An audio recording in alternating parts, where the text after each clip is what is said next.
morning, Wise. How'd you sleep? Since you're already up, come grab some breakfast with us.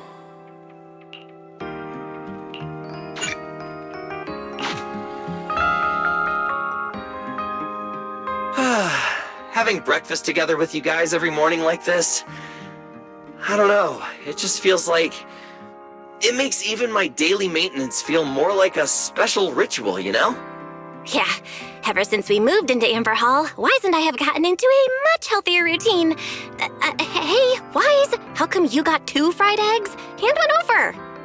I want another one too, with ketchup. Yeah. Wait, Cecilia, that's not ketchup! That's my maintenance oil! What's wrong, Cecilia? Those dark circles are pretty intense. Did you have a rough night? Yeah. It's all because of that thing Norma sent us, that alarm gadget thingy. I was all ready for it. No matter what time it went off in the middle of the night, I was gonna shake all of you awake right away. Then we'd go catch the culprit red-handed. But it's been days, and that thing has not made a single peep. But I still couldn't let myself sleep too soundly. It was terrible last night. I counted tens of thousands of eggs and still didn't get a wink of sleep. Yeah, the mastermind stirred up so much trouble before. Why would they suddenly disappear these past few days? Wait, don't tell me our secret operation's already been compromised! I don't think so. The truth behind the Bangbu corruption incidents was never made public. As far as I know, the only people who really know what happened are Lady Dracaena and us. But from the culprit's perspective, now would be the perfect time to make a move. We still haven't figured everything out, and we're all being thrown off by those false leads. They seem to have vanished into thin air. Or maybe they're just waiting for the right moment. Well, if we're talking about recent events in Rose Califer, then yeah, all those outsiders showing up on the island fits the bill, right? Yeah. That really cool Sunbringer lady did mention something like that. Wait, this culprit! They're not planning to use the crowd and all the confusion to launch an ambush, are they? Probably not, right? I heard today's welcome tea party is being hosted by the ESD. Valina and Norma will both be there, plus all 3 Sunbringers. How dumb would this guy have to be to try anything right under their noses? Fair. But something still feels off. I guess we'll just have to see how things play out. Oh, right. Wise, what about Toby? The Bangbu we saved with Valina's security key? Has his memory data been restored yet? Oh, right! Norma said before that he might have a key clue about the culprit!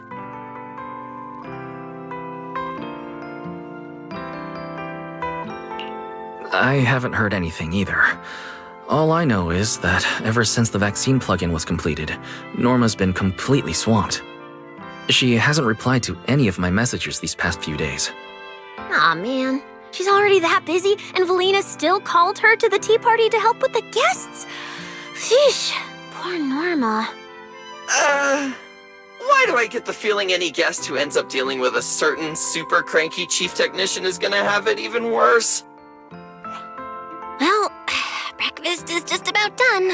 Billy, Cecilia, let's go grab those supplies we talked about yesterday. Sounds good. Ready anytime. I'll stock up on motor oil while the sale's on. Pudding! And my pudding! Half-price pudding! I'm buying a whole case and stashing it in the fridge! Wise, you're really not coming with us? Something just came up.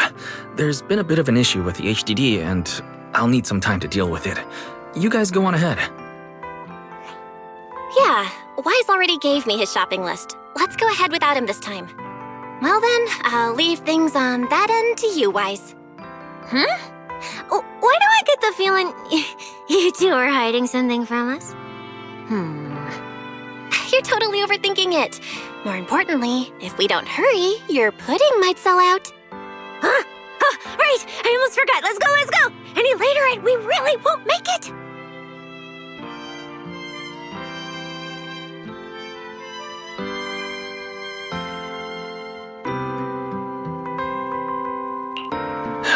Finally, I have Amber Hall all to myself. It's almost time. That girl, she does have quite the knack for making things difficult. But it's broad daylight. How is she planning to get here? Don't tell me she's going to climb through the window in the middle of the day. Maybe I should wait upstairs.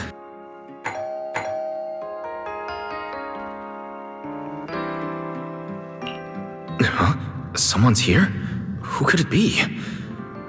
And of all the times... Alright, I'll see who it is first, then figure out how to handle this. Who could it be?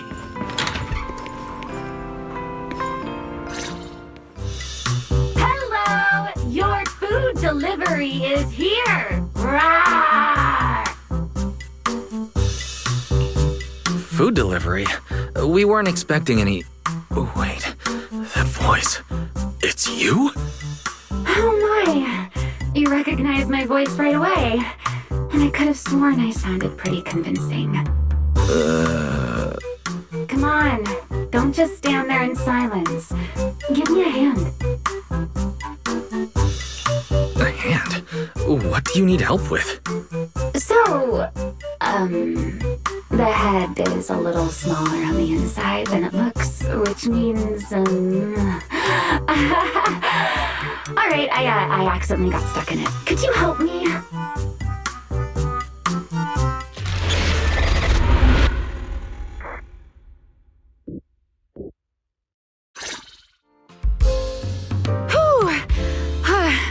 What a relief. I had no idea it would be so stuffy inside that costume. I nearly suffocated. Right. The legendary first-generation Void Hunter almost got soloed by a mascot costume. Wait a second.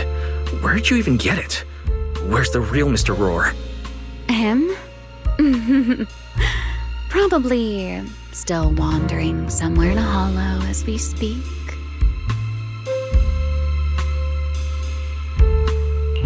Do you have any idea how dangerous that is? Where did you leave him? Come with me. We have to go save him, now. Why? I left him in his own shop, of course. Come now, I'm only teasing. This isn't Mr. Roar's outfit. It's just the same design. That's all. See? Did you truly think I tossed someone into a hollow? Oh, you really have that little faith in me? Personally, I'd say a certain someone brought this on herself. A certain someone who never says anything straight, only speaks in half-truths and riddles, then disappears halfway through.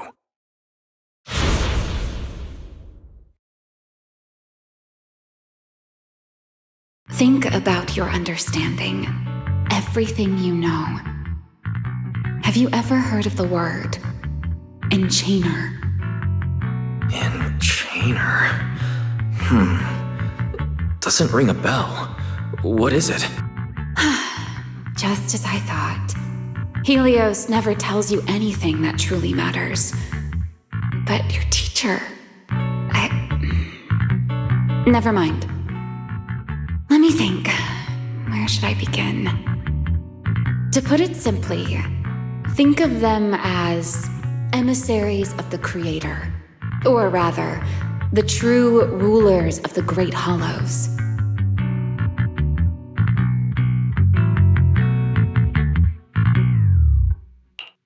Rulers of the Great Hollows? No need to look so surprised. Haven't you already encountered something similar? You mean, from that time in Lemnian Hollow?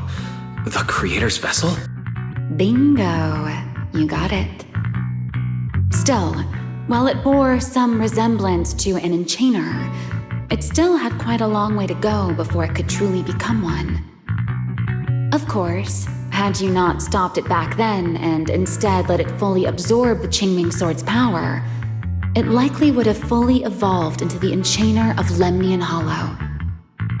It would have gained full dominion over the laws within Lemnian Hollow, whether that's miasma or anything else. Just thinking about it, that would have been a tough battle.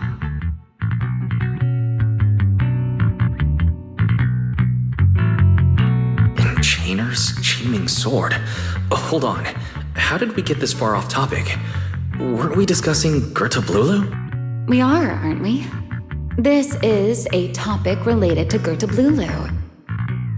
The Gerta Blulu as it stands now is less of an enchainer and more akin to... of all times. Never mind. Our little Q&A session ends here for tonight. 1 week from now, in the morning, I'll come find you again. Keep it a secret, won't you? Imagine if anyone found out that Mr. Transfer Student is actually a partner in crime to Miss Fugitive. Just thinking about the trouble that would cause gives me a headache. Huh? Wait, Remiel, don't go. At least finish what you were saying.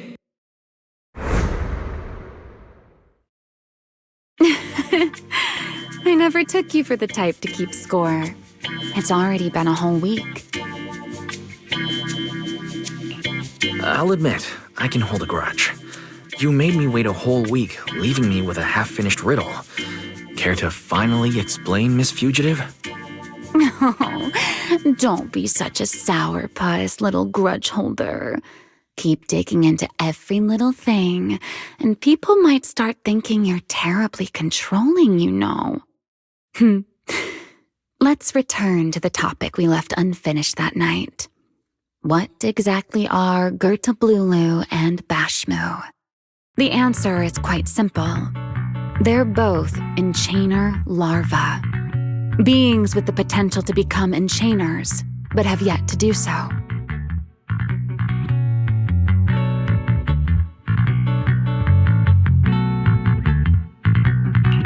Enchainer larva? Correct. Similar things appeared in my time as well, but no one ever learned where they truly came from. And now, that thing you encountered in Lemnian Hollow, perhaps someone has finally found a way to create or control an enchainer larva. Who can say? As for the key to whether the larva can become an enchainer, I imagine you have already guessed the answer. Could it be a Void Hunter weapon? Uh-huh. You're half right. Half right? What do you mean? What else could it be besides a Void Hunter weapon? Now that's a whole new question, Mr. Rule Breaker. It's my turn to ask one.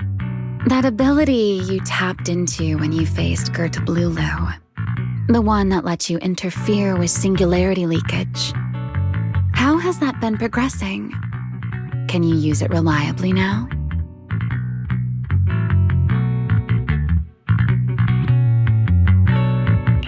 Sorry, I haven't been able to do anything like that since then. Honestly, I'm not entirely sure how I managed it in the first place. I had intended to ask Lady Dracaena about it, but she hasn't shown up for the last few treatment sessions. I never got another chance. That's tricky. And here I was thinking... Thinking what exactly? that you might help me find Gerta Blulu. I'm looking for it too, you see. Will you help me out? She's looking for Gerta Blulu too? Why? No, wait. Before that, why did she come to Rose Califer in the first place? If you have a question, just ask. It's written all over your face. Okay, Airspace Patrol has been conducting a full-scale search for Gerta Blulu and Bashmu, yet they've turned up nothing. And you, the wanted fugitive who attempted to assassinate Lady Sunbringer, are also one of their targets. Is this you trying to draw a line between us? No, I was just wondering if those two things... Vel, wife, are you in? Huh? Was that Velina? What's she doing here? Oh no. Remiel, quickly! Please pardon me. It's about something urgent, so I let myself in. Hi! Good morning, Velina. Good morning. Are you having breakfast with Mr. Roar? Huh? Mr. Roar? Oh, right. Mr. Roar and I are... No, Lady Valina. I only stopped by to confirm this lovely, handsome gentleman's order. Roar! Order?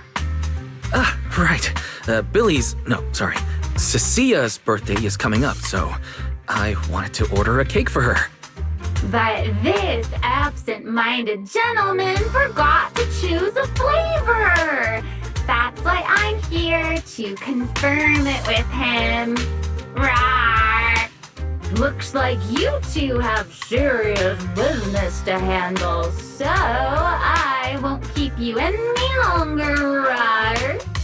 As for the flavor, sir, give it a little more thought. I'll stop by again tomorrow morning to confirm your choice. Rawr!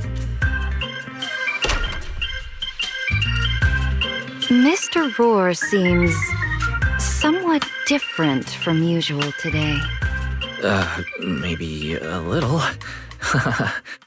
By the way, what brings you here today? Yes, I do have a rather audacious request. Wise, I would like you to accompany me to today's tea party.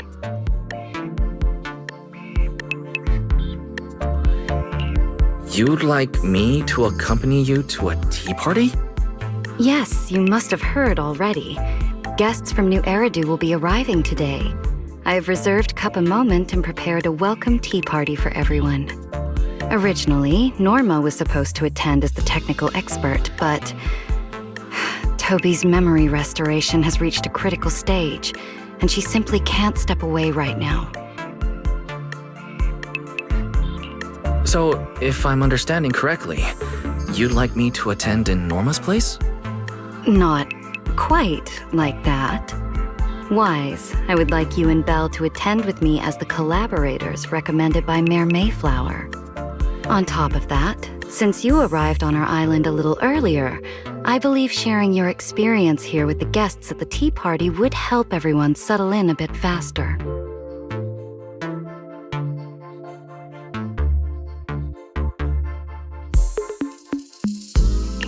Got it. Belle went shopping with Billy and Cecilia earlier, but I can go with you. Thank you for understanding, Wise. Let's go. There'll be quite a few important guests at the tea party, right? There's no need to be nervous. It isn't a formal occasion. Lady Linvern, thank you for inviting us. Eldrada was the one. The view here is really nice.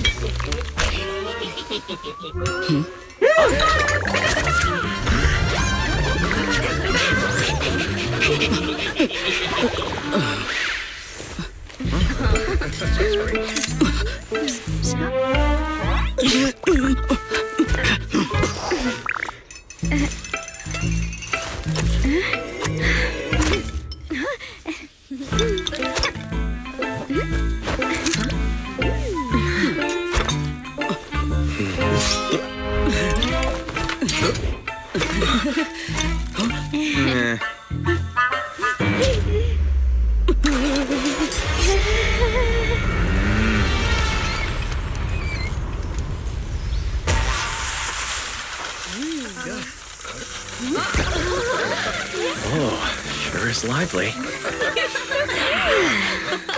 Pretty cool. Wow, that was amazing. It was like magic. I could barely keep up. To go to such lengths as to curate this exquisite opening, you truly have gone above and beyond. With the immense weight Rose Califer carries, I had to admit I had imagined it would be a more solemn place. Relax, Mr. Owen. Even those of us in HSO don't work with stern faces every day. For a special occasion like this, we should all loosen up a little. Yes. To be honest, I also expected Rose Califer to feel more dignified at first. But this is pretty nice too, isn't it? Just the right air to talk about cooperation.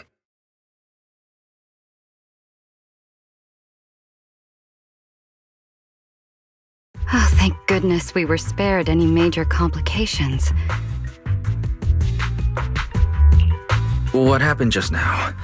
That wasn't part of your plan, was it? Hardly. If I'm not mistaken, this little mishap is the handiwork of those little ones from the Enna gang. Enna gang? Judging by the name, is it related to Bangbu? Indeed.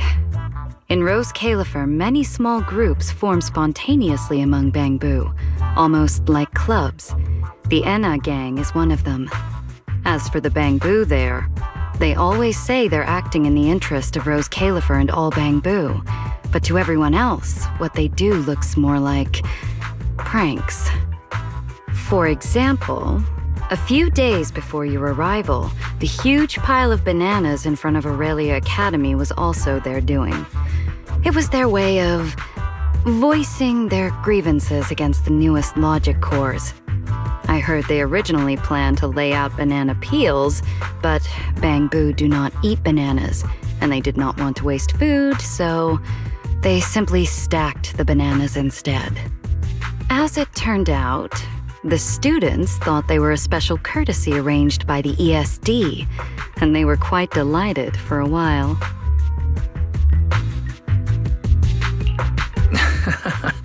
So that's what you call doing the right thing for the wrong reasons.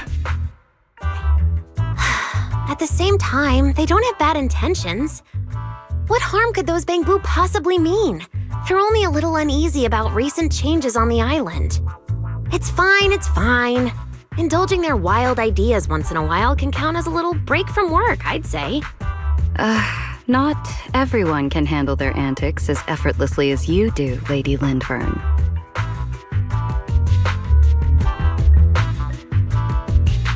Lady Lindvern. That sounds familiar. Wait, this is... Allow me to make a formal introduction. Wise, this is the director of the Airspace Patrol Department, Lady Lindvern Sunbringer. Oh my, no need for the lady business. How many times have I said it? We're far past the point of formalities, aren't we? Then again, no matter how many times I say it, in all of Rose Califer, aside from Eldrada and Little Dracena, Claret's about the only one who doesn't treat me like their boss.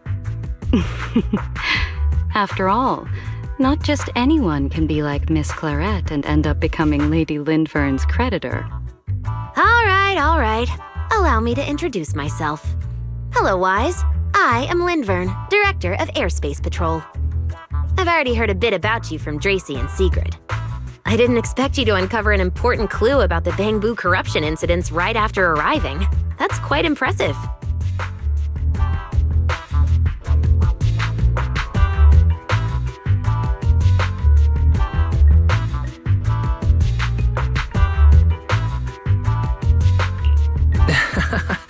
You're too kind, Lady Lindvern. I really didn't do too much. Well, I'll be counting on you later, all right? Oh, also, no more lady this and lady that. Just call me Lindvern. Okay, I'll try to get used to it. Wait, later? What exactly are we doing later? What else? The troublesome parts of the tea party, of course. I'm terrible at occasions like this. All that stiff etiquette, the small talk, having to smile the whole time.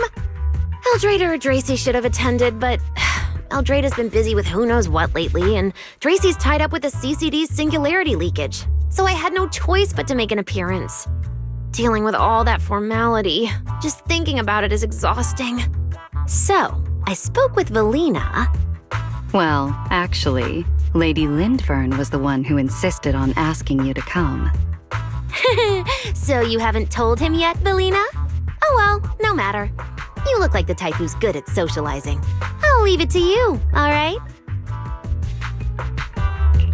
At this point, I don't think I really have room to refuse. The third Sunbringer, Lindvern of Airspace Patrol. I never expected her to be like this. And what she mentioned earlier, the singularity leakage at the CCD. Speaking of which, Lady Lindvern, has the singularity leakage at the CCD still not been cleared up? Yeah, it seemed to have returned to normal at the time, but the surrounding area hasn't fully left its activated state. In other words, it's only dormant for now and could flare up again nearby at any moment. I've already sent people to help handle it, but Tracy will probably be busy for a while yet. Once she's done, I'll ask her what happened. And maybe pinch those little cheeks of hers too. Oh, right. Speaking of talking to people, don't forget to say hello to Claret later.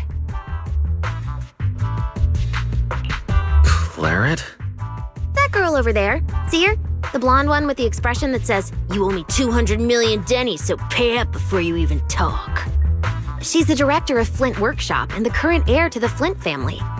All the porcelain used during your treatment was produced at the workshop in Virium. I only returned from there with her yesterday. In a sense, she's your benefactor. So the moment has finally come. Good luck, Wise. I believe you can survive this trial.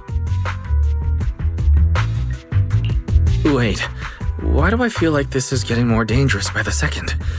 Nothing terrifying is going to happen, right? No, Claret isn't that frightening. She's just a little earnest, that's all.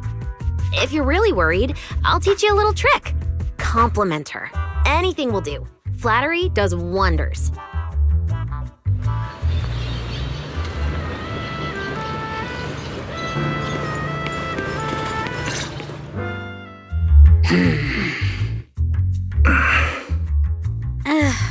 So, who are you?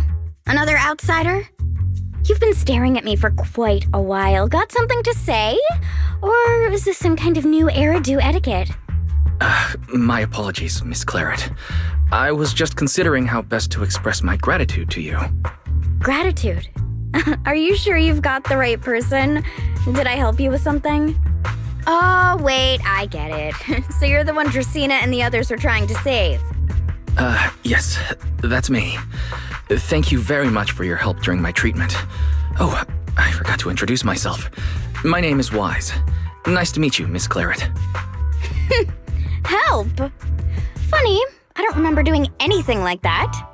All I remember is someone sweet-talking me into investing in some ridiculous long-term treatment project, then burning through at least 3 days' worth of my workshop's porcelain output in a single day. As for how that turned out, that has nothing to do with you or that byproduct inside you. I'll go have a nice little chat with that innocent-faced little liar myself. She really doesn't pull any punches. Maybe I should try complimenting her like Linvern suggested. That might help ease the tension. Is there anything else? I'm truly sorry.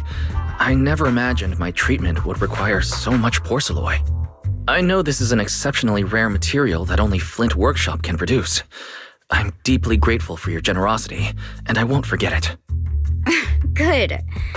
At least you understand. Hey, wait, don't just bow all of a sudden. You don't need to be that formal just to thank me. Everyone's watching. Honestly, you... Fine, I'll let it slide since you're at least being reasonable about it. Drop by my workshop sometime. I'll personally take a look at that etheric other situation of yours. I ought to know what my family's porcelain ended up being used for, shouldn't I? Please don't worry, Miss Claret. I'll do everything I can to make up for your losses and prove your investment was worthwhile. All right. Save the pleasantries. Dracaena and Linfern say the exact same thing every time they're trying to squeeze more porcelain out of me. I've heard it all before. Miss Claret, you're really kind. Don't suddenly say things like that. People are going to get the wrong idea. Anyway, I won't hold the porcelain thing against you today. I mean, none of this was your fault to begin with. In a few days, I'm gonna track down Dracaena and settle this properly. This time, I won't let her bat her eyelashes and worm her way out of it. Somehow, my impression of Lady Dracaena has changed somewhat.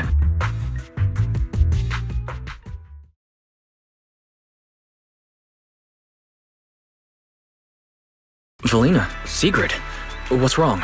What happened? No need to be so tense, Wise. It's just a small matter. Not all the guests scheduled to arrive on the island today have shown up yet. One of the airships ran into some trouble while passing through the storm belt. That held things up a bit. They're just now pulling into port. The tea party's already halfway through, and neither Lady Lindvern nor I, since we're the ones hosting, can just slip away in the middle of it. So, I will be the one in charge of welcoming this batch of guests. And, Mr. Wise, I would like you to come along with me. I have to go too? Well, here is my request. Most of the guests aboard this airship are scholars specializing in holotechnology. Compared to the warriors of Airspace Patrol, I think they would find much more to talk about with Mr. Wise. I see. Got it. Leave it to me. Your understanding is appreciated. Now then, no time to waste. Let us move out. Today's tea party was a close call, but we came through safely. I hope this marks a good beginning. You were very composed the whole time, Sigrid. You are too kind.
The guests should be leaving the station soon. Let us wait here for a moment. The last time I was here was just after we first arrived on the island. We left familiar 6th Street with Norma and set foot in Rose Califer for the first time. 6th Street. I believe I have heard of it. Is that where you reside in New Eridu, Mr. Wise? Yes. Belle and I run a video store there called Random Play. We live there as well. A video store? Come to think of it, the temporary stall in front of Amber Hall is... Ah, I see. That explains it. If you're interested, Sigrid, you could get a membership for our shop. It offers decent discounts, makes renting tapes much easier, and works at the stall too. I shall give your suggestion due consideration, Mr. Wise. Ah, the guests have arrived. Mr. Wise, let us greet them.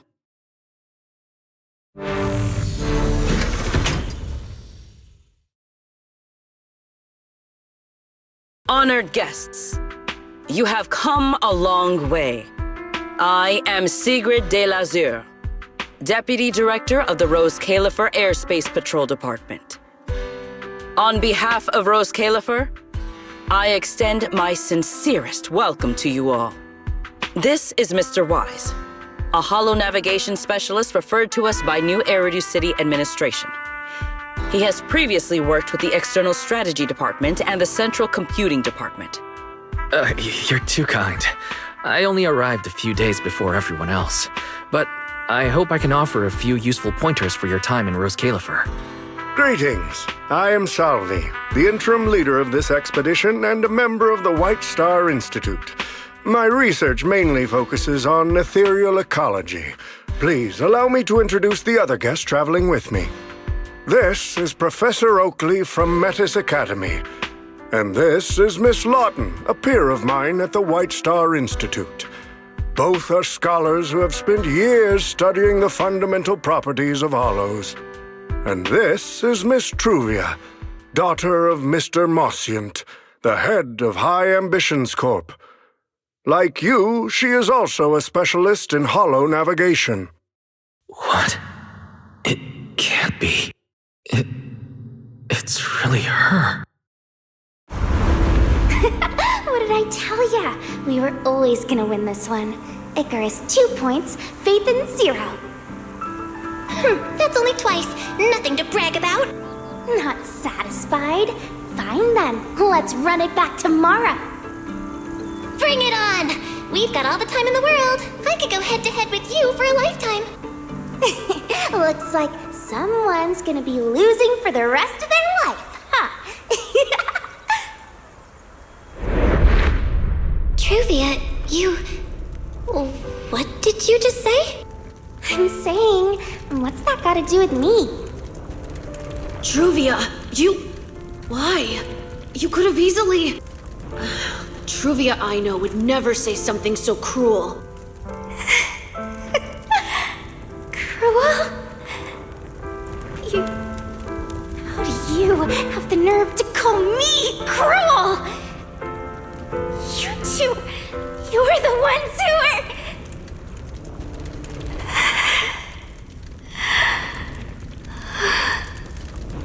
Forget it. Let's just say goodbye here, Phaethon. I know I said goodbye, but I still hope that for the rest of this life, we never have to see each other again. That really is Truvia. Why? Why is she here? In Rose Califer? Did she already know Bill and I are here? No, she probably didn't. Right. They just introduced her as the heir of the head of High Ambitions Corp. Should I pretend I don't know her?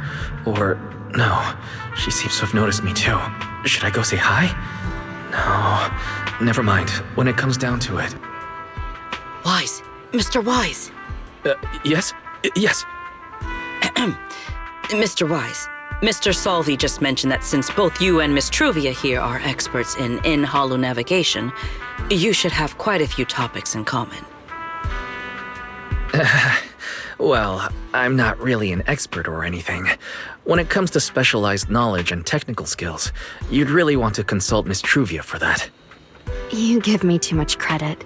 Our group primarily researches civilian equipment and technology. I wouldn't call myself a specialist. Why are two talented young folks like you being so modest? All right. Doesn't Mr. Wise also have a younger sister? That's right.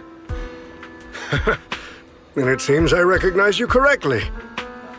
To be honest, you and your siblings' names have come up several times in our Institute's recent research logs. Naturally, I became curious and looked into it a bit. That's when I discovered Mr. Wise and Miss Truvia. Not only do your research interests overlap, but you also share another connection. You both studied at Helios Academy, and around the same time, no less. That's correct, Professor Salvi. Wise and I were both students at Helios Academy once. It's just, after the fall of the old capital, we never saw each other again. Oh my, so it truly is as I suspected. Once we reach the tea party, I'm sure you two former classmates will have plenty to catch up on. Unlike an old man such as myself, at my age there are hardly any classmates left to reunite with. I suppose you're right. Professor Salvi certainly knows how to put people on the spot. I need to think of something. We can't spend the next few hours like this. I would love the chance to speak with Mr. Wise a little longer, but the journey was rather rough, and I'm afraid I'm feeling a bit airsick. If I were to attend the tea party in this state, it would hardly be proper. Sorry, Miss Truvia. That was our oversight. We did not account for a situation like this. Today's tea party is just a casual welcome we have put together for you all. You do not need to worry about a thing. We will be hosting a proper formal reception for everyone down the line. If you are feeling a bit under the weather, how about having Mr. Wise accompany you for a stroll in the nearby park so you can rest? Huh? Miss Truvia politely declined the tea party. She probably wants to catch up with her old classmate who she has not seen in ages. Mr. Wise, too. He seems to have a lot to say to Miss Truvia. Yes, that must be it. Then allow me to lend you all a helping hand. Since Deputy Director Secret has suggested it, Mr. Wise, if you have no objections, I would be happy to accept. Why would I object? I'd be happy to. Rest assured, Mr. Wise. Leave everything here to me. Please, take all the time you need to enjoy your walk with Miss Truvia. I shall explain the situation to Lady Valina. Yes. We should be going too, Miss Truvia. We don't need to be so formal with each other, do we? Oh, of course. This really is beautiful. Give me a proper tour later, okay?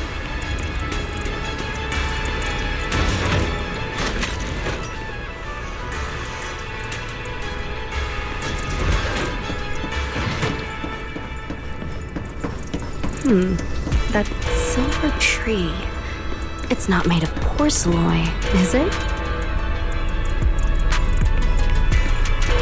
The nameplate really does say porcelain. I heard Rose Califer was the homeland of porcelain, but I never imagined they'd use it for public decoration.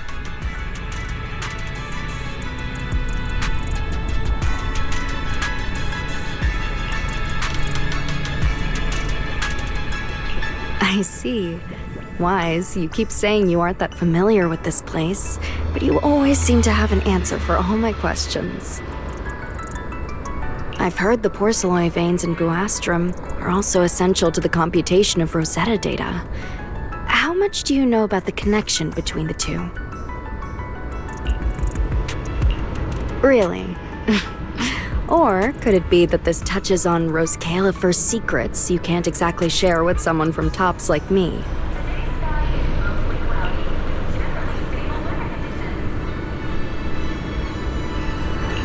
Next time, huh? I'm sorry, Truvia. It's all right, Wise. Come on, let's see what's up ahead. There's so many people over there. Yeah, there's a fountain over there. The Bangbu use it for events from time to time. It looks rather interesting.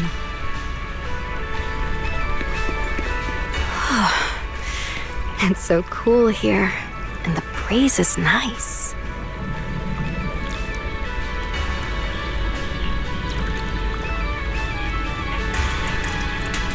Thank you. I'm feeling much better now. This flight was way longer than expected, and I ran out of motion sickness medicine halfway through.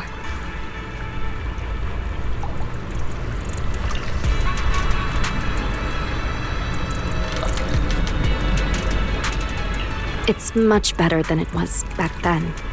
Otherwise, Father never would have allowed me to come to Rose Califer.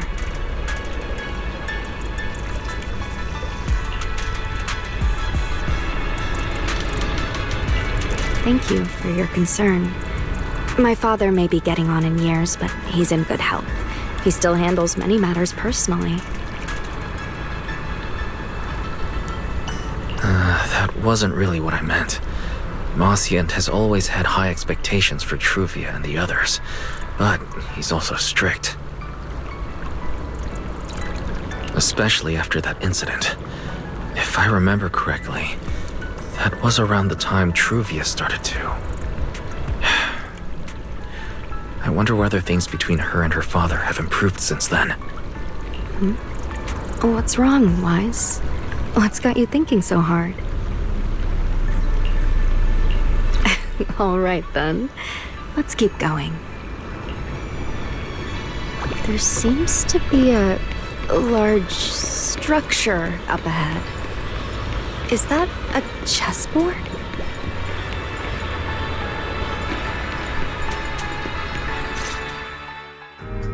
Oh, it really is a chessboard.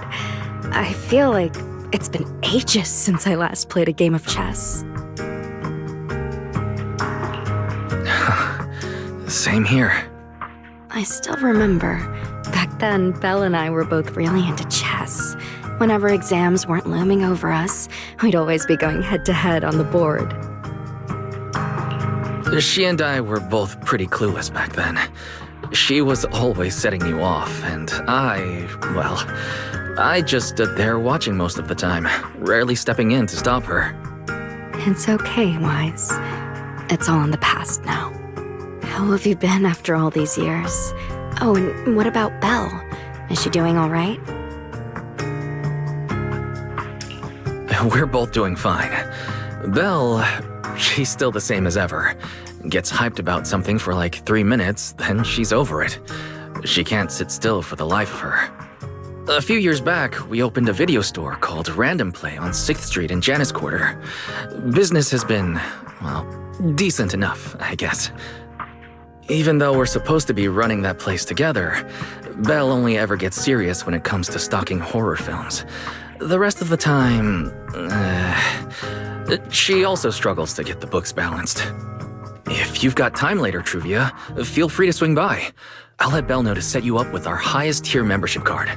No expiration, and permanently free. Well then, let me thank you two managers in advance. What about you, Truvia? All these years, have you been doing well? I guess I'm doing all right. Over the years, with my father's assistance, I've continued my research on holo communication and navigation. Back in the day, as one of the primary investors behind Helios Academy, High Ambitions actually retained a small portion of the related research materials. My father plans to adapt the technology for commercial civilian use. Fortunately, that's something I can help with.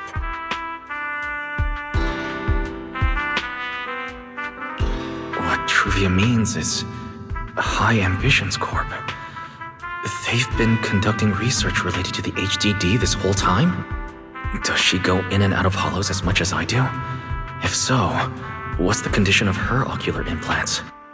Moscient. High Ambitions Corp.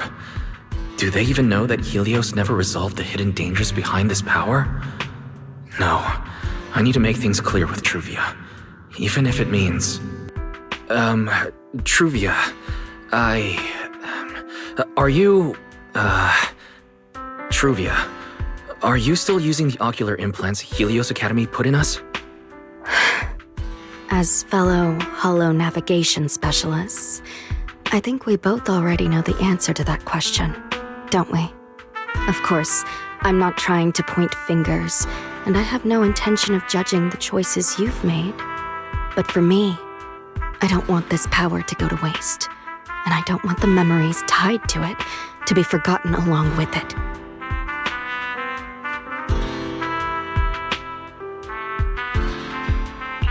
Truvia, you got it wrong. That's not what I meant. That incident back then, Helios Academy never fully resolved it. And not long ago, my ocular implants started acting up again. Enough! Let's not talk about this anymore. I want to hold on to those memories, but that doesn't mean I want you dragging me back to that day.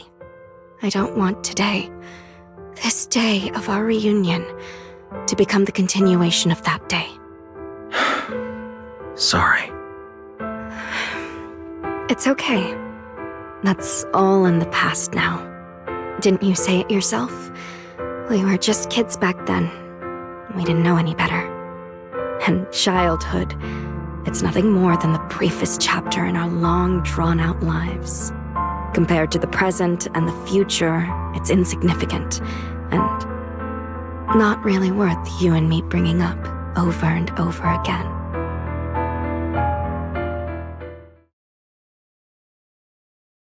Wise, Truvia, I knew you'd be here. Belle, what are you doing here? We were heading back after shopping when we passed by Cup a Moment just as the tea party was wrapping up. Sigrid mentioned you'd come out here with an old classmate, so I figured I'd swing by and check in. I never would have guessed it'd be Truvia. That was cold, Belle. When your brother saw me, he was a lot more excited.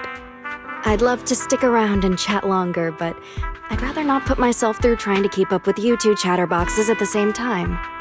Now that the tea party's over, I should head back to the place the ESD arranged for us before my companions start worrying. Wise, Belle, I'm really glad we got to see each other again here in Rose Califer.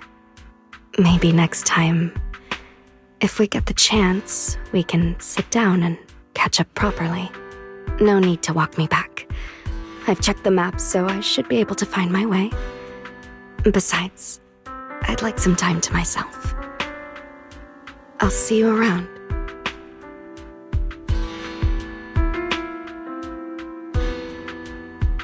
Did something happen just now? When I got here, the vibe felt kinda off.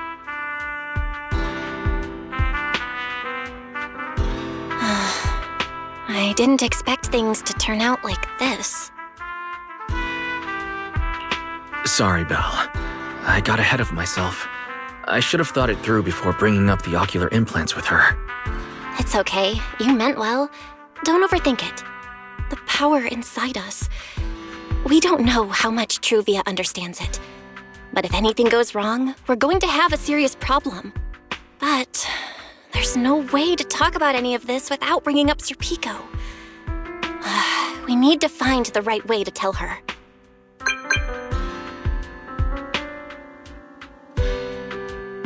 Oh, it's a message from Norma. Toby's made some progress. She said all of Toby's memory data has been fully restored. And there's something important she wants to show us. She's telling us to get to the academy ASAP.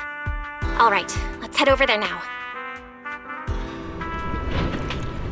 Something important. Could it be a clue to the real culprit? We should hurry and find Norma.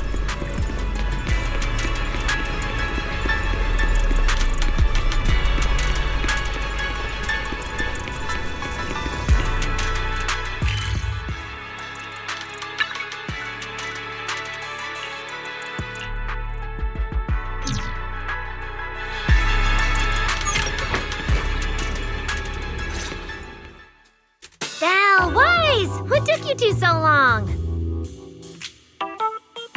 Norma, did you find anything in Toby's memories? Any clues about the culprit? What exactly did they do to those Bangbu? Whoa, slow down! Your expectations are way too high. Now you're making me nervous.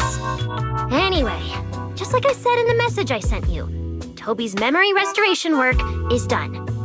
Some of the data's been totally wrecked by corruption, but no biggie. I still managed to dig up someone who looks like a prime suspect. I've already seen it plenty of times. Here, take a look for yourselves. So you actually woke up, huh? Sorry.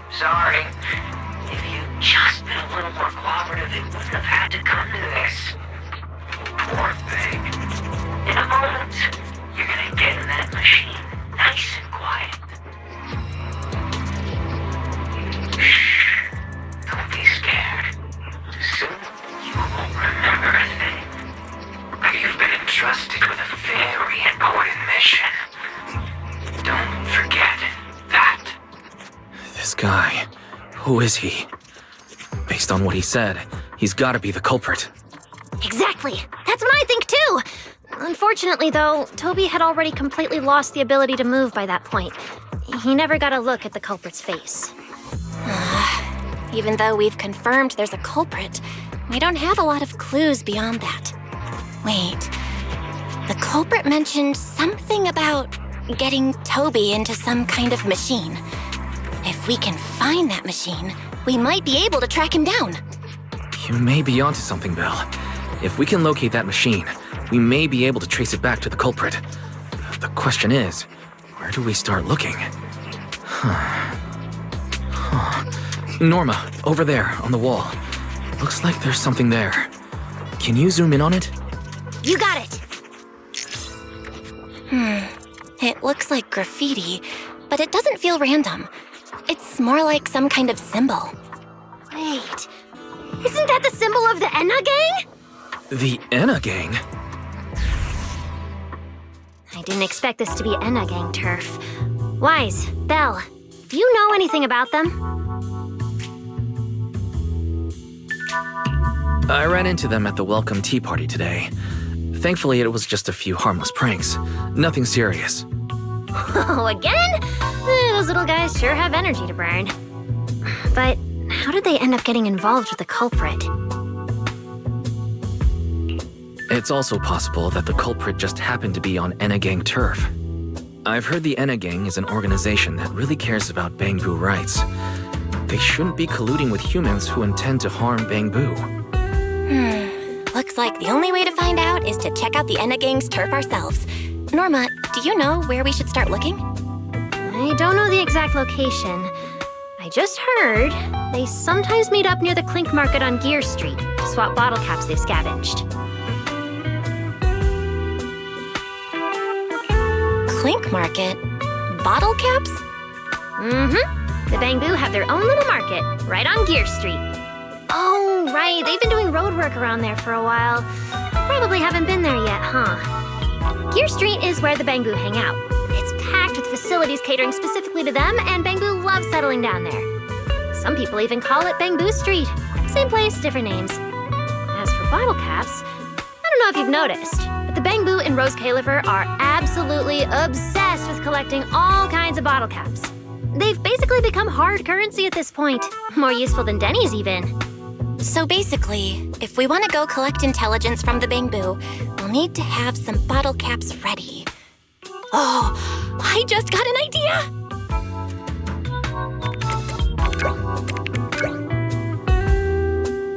I'm here, Wise! Belle, check it out! Are these bottle caps enough? Cecilia, are you secretly a Bangbu or something? Where'd you get all these bottle caps? What are you even talking about? I brought these myself. Before coming to Rose Califer, I was worried there wouldn't be anything good to eat, so I stuffed a ton of snacks and drinks into my luggage. And then, things have been crazy lately with one emergency after another. I forgot to take out the trash in my room, and then Anyway, the bottle caps you wanted, I found them for ya. Never thought the day would come when I'd be grateful that Cecilia never bothered to take out the trash. But what do you guys need so many bottle caps for? Feeding your Bangbu?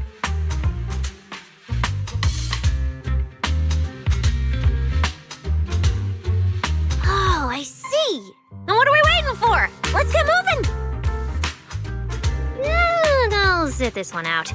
Someone from the ESD tagging along, I doubt you'd get anyone to talk. Here, I've marked Gear Street on the map for you. The road there should have been fixed up yesterday, so you can head straight over. But hey, don't go telling anyone I'm the one who tipped you off. All right, let's go. We'll catch you later, Norma.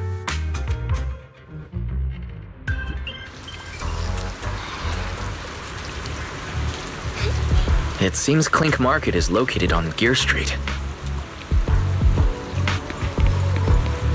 I have planned a route for you, Master. Please be careful.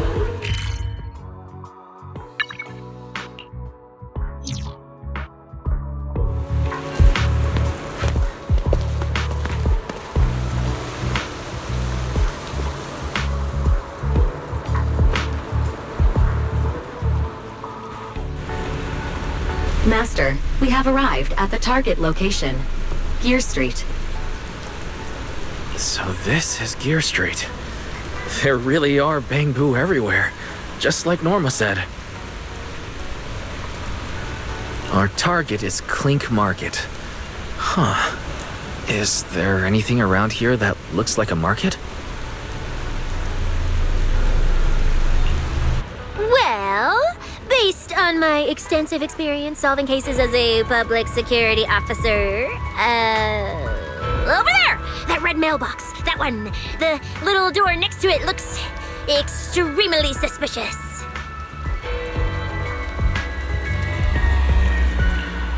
It might look completely ordinary, but did you notice? That Bangbu by the door! He's obviously standing guard, and he keeps looking around. There has to be something important hidden behind it. That does seem suspicious. Let's go check it out.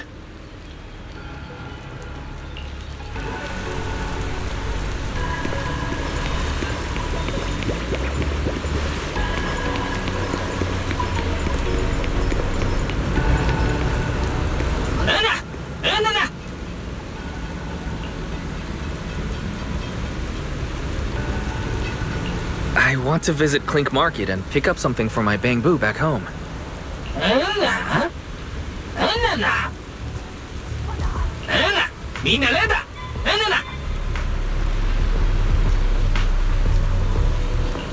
Yeah, this store's way too small. But at least I found the right place. Clink Market really is here. How am I supposed to get in? Right. I can use Eos's body.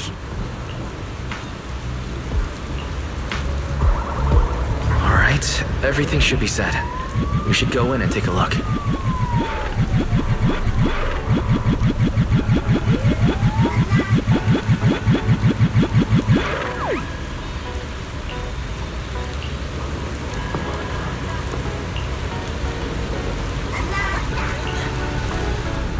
Would you look at that?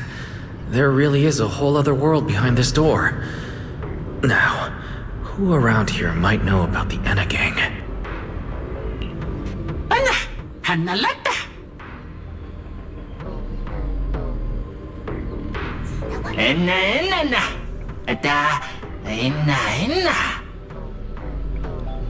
That bamboo seems really well informed. I'll go ask them about it.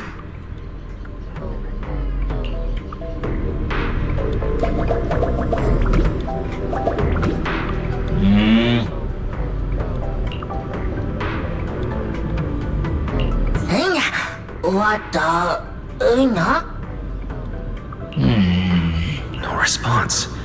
What's going on? Is something wrong with Eos's language module? Wait, unless...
Wadanda. Wada.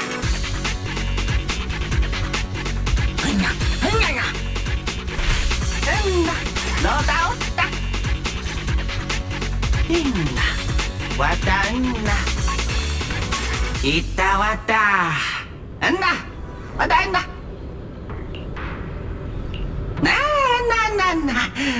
wada. Ina wada.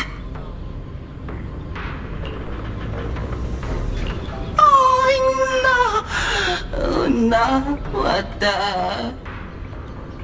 Lota. Ina lota.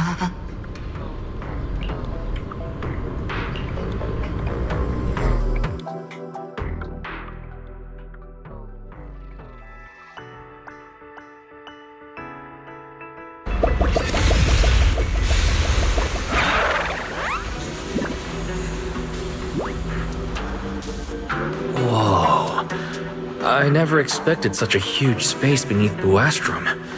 So this is the retroflux zone. From the structure and the name, this has to be Buastrom's water circulation system. According to the guard, if we keep going a little further, we should see an elevator that goes down to the Enegang's hideout. Alright, let's go. Master, I suggest taking the elevator ahead to reach your destination. To think there are Bangbu living beneath the city, along with a secret gang. Though it's true only Bangbu could get around freely in a place this tight. I wonder what the Enegang's hideout is like. I hope we can find some clues that lead to the culprit.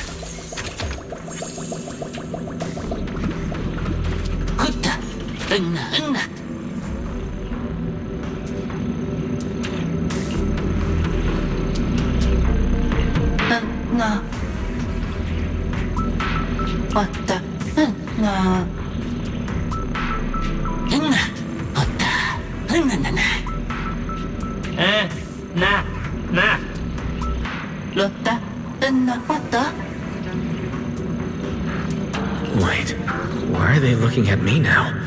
I'm still trying to figure out what they were all mumbling about. Guess I'll have to bluff my way through first.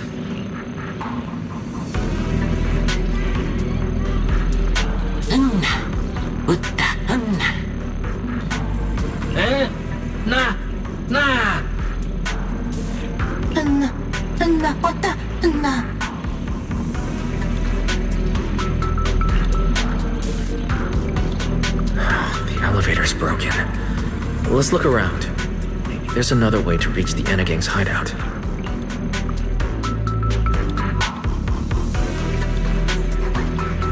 Maybe I can try hacking into those robots.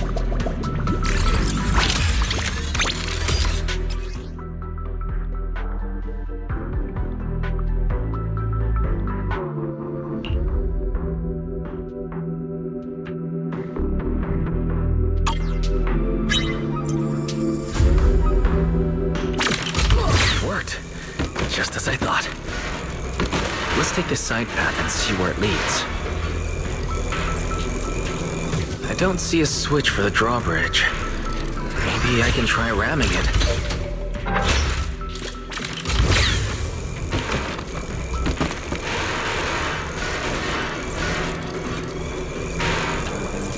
This robot's more agile than I expected.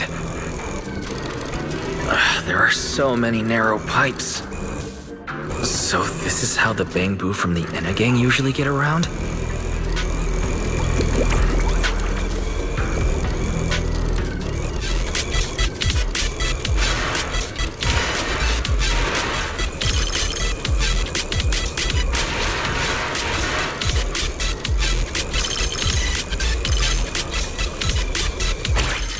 Am I supposed to go down like this? It's faster than I expected.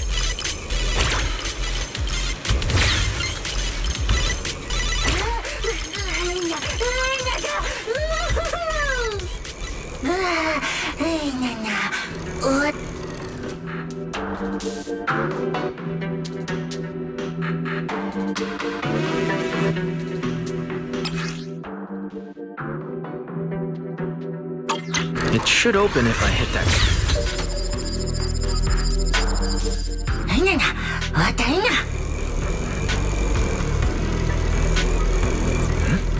I can hear something nearby.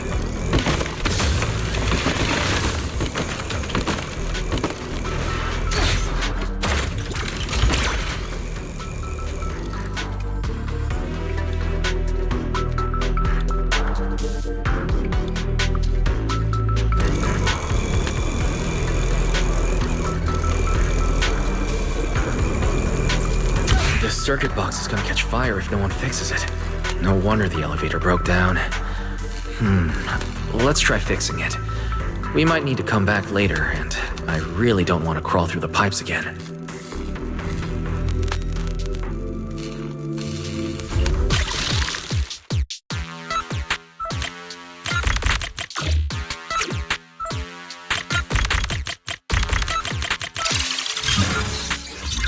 Okay, that should do it. Huh?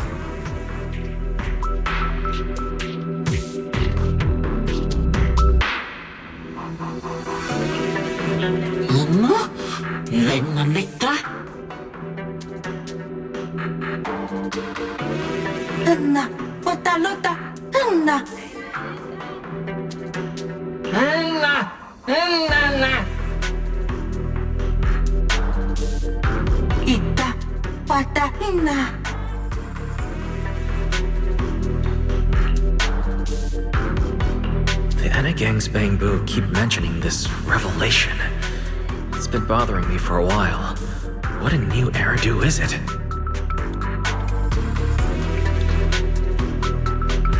Could it be a clue about the culprit? Or maybe...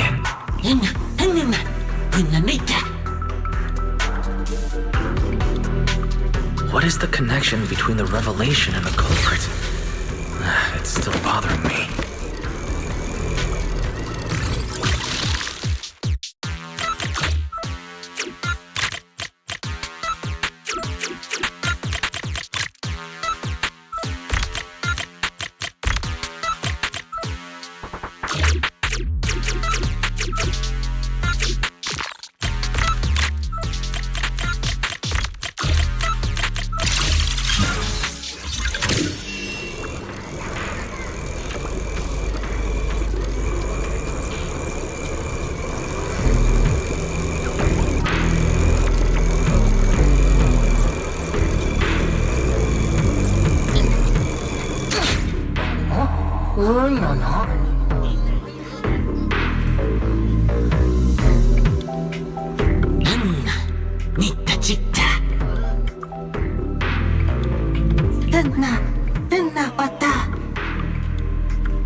Master, based on a rough calculation, the probability of this vehicle safely delivering EOS to the destination is 98.732%.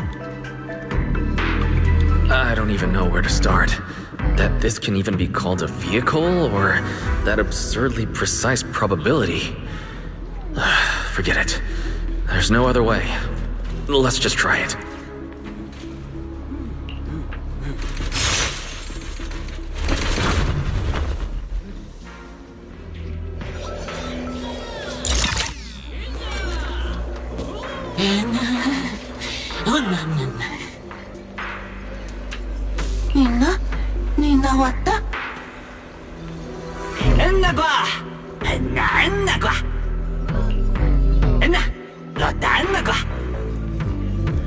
Griff.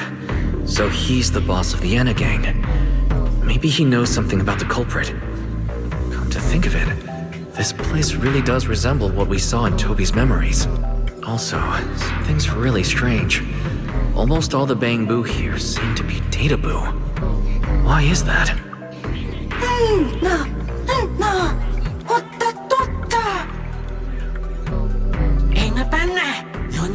Lunawana.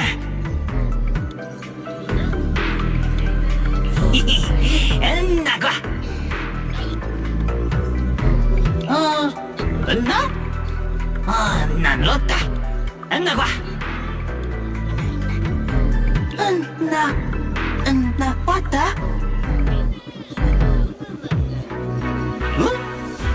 No. Ota, nagwa.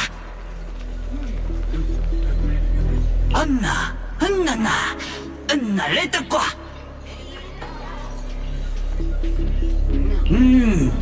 Nagwa.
So this is Prophet Boo, the oldest Bangbu of the Enna gang. Oda Ana Loda Hana. Enna kwa. Hata Lona Lotawana. Enna Lotawana Punapota. Kuta Enna Lota. Na. Enna Hotta Honna Enna kwa. I'm starting to regret fixing that elevator.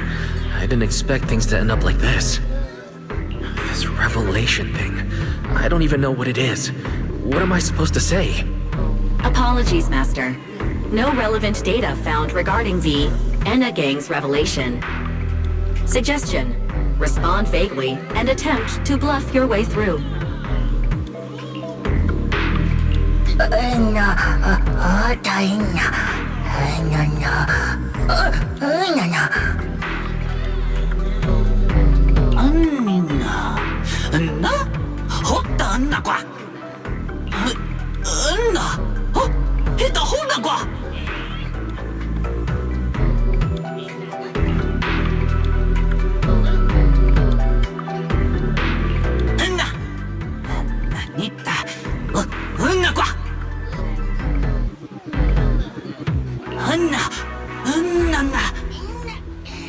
Lonata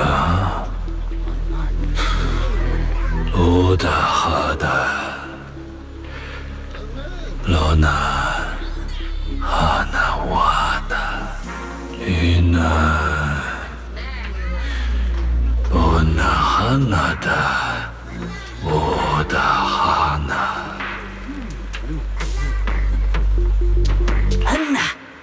Enna kwa. Enna Onaeta kwa. Enna kwa. Enna ida kwa. Enna kwa. Enna ina kwa. Oh? Is that so? Then come on in. Enna kwa. The Great One. Could that be the culprit? That voice sounds strangely familiar.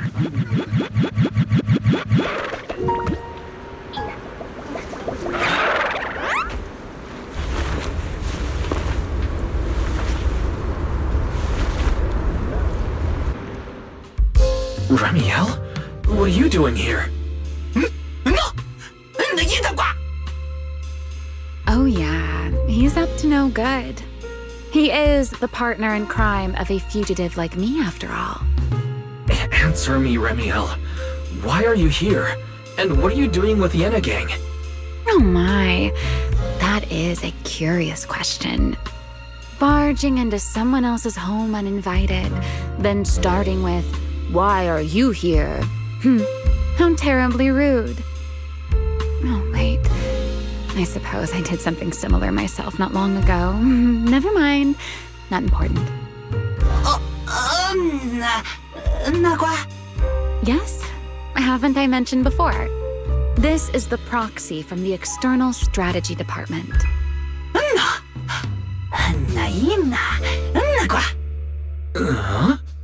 A little too talkative, aren't we, Griff?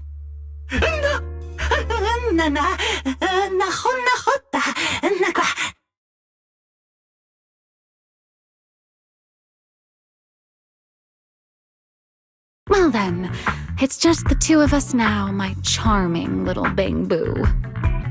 I must say, I didn't expect you to have such a practical, yet rather adorable, little skill. You haven't used this, little trick for anything mischievous, have you? I feel like you're imagining something really weird. Wait, how did you manage to get me off track again? If I remember correctly, in our Q&A game, it's my turn to ask the questions. Sure. What would you like to know this time? Why are you on the Enna gang's turf? And why do all the Bang Boo here seem to respect you so much? My, you really should listen when people are talking, Mr. Impatient. Didn't I already tell you? This is my home. What's strange about finding me in my own home? So, you're the real leader of the Enna gang? What are you talking about? The leader of the Enna gang is Griff, the one who brought you in just now. Me? I'm only a poor soul they took in recently, that's all. But don't the Enna gang's Bang Boo hate humans? Why would they... Because the Bang Boo they call Prophet Boo saw me once, long ago. It must have been over 100 years ago. I never imagined a Bang Boo could live that long. In his eyes, I'm still the Void Hunter, and a friend of their mother, Lady Sunbringer, the person they hold most dear.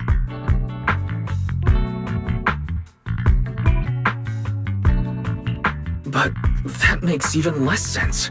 Weren't you wanted because you tried to assassinate Lady Sunbringer and failed? In which case, shouldn't the Enna gang's Bang Boo hate you even more? Oh, that part's simple. Because, as far as the Enna gang understands it, the 3 Sunbringers now governing Rose Califer, they're all imposters. What did you say? The 3 Lady Sunbringers we have now, even if they're not exactly as they once were, they're still Sunbringers, aren't they? Who knows? At the very least, the Enna gang Bang Boo don't see it that way. They believe only in the revelation they saw. And to them, it's proof that the true Lady Sunbringer is calling out for help. The revelation they saw. What exactly was it? How should I know? I'm not a Bang Boo. But I've heard this so-called revelation is a vision that occasionally appears to Data Boo while they're processing Rosetta data. The true Lady Sunbringer, imprisoned in endless darkness. Huh? Wait, the real Lady Sunbringer is imprisoned? By whom? No, that doesn't make sense. I can't imagine anyone being capable of something like that. Sorry, I've got no idea either. All right, Mr. Curious, I've answered quite a few of your questions already. Is it my turn now? What do you want to ask? No need to be so nervous. Aren't we close enough to tell each other anything by now? My question is the same as yours. Why are you here, my dear Proxy? Remember Toby? The Bang Boo we rescued from Goethe Blulu. We managed to restore some of Toby's memories. He was kidnapped, and the place where it happened had Enna Gang graffiti. I see. So you've come to the Enna Gang looking for answers. Singularity leakage, the culprit behind the bamboo case, the Enna Gang, Gerta Blulu. If my guess is right. What is it, Remiel? No, it's nothing. Just a passing thought. Speaking of which, how about I do you a little favor, Mr. Detective? I can step in as Lady Remiel of the Enna Gang, put in a good word for you, and have the Enna Gang Bangbu assist you in locating this, crime scene.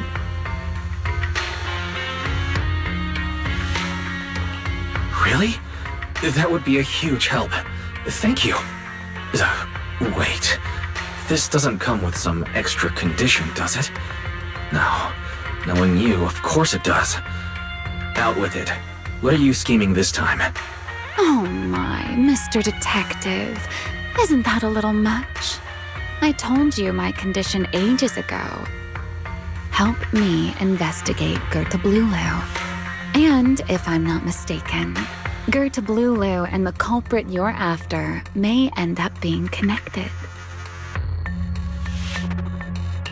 Remiel, you really should do something about your habit of speaking in riddles.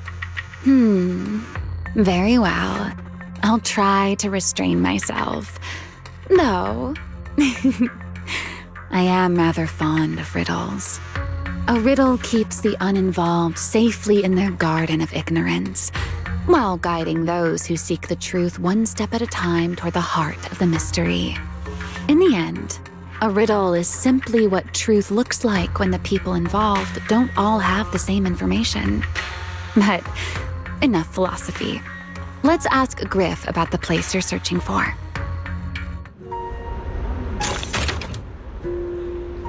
Griff's good at rallying people. He'll definitely be able to help. I hope everything goes smoothly.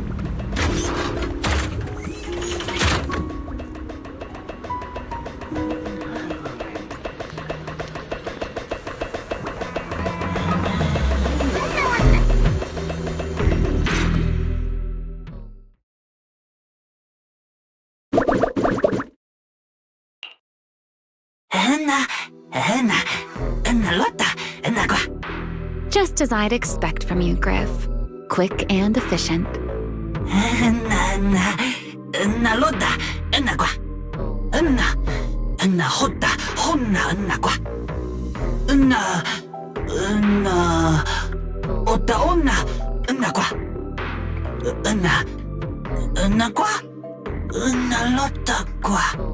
Don't worry, Griff. I'll go with him.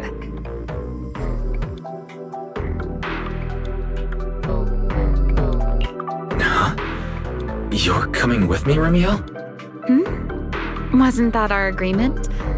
I help you follow the culprit's trail, and you help me investigate Gerta Blulu. What, have you forgotten already, my dear partner in crime?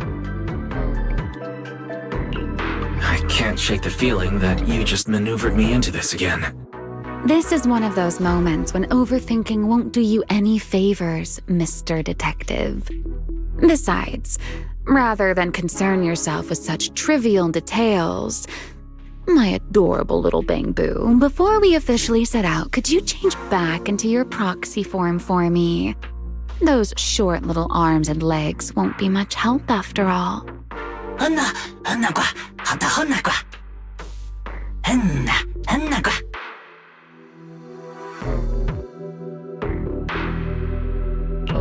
Understood. I'll head there now.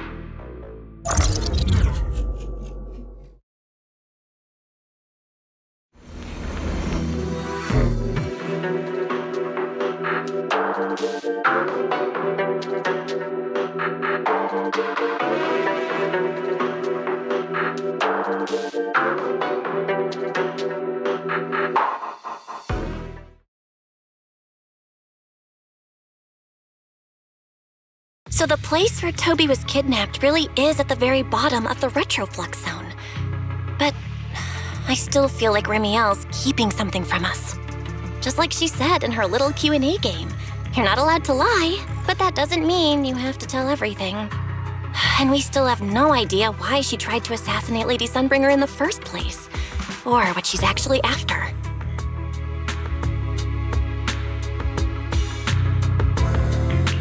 Yeah, I considered asking her directly why she tried to assassinate Lady Sunbringer while we were in the Retroflux zone, but I doubt I'd get a straightforward answer. As for her objective, that's much clearer. She wants to use mine and Pyrois' ability to manipulate the singularity leakage to help locate Gerta Blulu. Toby's kidnapping, the recurring singularity leakages, Gerta Blulu. I have a feeling there's a connection between all of them that we're still missing.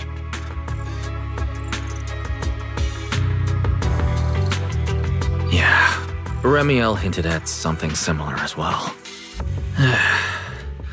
Looks like the only way we're getting any real answers is by finding that crime scene at the bottom of the Retroflux zone. Billy and Cecilia should both be resting in their rooms. Want me to call them over to help? That won't be necessary. Too many people could compromise the investigation, and it might make the Enna gang Bangbu uneasy as well.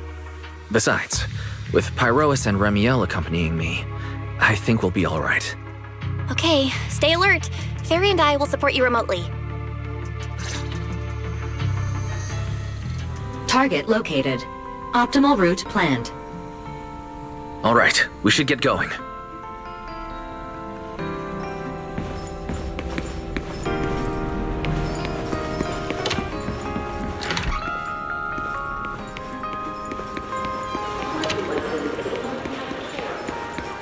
Forget your troubles, and let time.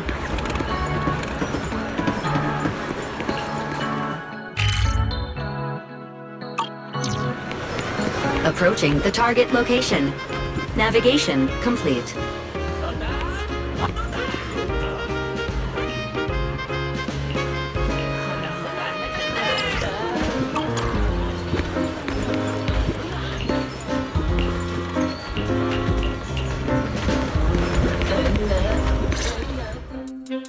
Pardon me.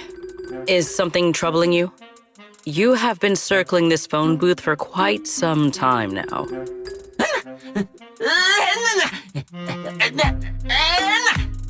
Huh? But it is behind you.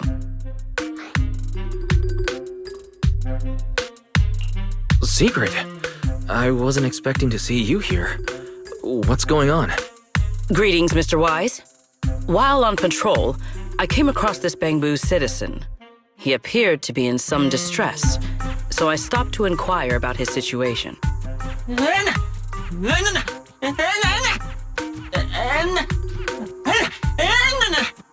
Waiting for someone? And who might that be?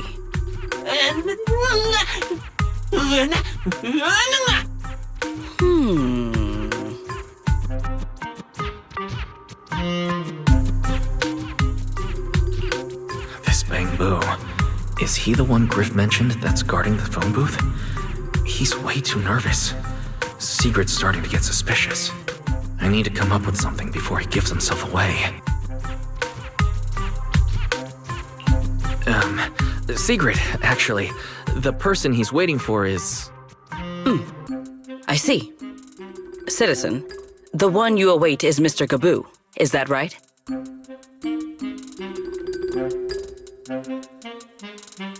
Mr. Gabu? Whomst? I do not know. But we must stay here. We must wait for Mr. Gabu. Perhaps today. Perhaps tomorrow. But one day, we shall wait no longer. For Mr. Gabu will finally arrive. Uh-huh. Oh, it's a line from the famous play, Awaiting Gabu. Did I get that right, Mr. Actor?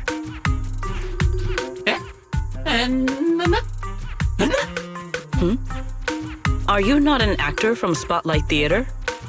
But the line you just quoted was unmistakably from... Ah, wait. I understand now. In the script of Awaiting Gabu, there is no phone booth. No spotlight theater and no actor boo. He must have immersed himself in the role for so long that he is still mentally in character. Yes, that must be it. I ought not disturb his rehearsal any further. My apologies, Mr. Actor. I misunderstood the situation and rudely interrupted your rehearsal.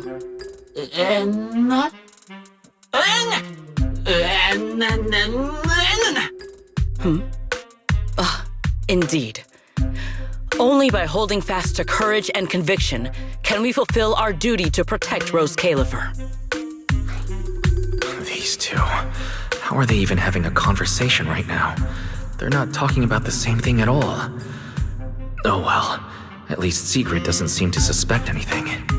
If she learns that Remiel is involved, explaining the situation could get complicated. Oh well, we've come this far already. I'll deal with it later if it comes to that. Well then, now that the misunderstanding has been cleared up, I shall not interrupt your rehearsal any further. Farewell, you two. I wish you a pleasant day.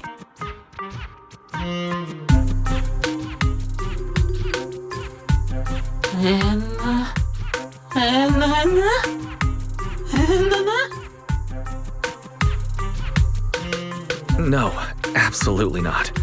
This has been a huge misunderstanding.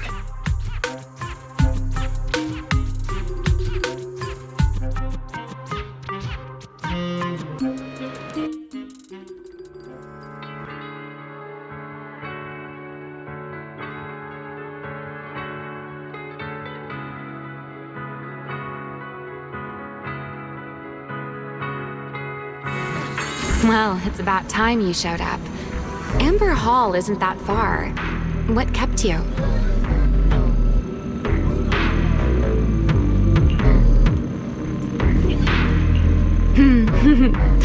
You're acting more and more like a partner in crime now, covering for your accomplice in front of an airspace patrol officer.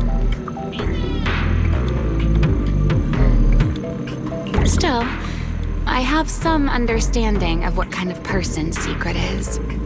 Rigid, earnest, and her intuition is unnervingly sharp. She's certainly difficult to deal with.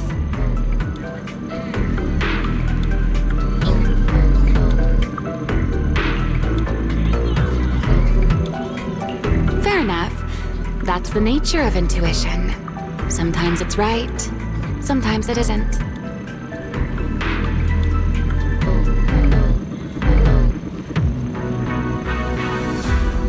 All right, enough of that. We should head off to the crime scene on the lower level of the retroflux zone.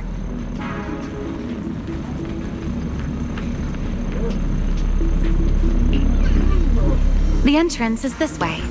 Griff is already waiting for us.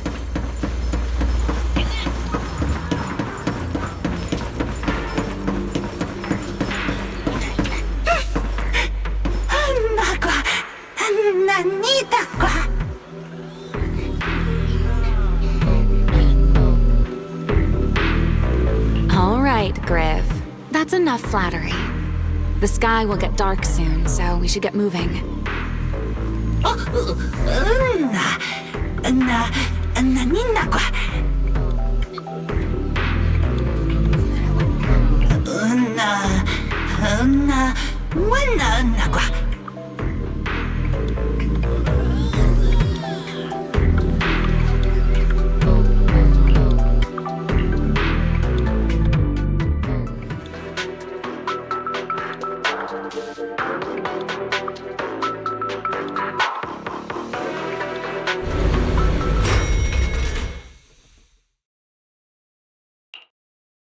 Here we are, the bottom floor of the retroflux zone.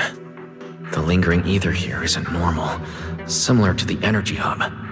The concentration and activity levels are way off. In other words, there's probably another singularity leakage deeper inside. Come to think of it, Griff mentioned something like that too.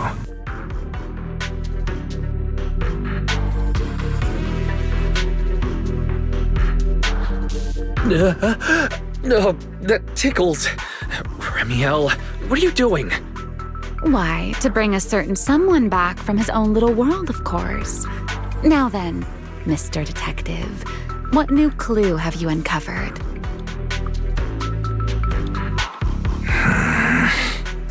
Oh my, are you upset? Then how about this? I'll give you a feather as well, and you can try to get me to sneeze too. Then we'll be even Steven. Deal?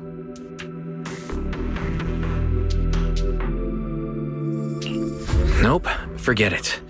I have a feeling you're still hiding something. This isn't the same kind of feather you use to immobilize ethereals, is it? Oh, do you really think that poorly of me?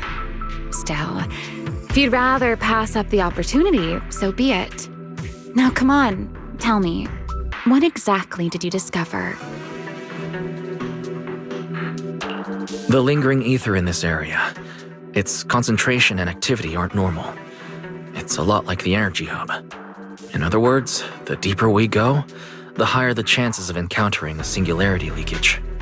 So, as we keep moving deeper, we'll need to avoid singularity leakages as much as possible. Remiel, I need you to follow my directions, okay? I'm confident in my abilities as a proxy, so it shouldn't be a problem. Remiel? Are you listening? Remiel. I'm listening. Please, go on. I already finished, Miss Absent-Minded Void Hunter. My apologies. My mind wandered for a moment. It won't happen again. But I did hear everything you said. Really. Relax. I'll follow your lead. After all, your faith in the legendary proxy. I'll leave the route planning to you, oh great Faithin. Must we use that title? Oh, great wanted Void Hunter? I swear, you're always way more demanding of me than anyone else. Hide anger.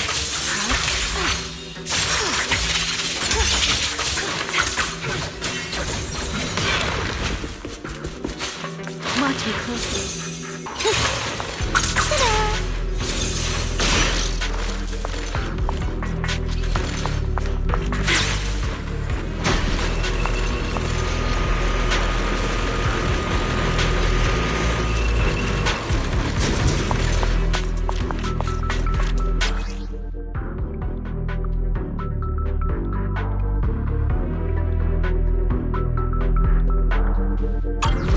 Be careful. These mechs are behaving strangely. These abandoned mechs. They were most likely affected by a singularity leakage. Let's give them a moment to cool down.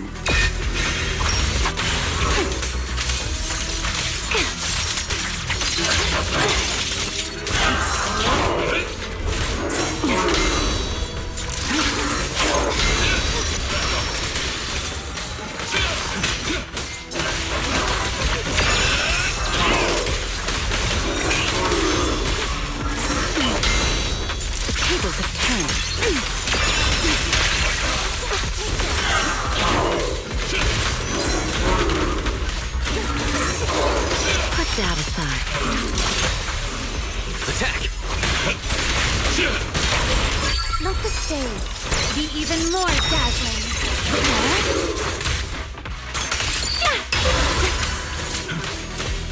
Build the flame with me!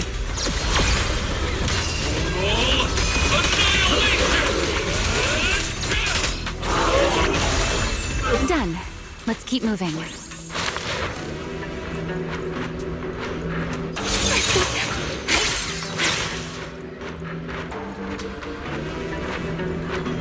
The nearby ether activity looks abnormal.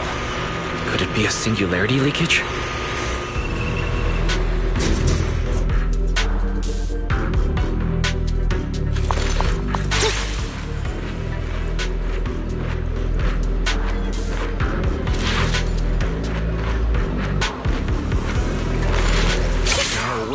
enemies around here than I expected.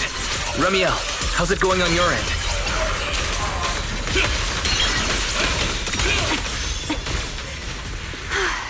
These enemies are far too strong. I couldn't possibly defeat them. Abandoned mech beats first-generation Void Hunter. That would make quite the headline.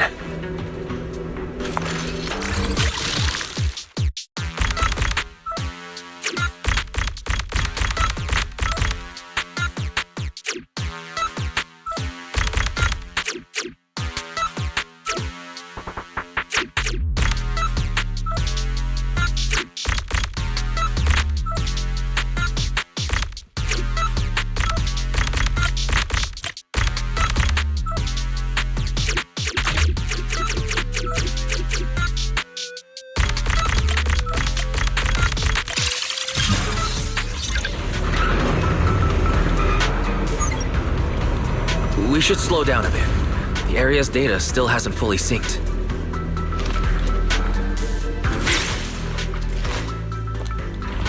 Remy, wait, don't!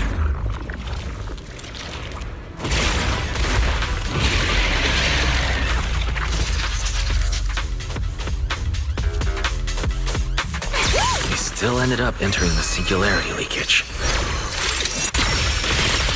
Since we're here, let's finish this quickly. All right. So let's handle this, Pyrois.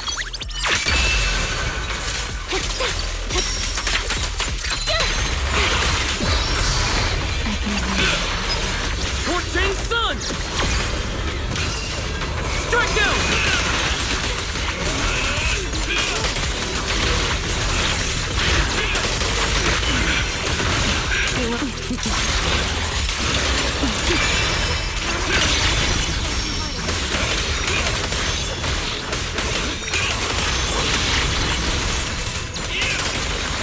Everlasting flame!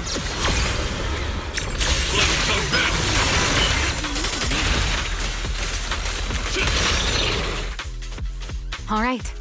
The enemies are dealt with. Let's keep moving.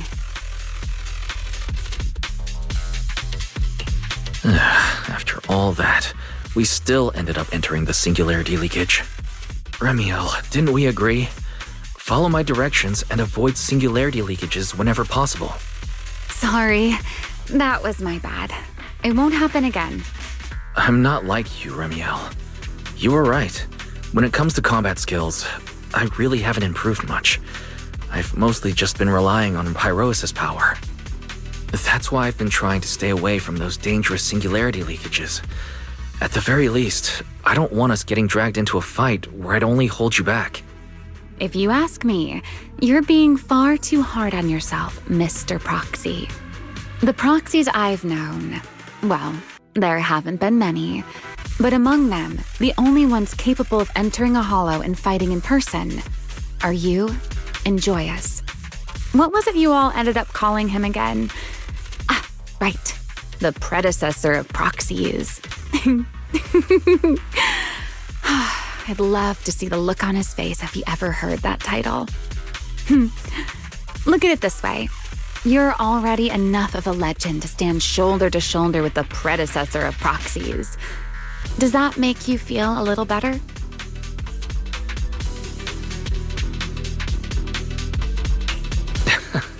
Thanks, Ramiel. But putting me on the same level as Mr. Joyous? You're giving me way too much credit. It's not such a stretch. If you ask me, his combat skills may actually be worse than yours. He's your complete opposite. Always convinced he can handle anything. Yet the moment a real fight begins, he's the first one flat on the ground.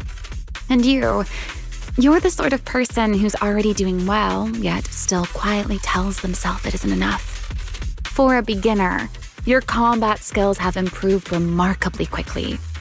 I know many of your friends excel in combat, but there's no need to measure yourself against them. Don't forget, you're a proxy. You always have been, and you still are. There are many things only you can do. As for the things you can't do alone, I believe your friends will be right beside you to accomplish them together.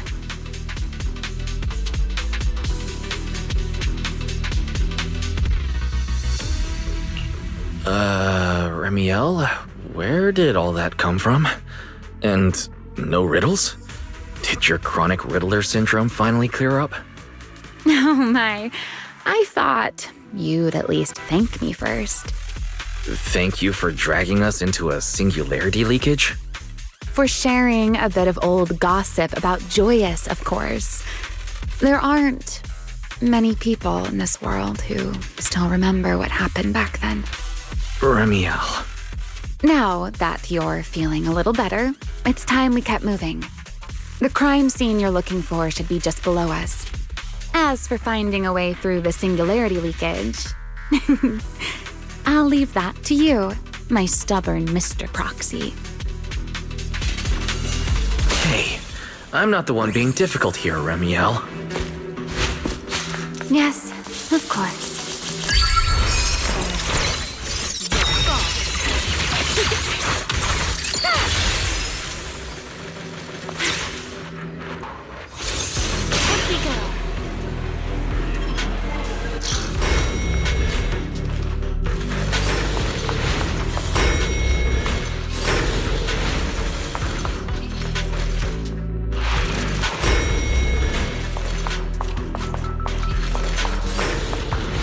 I'll leave the fighting to you, Remiel. As you say, Mr. Proxy.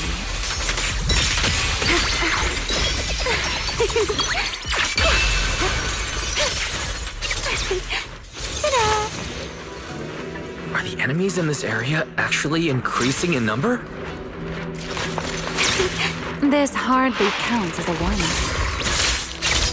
Feels like we're really starting to get in sync, Mr. Proxy. I can still keep up with you. If I push just a little harder.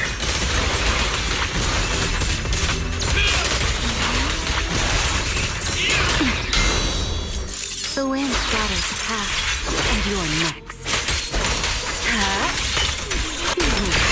Who's got that?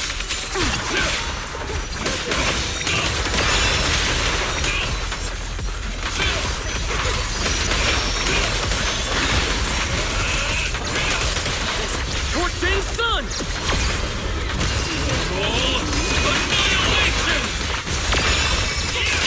Finally, that's over. We should keep going. Your stamina is just short of a passing grade, Mr. Proxy. The view's lovely from up here. Want to take a look? Up ahead. That's the place from Toby's memory.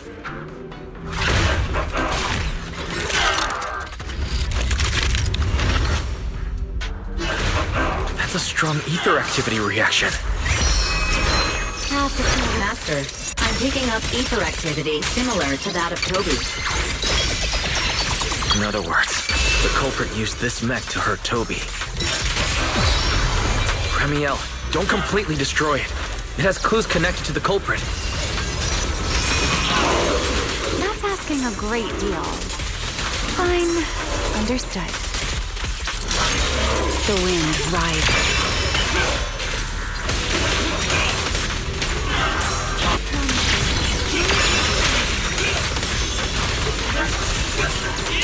The line shall be drawn by me.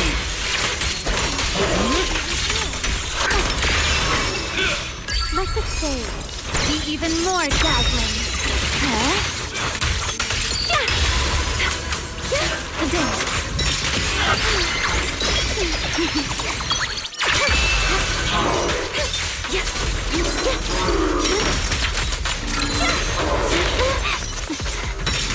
Let's stir up some trouble. Build the blade with me!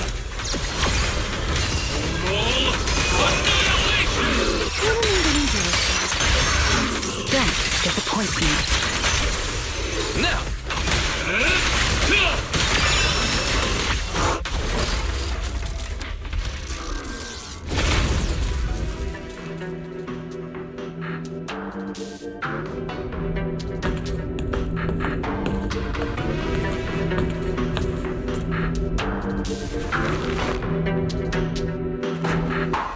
Data cross-reference complete. Master, your current location matches Toby's memory record with a 99.73% similarity rate. Site confirmed. Looks like the culprit's long gone by now. Let's check out that weird mech first and see if we can find any clues. Then I'll rest nearby for a bit. Data analysis isn't exactly my specialty, so I'll leave that to you and your AI assistant. Sure, no problem. Leave this to me.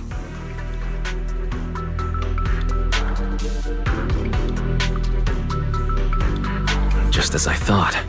The culprit used this mech to implant potent ether into the Bangbu. And there's something else. I'm seeing traces of a virus inside the Bangbu. Was the culprit trying to control them remotely and make them commit crimes? Or maybe...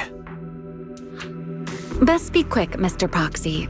I damaged that mech's ether battery during the fight, so there's no telling when it might explode. Huh? Why didn't you mention that sooner? Wait, what's this? A video? No, it looks like a photo. Huh? How is that possible? He's alive? No, there's no way. He should be... Serpico. How is he here? Huh? That image that flashed by just now, what was it? The culprit's face? I feel like I've seen it somewhere before. I'm not sure, but... this mech's data is way too corrupted. Fairy, can you recover that image from earlier? Understood, Master. Locating anomalous image data. Is it really? No, it can't be him. It's just someone who looks like him. I must be seeing things. It's probably because I saw Truvia earlier. That's why Serpico came to mind. I must have mistaken the culprit for him. Yeah, that has to be it. But what if... What if that really is Serpico? You look pale, Mr. Proxy. What happened? If we've gathered enough information, let's head back for now. No need to continue analysis here. The culprit is clearly long gone. Mr. Proxy, Wise? Are you listening? Oh, I'm fine. Just give me a little bit. I want to confirm something.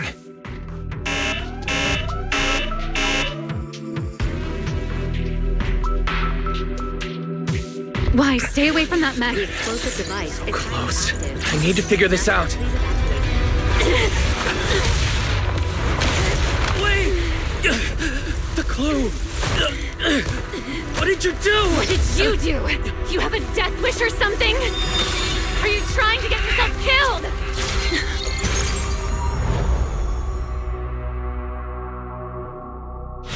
Wait, what is this? I don't recognize these voices or visions. They are the ones who once again defeated the enemy and brought new hope to Eridu. Belly, this commendation ceremony has far too many steps. My legs are killing me from standing here. My back itches. Everyone is watching. Behave. If you're going to be so proper about it, then stop replying. Next, please welcome Colonel Vike and Lieutenant Colonel Dan of the Guard of Staves to the stage for their commendation ceremony. Oh wait, why are you ahead of me, Belly? Shouldn't this be sorted by surname initials? Why are they using given names instead? Because it's sorted by rank. A colonel comes before a lieutenant colonel. That makes sense, doesn't it? These are Remiel's memories. But why am I seeing them? If I'm not mistaken, the person beside her is also one of the first-generation Void Hunters. A colonel of the Guard of Staves. Belliora Vike. And this one is... That is all I wish to add regarding the experiment. Professor Archie should have already gone over the rest with you. Relax, Sunbringer. It'll be fine. You and RK have already explained the experiment to us nearly 100 times, each in your own way. Then can you repeat it back to me, Remiel? Don't worry, Sunbringer. I've memorized everything for her. I'll be watching over her during the experiment as well. So, there shouldn't be any problems. What do you mean, shouldn't? Belly, you're supposed to say it'll definitely be fine. The Karma Core sealed within the Void Hunter weapon. At the moment, most of our research remains entirely theoretical. As for further resonating with it, Professor Archie's experimental plan remains only theoretically feasible. Belliora, Remiel, before the experiment officially begins, you may still back out at any time. No one will hold it against you. What are you talking about, Sunbringer? Of course someone would hold it against me. If I were to back down out of fear and throw away a chance that might let us conquer the Hollows once and for all, my future self would never forgive me for it. Sealed within a Void Hunter weapon. A Karma Core. What is that? I've never heard of it. Ellie, you've been distracted today. What's on your mind? Nothing in particular. Really? Then does that mean you stepped on my feet 3 times in a row on purpose? Ugh. Come on, don't be so tense. We don't get to dance together every day. Just try to enjoy it, okay? I know what you're thinking, but look at me. I'm not worried at all. Because I know that in tomorrow's experiment, no matter what happens, you'll be right there with me. As you always have. Yeah. Just like always.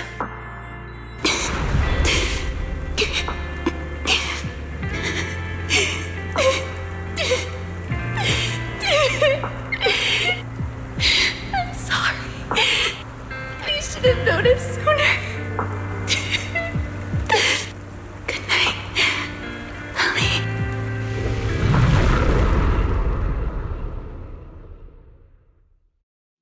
There should...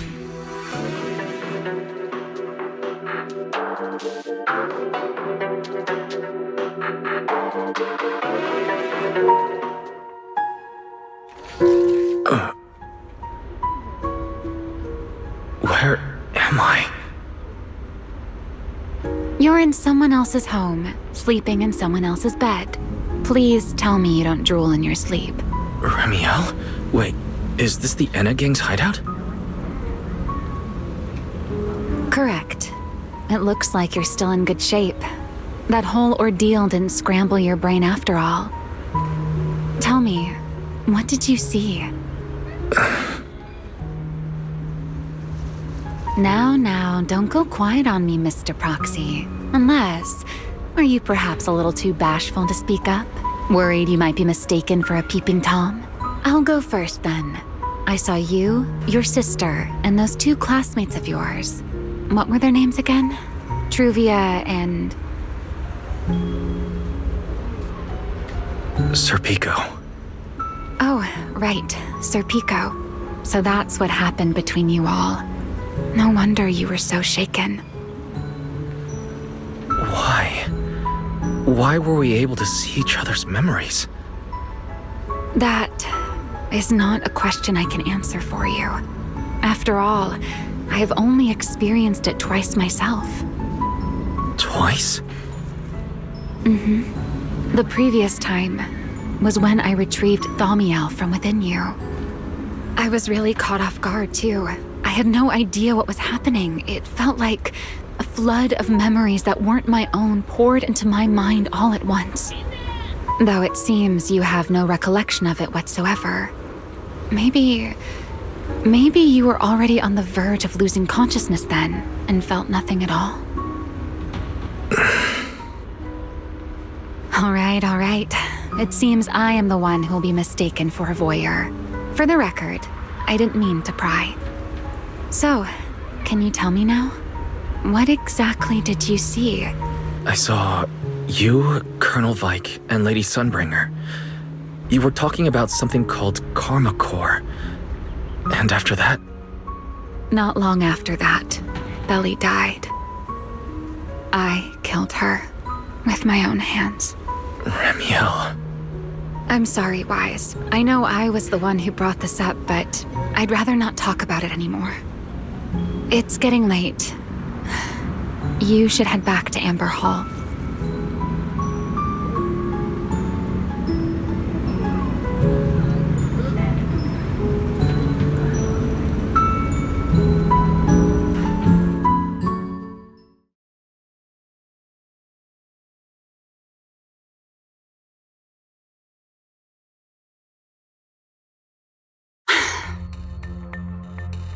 Does everyone in that covenant of yours have this nasty habit of haunting people like restless ghosts?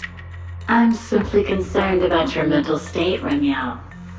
Then this is the worst possible time to appear. I can at least pretend you don't exist if you just stay away. Sorry. If you are truly sorry, then disappear. Now. You knew all along that Faith and I would have that strange resonance, didn't you? I'll take your silence as a yes. Yes. I knew all along that he would have an anomalous resonance with you. The part of you that's already fused with the Karma Core. But I'm sorry. I did not expect the two of you to see fragments of each other's memories because of it. Fine. Since you are being so sincere, I will forgive you this once. So, why did you show up this time? Surely you didn't come all this way just to apologize. After your previous encounter with Eldrada, I'm sure you've realized what the three Sunbringers of Rose Califer truly are. Perhaps. I'm not drawing any conclusions here, but I have a fairly good guess. Sunbringer. She always did have a habit of taking things too far. What's your plan then? My plan?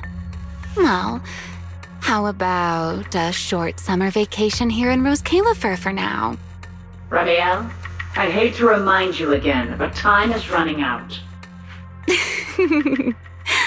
Though, to be honest, I don't think you need to be in such a hurry. I know that storm you foresaw better than you ever will. And I also know when it will arrive. And before it's finally here, let me rest a while longer. In this city in the sky, opportunities like this don't come often, so I just want to take one more good look at the ideal city my old friend poured her life's work into building. And at the final gift she left for this world.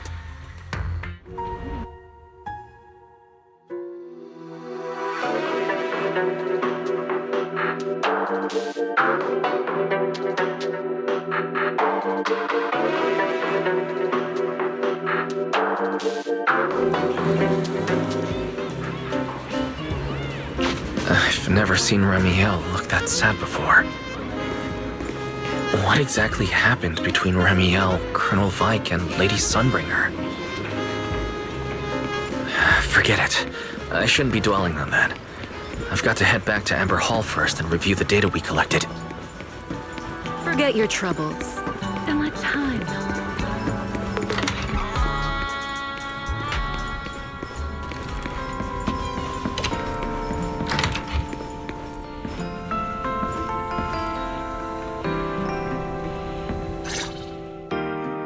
Wise, you're finally back!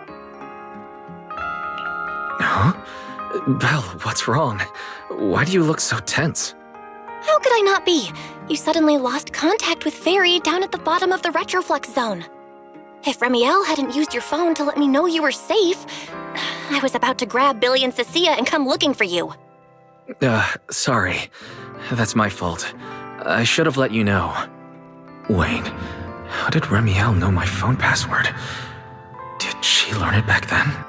So, what exactly happened after you lost contact with Fairy and me?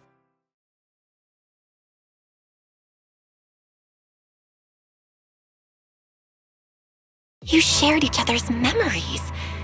Can our ocular implants really do that? I don't know. Nothing like this has ever happened before. But Remiel said she saw something similar when she pulled Thaumiel out of me. I think Thaumiel and my ocular implants must have had some kind of weird reaction or a resonance. True. Both times Thaumiel was there. But you spent quite some time with Remiel before, and nothing like that happened, right? Yeah, that's true. I feel like there has to be something else besides the ocular implants and Thaumiel. How about we go ask Lady Dracaena the night after tomorrow? She's overseeing our treatment, so she may know more about this. The night after tomorrow? Why then? Lady Dracaena will be hosting a welcome banquet for the guests at the CCD reception hall. We received invitations as well. Lady Dracena's hosting it herself? Does that mean the CCD's singularity leakage issue has already been resolved? Most likely. Otherwise, she wouldn't have scheduled it. I heard that there's another welcome banquet happening in Virium at the same time. Lady Lindvern and the ESD are hosting it for guests who still haven't been cleared to land in Buastrom. When I went out this afternoon, I ran into Valina and Norma.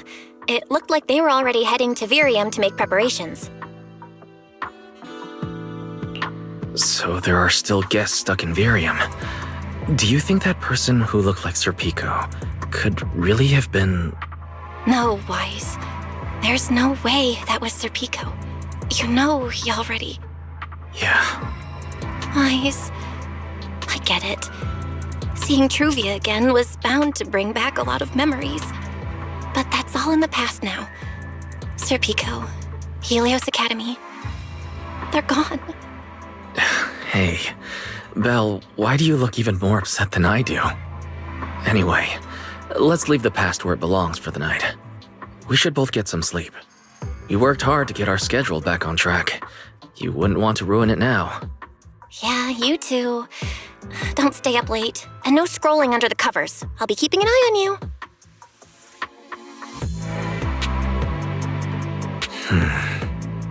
Maybe I should take another look at the data from the retroflux zone before I call it a night. If I'm lucky, I might find something that tells me who the culprit really is.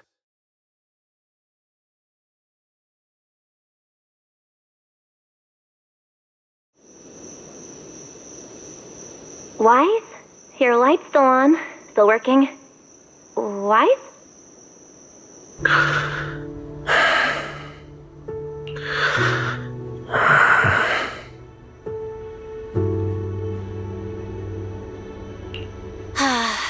I told him to go to bed early, and here we are. Huh? These scattered papers here are... Notice, these are drafts Master used to analyze the culprit's intentions. Additional notice. Master has been asleep for approximately 30 minutes. Deep sleep is highly probable. Suggestion. Second Assistant, please refrain from any action that may wake Master. I know, Fairy. He needs some good rest. I'll handle it from here. That's what the Second Assistant is for. Negative. Correction. Second Assistant will complete it under Supreme Assistant's direction. All right. I'm counting on you then, First Assistant. Fairy, give me a quick summary of everything we've established so far. Understood. Displaying all current findings and analysis for Second Assistant. Finding 1. The culprit's victims share no common traits. Their identities are of limited use for further deduction. Finding 2. Whenever the culprit implanted potent ether into each Bangbu victim, he also set a specific activation time and activation location. So for the culprit, what matters was the time and location, not the victims' identities. Affirmative. Based on current information, the most meaningful data is the time and location of each singularity leakage. Fairy, can you pull up Airspace Patrol's recent records? Start from when singularity leakages began appearing frequently. I want to see when and where each occurred. Understood. Accessing Airspace Patrol's internal network. Wait, Fairy, why are you hacking into Airspace Patrol's intranet? How do we even explain this if they catch us? Just stick to the public records? Too late, Second Assistant. Intrusion and search processes complete. A complete schematic has been generated for Second Assistant, with all singularity leakage times and locations marked. So these circles mark where each singularity leakage appeared, right? The energy hub, the retroflex zone, the CCD. Looking at the map, they appear to be randomly scattered around Buastrom. Oh, right. I remember now. Even after a singularity leakage disappears, there's still a window where it can be reactivated. Affirmative. Such events exist in archived records. Fairy, could you mark the locations of these reactivated singularity leakages as well? Understood. Corresponding locations have been added to the map for Second Assistant. The positions changed a lot. No wonder Lady Dracaena spent so long dealing with the CCD singularity leakage problem. Huh? Fairy, what's the significance of these overlapping areas? Answer. These indicate multiple singularity leakages occurring in close proximity, both in time and location. Analysis. Under these conditions, multiple singularity leakages interact, causing the affected area in real space to expand accordingly. So what you're saying is, multiple singularity leakages that appear at the same time and place can overlap? Wait, does that mean... Fairy, can you reorganize this data again? I want to pinpoint when and where these singularity leakages came closest to overlapping. Understood. Generating new analysis results for Second Assistant. This is it. This has to be it. How long was I out? Fairy, I said wake me up after a bit. Huh? Belle, what are you doing here? That's not important. Look at this. Fairy and I found out why the culprit is creating these singularity leakages. What is this? This is the location of the singularity leakage the culprit created last week, 3 days after we rescued Toby. Each of these singularity leakages overlaps with the others, and the affected area stretches from the edge of Scommel Hollow all the way to Buastrom's main urban district. So, the culprit could use this method to move something from Scommel Hollow to Buastrom.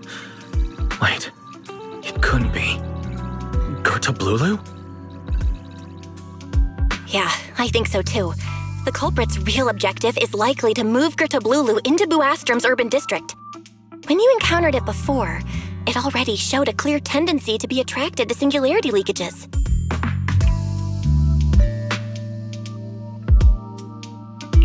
Okay, but what happens after that? Once Gertablulu is moved into Buastrom's urban district, then what? And besides, if it's really inside the singularity leakages in Buastrom right now, why hasn't anyone found it? Looks like we'll have to follow the trail of the singularity leakages and investigate on site. Yeah, I was thinking the same thing. Once it's daylight, Billy, Cecilia, and I will head to the energy hub. Maybe we can follow whatever traces are left and find a new lead.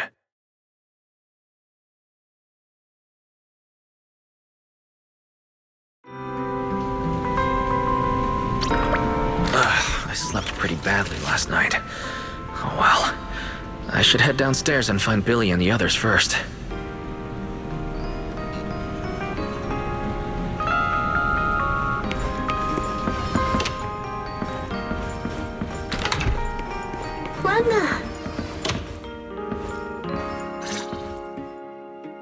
Wise! There you are! Belle already told us everything. Now that's our manager! You found a clue on the culprit in no time at all! Alright, time to investigate the site. We'll head to the energy hub and trace the singularity leakages as they appear, until we locate either the culprit or Gertablulu. Right. Fairy and I will stay here and back you up remotely, just like before. Wise, If you run into the culprit or Gertablulu, don't do anything reckless, okay? Your safety comes first. Don't worry, Belle. I promise I'll be extra careful. We'll protect the manager too! Yeah, don't worry, Bill. If anything goes wrong, I'll grab Wise and make a run for it. Oh, sorry, Billy, you're on your own, buddy. No problem! A Starlight Knight always protects their companions until their dying breath!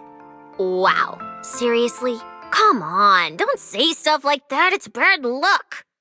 Anyway, it's getting late. Let's go!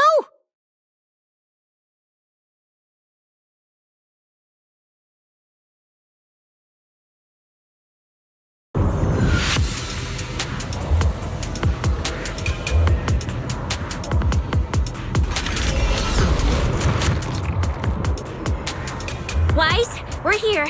Stay sharp, and if things go south, just run. Huh? Well, where are we? Did we end up back in Buastrum? It looks like... an office?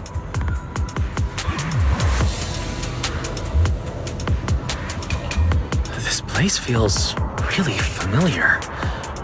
Wait, isn't this Lady Dracina's office? Valina brought me here before. Huh? Lady Dracina's office?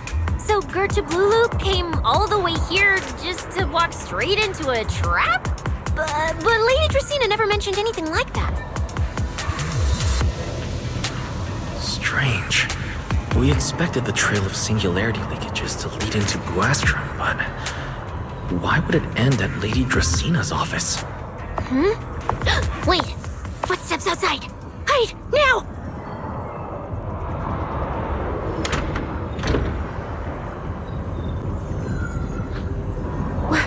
You startled me. What are you all doing here? Well, actually, Wise, you explain.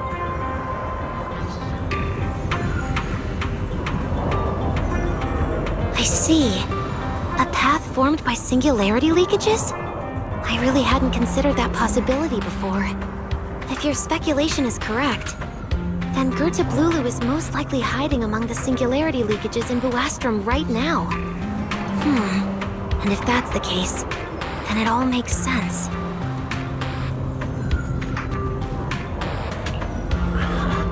Lady Dracina, do you have any other clues? Well, you see, a few nights ago, a small singularity leakage appeared near my office. Considering that, together with your deductions, the target of both the culprit and Gertablulu is most likely... Wise, could I ask these two to step outside for a moment? After all, their identities... It's all right, Lady Dracina. We're all friends here. It shouldn't be an issue. I understand, but this concerns Rose Califer's highest level secrets. The fewer people who know, the better. Especially considering who these two are. A new Eridu public security officer and, an unemployed freeloader.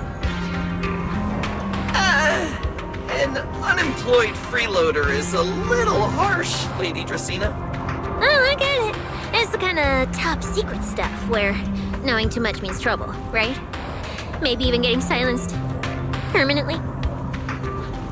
Yeah, more or less. It's a bit complicated, so Wise and I will need some time to talk. Cecilia and Billy, you can return to Amber Hall and rest. Once we're done, someone will escort Wise back to you. Right away! No problem, Lady Dracina.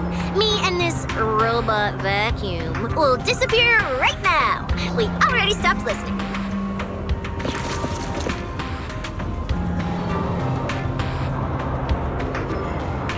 Something feels off.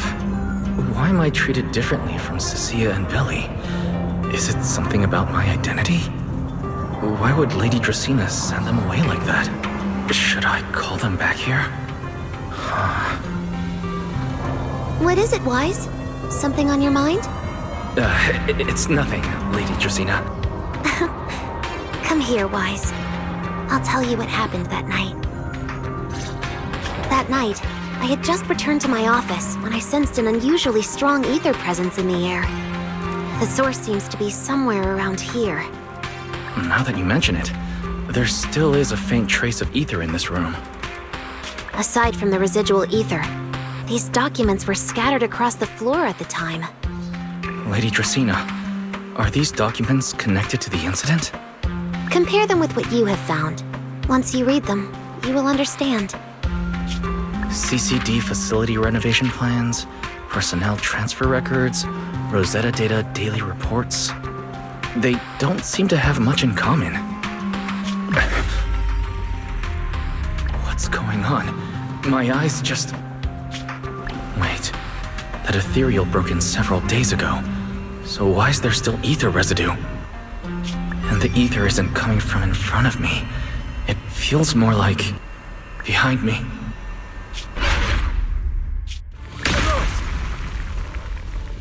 I knew it.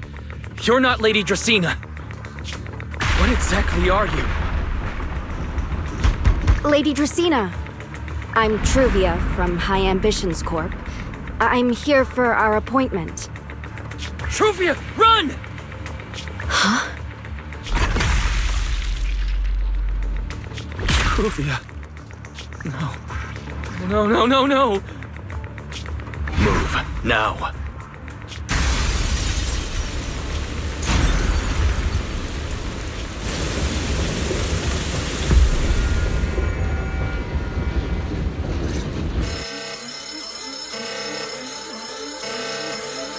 Lady Dracaena, are you unharmed? We received word that something inside the CCD... Is that... Miss Truvia? How did this... Sigrid? Oh, thank goodness, just in time! Hurry, help me stop the bleeding! Yes, Lady Dracaena. This is my fault! I shouldn't have left her here alone with Wise! Wise? Lady Dracaena, forgive my boldness, but do you mean... Mr. Wise gravely wounded Miss Truvia? Yes, that's what happened. What I mean is, I never realized there was such a deep animosity between Wise and Truvia. But I believe Wise must have acted on impulse. He would never do this otherwise. In any case, our first priority is to find Wise and get to the bottom of this. He just fled. Lindvern isn't here, so... Can I count on you to handle this, Sigrid? Sigrid, is something troubling you? My apologies, Lady Dracaena. I will find Wise at once and bring him back to you. Good. I'll leave that to you, Sigrid. And about tonight? Keep it quiet for now. We don't want our guests who've just arrived to feel any unnecessary panic. Yes, Lady Dracaena.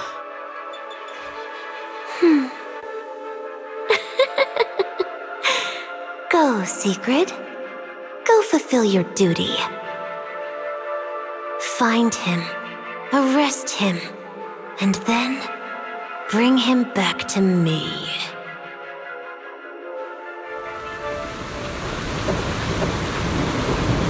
Pyrois! Why did you pull me away? Truvia, she was right there. Why wouldn't you let me save her? Because she's beyond saving. Her wounds were clearly fatal. There was no way to save her. And that thing that appeared like Sunbringer, we cannot face it on our own. Are you powerful, Pyrois? You're supposed to be powerful, Pyrois! So why? Why didn't you use that power to save her? Are you sure? Do you really want to see the rest of Rose Califer buried alongside your old classmate? Acting on impulse won't save her, and it won't help you either. Take some time to clear your head in the rain before that thing finds you, and then go do what only you can do. What you have to do. Something only I can do. But right now, I can't do anything.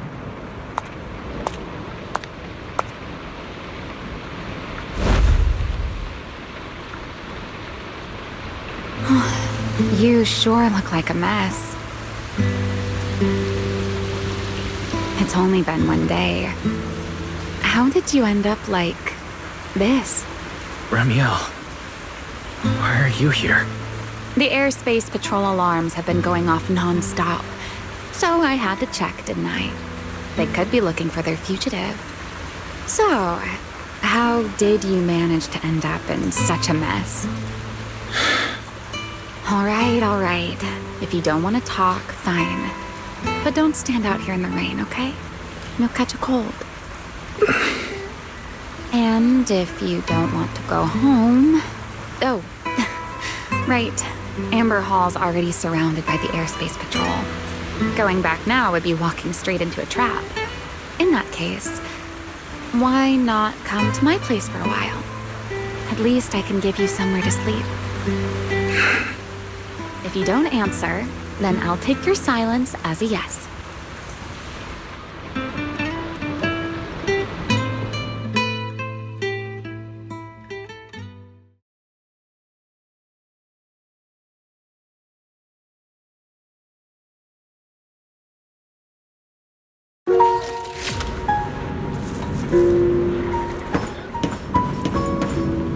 All right. Sit anywhere you like. Just, not the bed. Wet bedding is such a pain to deal with. Here's a towel. You should dry yourself off. If you've got the strength, you can take a hot shower, too. There's a makeshift bathroom over there. The bamboo built it for me. Okay, fine. If you don't want to move, I'll dry you off myself. Why? Why did you bring me here? Hey, shouldn't you thank me first, Mr. Soaked to the Bone? Thanks, Ramiel. Since when did you become so obedient? That isn't like you at all. If you really want to show your thanks, here, it's your turn.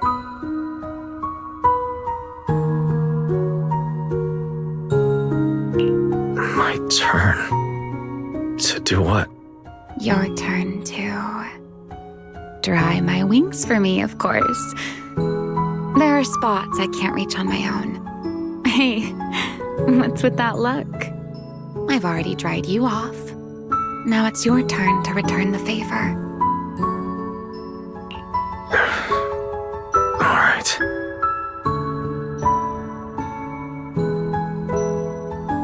You know, Wise, I've never liked rainy days.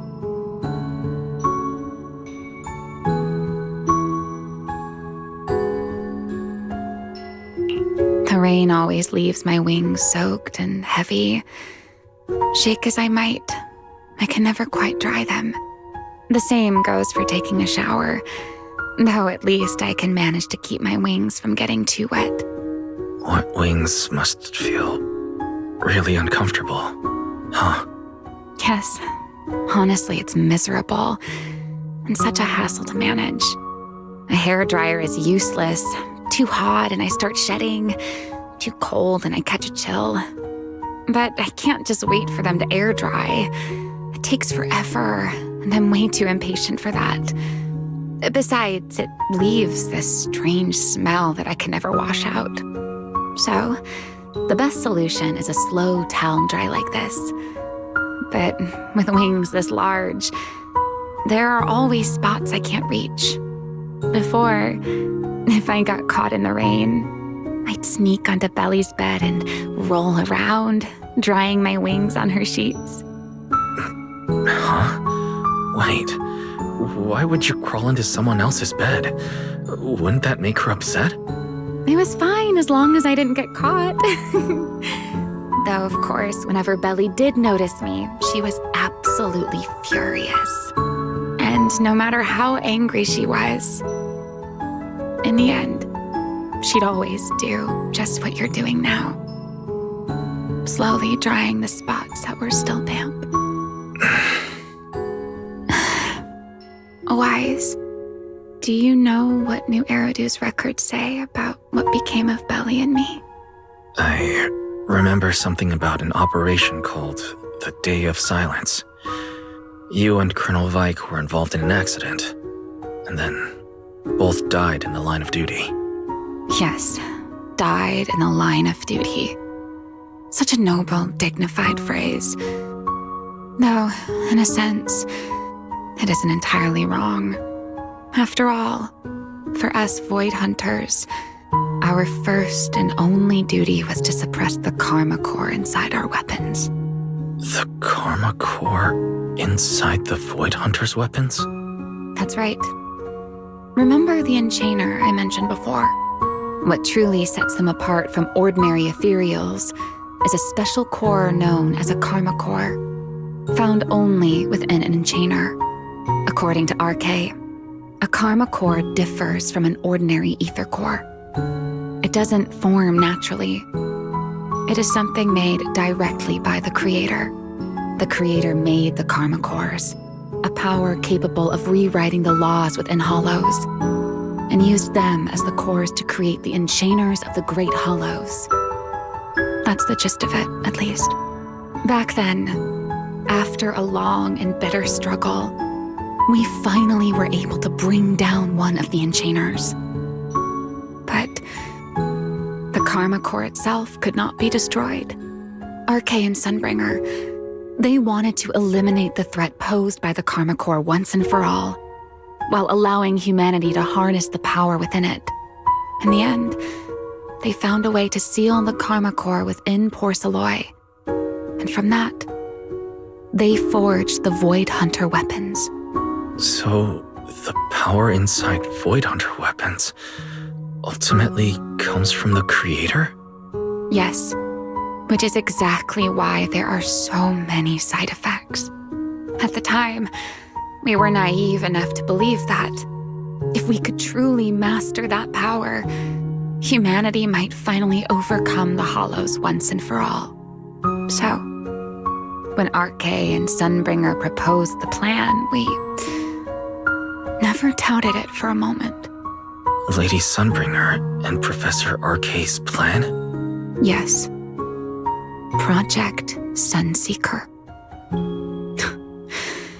I'll never forget that accursed name for as long as I live. Simply put, it was an experiment that used vast quantities of porceloy as a medium to partially fuse us Void Hunters with the Karma Core sealed within our weapons. They fused you with a Karma Core? Then that would mean... It meant we'd become artificial Enchainers. No more enduring the costs of wielding Void Hunter weapons, and perhaps even achieving a stronger form to defend New Eridu. Looking back, I can hardly believe I fell for RK's lies so easily. So, it was in that experiment when you and Colonel Vike... Yes. Belly and I were the final participants. Or rather, the final test subjects. Looking back, I wonder if Belly already knew the truth behind RK and Sunbringer's plan. Otherwise, she probably wouldn't have insisted on coming along. She's never been one to enjoy the spotlight. If only I'd realized what she was thinking sooner. Ramiel. RK was extremely meticulous, always laying out careful, detailed plans.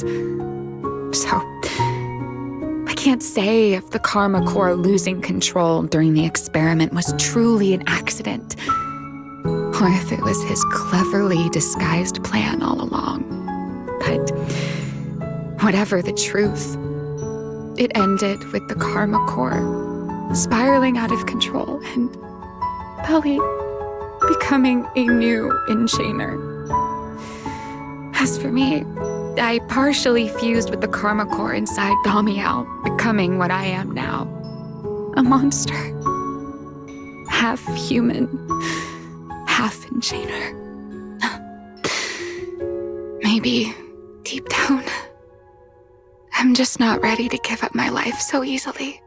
In the final moment, Thaumiel's power of controlling temporal patterns froze me in a state of near suspended animation. I didn't fully awaken from the seal in Persena's Hollow until about a year ago. The power of temporal patterns. Right. Remember my feathers? The ones that can pin you in place. That's an example. The karma core sealed within Thaumiel holds the power to halt the flow of time. And because I partially fused with the karma core, even without Thaumiel, I can replicate a similar effect on a smaller scale. But that little bit of power isn't nearly enough to take on those 3 Sunbringers. That's why I had to reclaim Thaumiel. Even if it accelerates my path to becoming an enchainer, I still have to...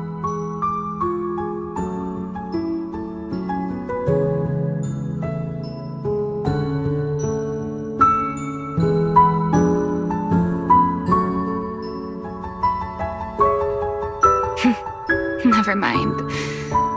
Enough about me. Why am I even telling you all of this? Still, now that I've told you so much...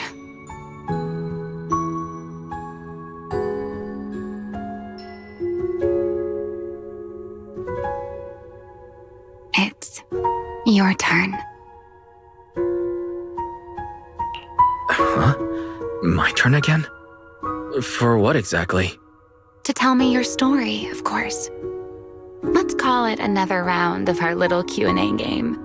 You didn't actually ask, but I had a feeling you'd want to know. So I went ahead and answered anyway. Now, it's your turn.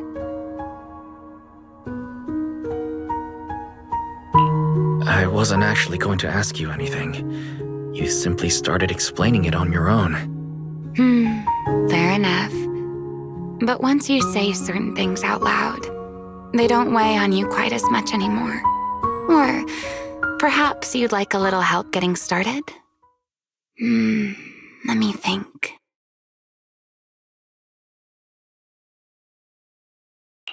Serpico and Truvia. They transferred to Helios not long after Belle and I started there. They came from a prominent background. They were the adopted children of Mosient, the head of High Ambitions Corp. They were exceptional students as well, so it didn't take long for them to become some of the Academy's most talked about students. We were all studying under Miss Carroll at the time, and before long, we became close friends. Back then, we all had ambitious plans for the future, understanding the Hollows, perhaps even conquering the 6 Great Hollows. In our teacher's words, we were meant to seize the sun called Helios. Later, the 4 of us who ranked at the top became the only 4 people ever to have smart ocular implants. Then, during a performance test for the implants, I lost control. Serpico. He died because of me. When I finally woke up in the hospital, I learned that Truvia had been taken away by people from High Ambitions Corp the day after the incident. The next time I saw her was during the fall of the old capital. She was with one of High Ambition's rescue teams. To be honest, I never imagined we'd meet again like that. Belle and I were seriously injured, but we still wanted to go back. Back to the ruins of Helios, to save as many people as we could. We begged Truvia for High Ambition's help. We promised we'd guide them through the Hollows, that we'd do whatever it took. But she turned us down without hesitation. I can't really remember what happened after that. But on that day at Helios, no one made it out alive except Belle and me.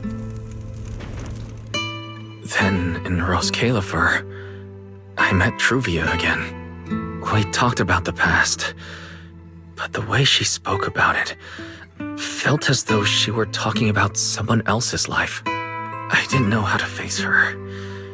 And ever since then, no matter what I do, I can't shake the feeling that I'm being watched. That gaze. I don't know whether it was Truvia's or Serpico's, or... Perhaps it was your own. The you from the past. The one who kept thinking, if only I'd done something sooner. The one who never managed to forgive themselves. Making peace with the past isn't easy. And sometimes, you don't get the chance at all. Yeah, there won't be another chance. Truvia, she was killed by Dracena. By that thing pretending to be Dracena. Something pretending to be Dracena. Wise, what exactly happened before I found you? Will you tell me?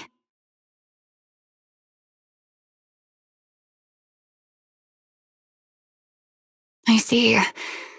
So that means Dracena, the youngest of the Sunbringers, had already... No. Judging from the timeline and the outcome, perhaps not yet.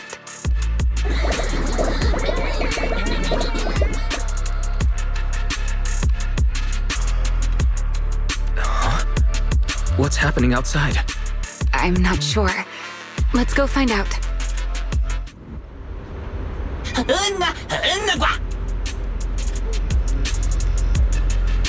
Forgive me, but I cannot obey. Is that secret?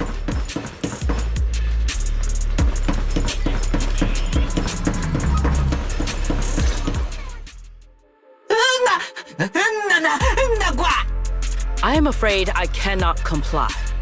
I know Mr. Wise is here, and I have come to take him back. Please do not stand in the way of my duty. Secret. She won't be easy to fool. Wise, hide for now. I'll think of something. Wise? What are you doing?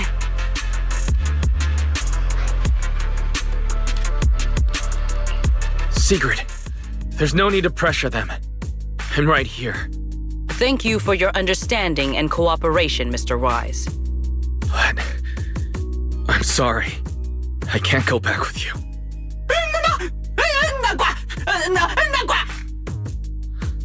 Well, since Wise has already stepped out into the open, I suppose there's little point in my remaining hidden. This would be our first proper face-to-face meeting, would it not? Deputy Director of Airspace Patrol. Remiel. Now that is an unexpected development. Mr. Wise, Lady Dracena has ordered a search for you. But our only aim is to uncover the truth of what happened inside the CCD. So please, come back with me. As for this fugitive wanted for the attempted assassination of Lady Eldrada... Just so we're clear, if you decide to make a move here, you'll be the only one who dies. How can you be so sure before you actually try? I don't mind getting my hands dirty. I am a fugitive after all. Hardly a saint to begin with. But are you really willing to die like this? As a puppet controlled by that monster without ever learning the truth? Then speak plainly.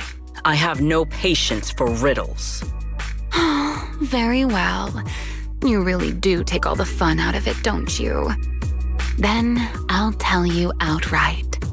The Sunbringer inside the CCD was Gerta Blulu in disguise. What did you say? Huh? I expected that reaction from Sigrid, but you too, Wise? I thought you'd figured it out already.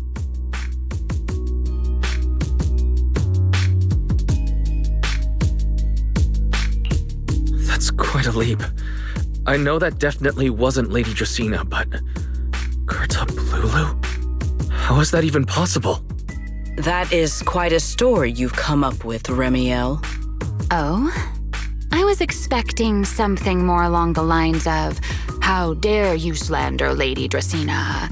followed by you charging straight at me with your spear. I was quite prepared for that. Or could it be? You've suspected all along that the Sunbringer at the CCD might not be the real one. What makes you so certain that it was Gerta Blulu? Intuition, perhaps? Of course, there was also my trust in Wise, and a little reasoning.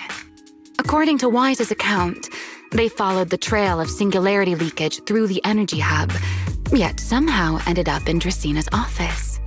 Then the false Dracina showed up, sent Billy and Cecilia away, began mutating into an ethereal, and attempted to silence Wise for good. That's when Truvia arrived. She saw through the imposter's disguise too, and became her first target.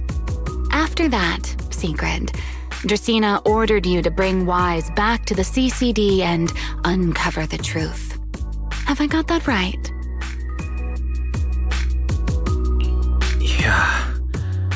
Sigrid, I understand why you'd find it hard to believe, but this is what I saw with my own eyes. I did receive orders from Lady Dracina. But what does that prove? Let's put it this way, Sigrid. Before you arrived, based solely on Wise's description, I assumed Lady Dracina's karma core had gone out of control and turned her into an enchainer. But from what we've seen before, if that were the case, there is no way she could have retained her human consciousness, much less continued issuing orders to you. With that possibility ruled out, and considering Wise's discovery of the singularity leakages, along with the recent appearance of multiple enchainer larvae, it is entirely possible that either Gerta Blulu or Bashmu entered the CCD through the singularity leakage, and, through the karma core, became partially fused with Dracina. How could that even be possible? It seems you have at least a basic understanding of enchainers and karma cores. Good. That saves me a fair bit of explanation. I can't say how Sunbringer managed it, but the most likely explanation is that she divided her karma core into 3 parts and entrusted them to the 3 ladies we see today. That would also explain why Gerta Blulu and Bashmu appeared at roughly the same time. Then again, there may be a 3rd enchainer larva out there that we simply haven't discovered yet. As for why I don't think it was Bashmu, well, that's the easy part. Bashmu is enormous. Had it appeared in Buastrum, it couldn't possibly have gone unnoticed. So, either it was Gerta Blulu or a 3rd enchainer larva we haven't discovered yet. It attacked Lady Dracina, and it succeeded. Just not completely. Otherwise, there would have been no reason to keep impersonating her. If I had to compare it to something, it would be like, 2 people fighting over the same controller. Dracina's consciousness and Gerta Blulu's consciousness coexist in the same body, competing for control of both the body and the karma core. Judging by the current situation, it seems Gerta Blulu has the upper hand. That is still nothing more than speculation. And if Mr. Wise deceived you, then none of your conclusions would hold. It's true. I have no way of proving that I wasn't lying. It's all right, Wise. I believe you. And I believe everything you've told me. Remember the rules of our little Q&A game. You don't have to tell the whole truth, but no one is allowed to lie. And besides, Sigrid, you've heard us out this much already. I'd say that means there's still room for us to talk. Wouldn't you agree? What is it you want to talk about? Why, how to get that poor little Sunbringer out of her current predicament, of course. So, interested? There's too many eyes out here. We should speak inside. The retroflux zone. I never would have thought you would be hiding here. Oh? And here I thought you had let me go on purpose. I never expected the Airspace Patrol surveillance network to have such a glaring blind spot. Would you call it that? Before all this, I wouldn't have believed anyone would willingly live in the sewers with a whole colony of Bangboo either. I was pretty shocked when I first got here, too. All right, let's save the small talk for later. Let's discuss how we're going to deal with Gertablulu. Or rather, what to do about Dracaena. First of all, the enemy has already taken control of the CCD. That effectively gives it access to Rose Califer's communications network as well. In other words, we can't communicate with anyone through electronic means right now. If we do, it'll notice us almost immediately. Lady Dracaena did give orders to keep a close watch on any unusual communication signals within the island. See? The enemy is already starting to show the cloven hoof. No offense to horse sirens, of course. Go on. Dealing with it wouldn't actually be difficult. The real problem is how to do it quietly. Even I can't be sure I could bring it down in a single strike. None of us knows how deeply it has fused with the Karma Core. If we act rashly, worst case, everyone in Rose Califer ends up witnessing Lady Dracaena turn into an ethereal. And by then, even if we manage to save Dracaena, to Rose Califer, all we've really done is save a monster that could turn into an ethereal at any moment. I never thought you cared about Rose Califer's order and stability. Why wouldn't I? This is the utopia my friend built with her own hands.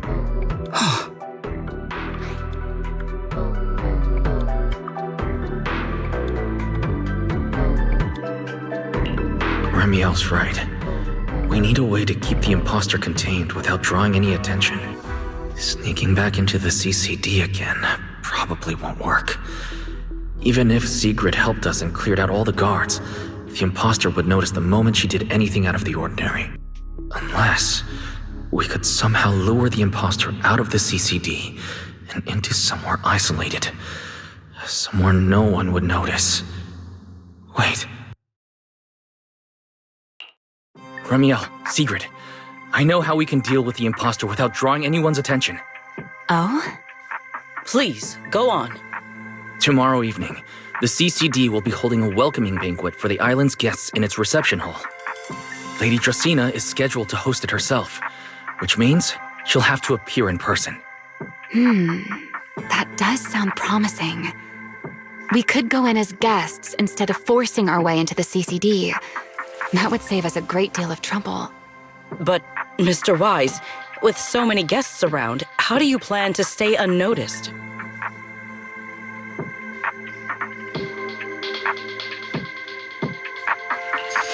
What if a singularity leakage were to appear at the exact moment the imposter makes an appearance?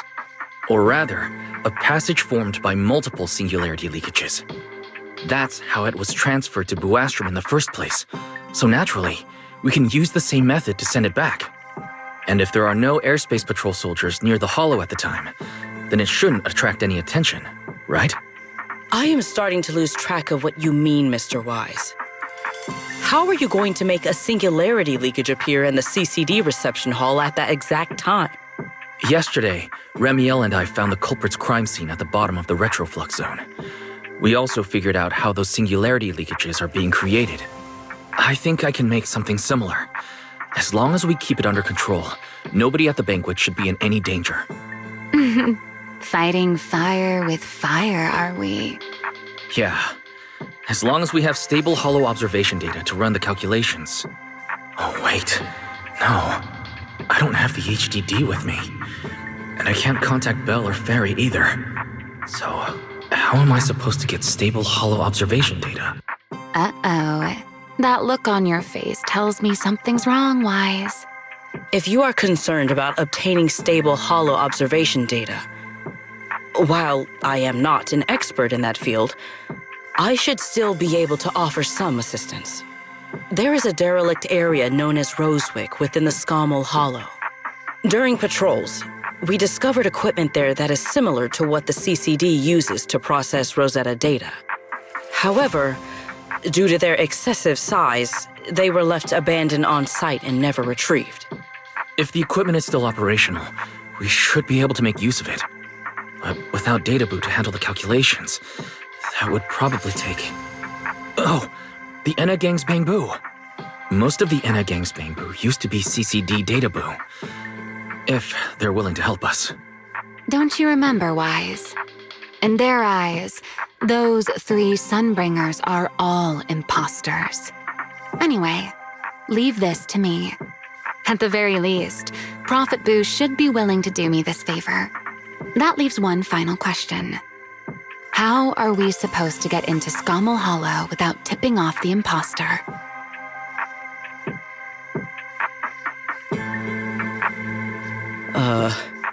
Why are you both suddenly looking at me like that? Oh, nothing.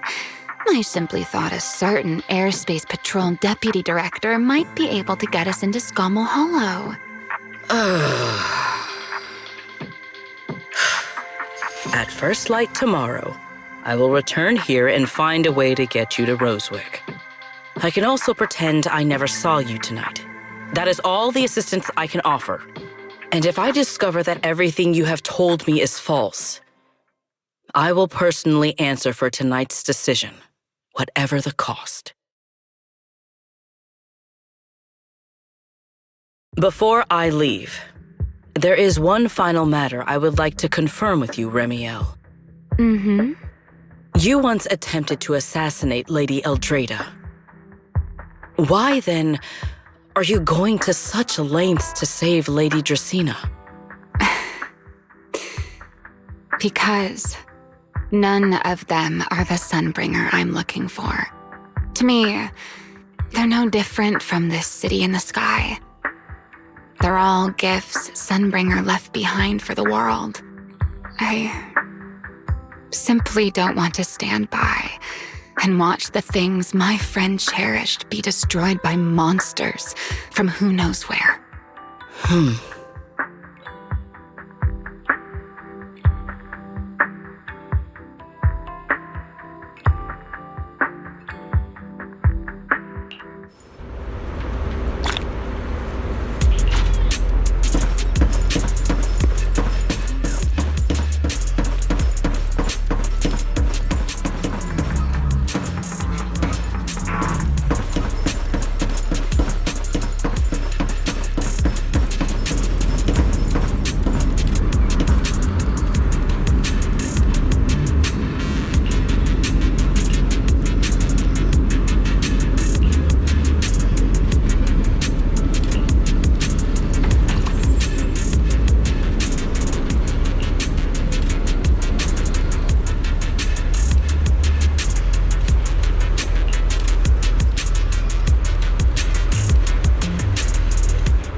Feels like way too much happened today.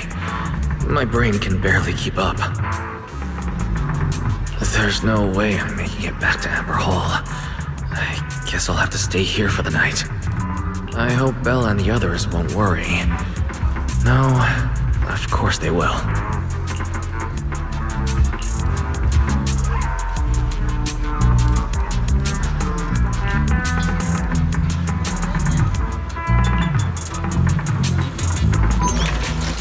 Oh, Seeger's here so early. I'd better go take a look.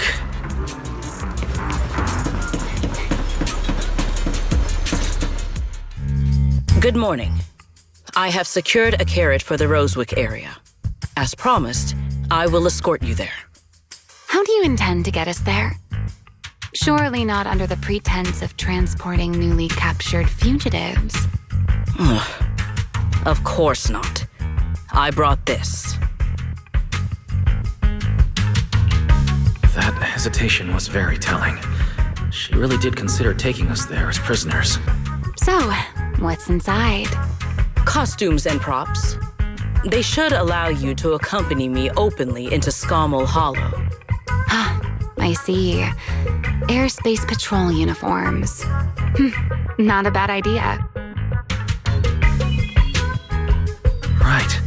If we're disguised as airspace patrol soldiers and accompany you in the hollow, this should work. Thank you, Secret. Yes. That is the plan. In any case, please hurry and change. Time is short. We must depart as soon as possible.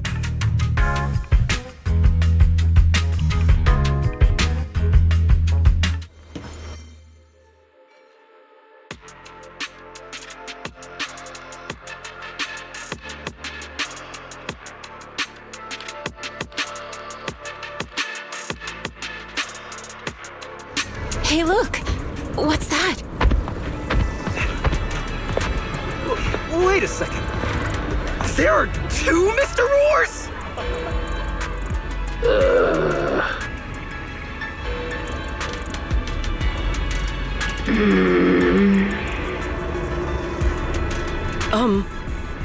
Is something the matter? Why have you fallen silent? Is the size incorrect? It's, not just the size. Though the size is certainly part of the problem. Secret, are you serious? You expect this to fool the airspace patrol soldiers? Yes. I believe it should serve well enough. No. No. There's no serving here. The Deputy Director of the Airspace Patrol traveling with Mr. Roar. 2 Mr. Roars, no less. Is there anything in Rose Califer more suspicious than that?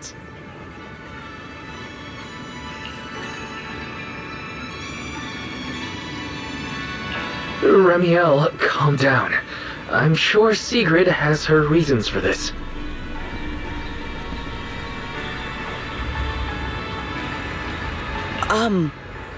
In truth, it was already rather late by the time I returned yesterday, and I had no time to prepare. As luck would have it, one of our squad members found a Mr. Roar mascot suit near Beckford Street during yesterday's routine patrol, so I brought it with me.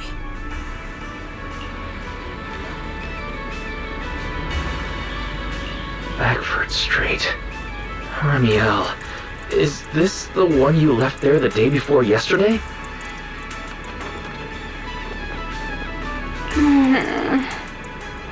Oh?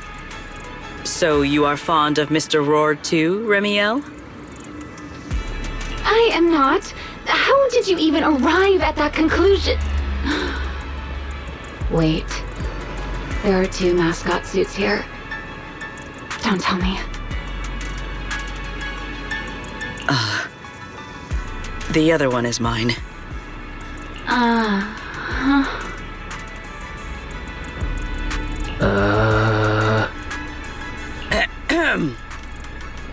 In any case, once we enter the outpost, I ask that you both cooperate and play your parts as Mr. Roar properly. Do not do anything that would reveal your identities. Understood, Deputy Director Sigrid. From now on, we're the Roar twins. You seem rather pleased with yourself. Stay in character, Remiel. Every sentence Mr. Roar says must end with "Rawr."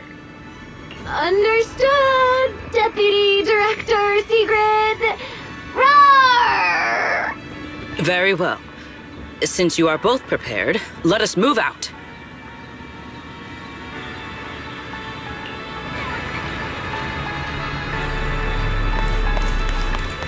I never thought I'd be putting this outfit on a second time.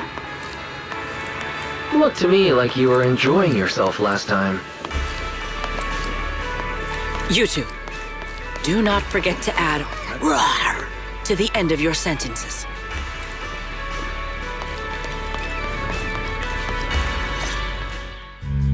Good morning, Lady Sigrid! Up and about early as always, huh? They are? Mr. Roar.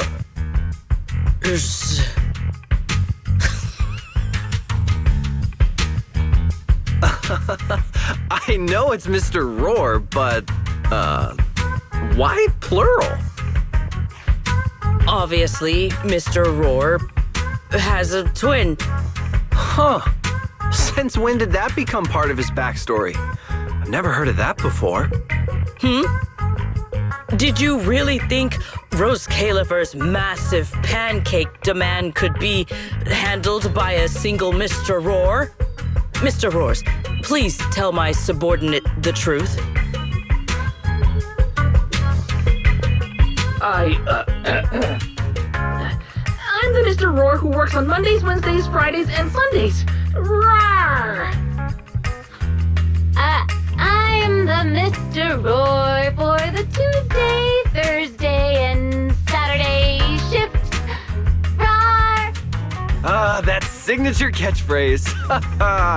Yeah, that's definitely Mr. Roar. Wait, no, that's not the point here. Lady Sigrid, why have you brought Mr. Roars out here? For pancakes? Huh. Pancakes. Is that some kind of mission code name?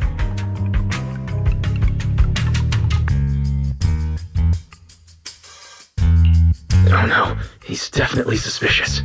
And why pancakes? Who would bring Mr. Roar into the hollow just for pancakes? I can't believe I actually went along with this absurd disguise plan. I get it now, Lady Sigrid! Huh?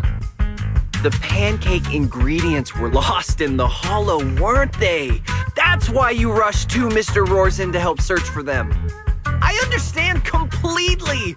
Rose Califer needs pancakes just as much as Airspace Patrol needs you and Lady Linvern! What is this guy even talking about? How did he get from pancakes to that? Affirmative. That is correct. Oh, no. That is definitely not what you meant. That pause was way too obvious. Oh, I understand everything now! Lady Sigrid, please, wait a moment. I'll let you and the two Mr. Roars through right away. I don't want to think about how any of this makes sense anymore. Rawr! Agreed. My head hurts too. I'm starting to think a second brain might be necessary. Rawr. The route is ready. We may depart whenever you are prepared.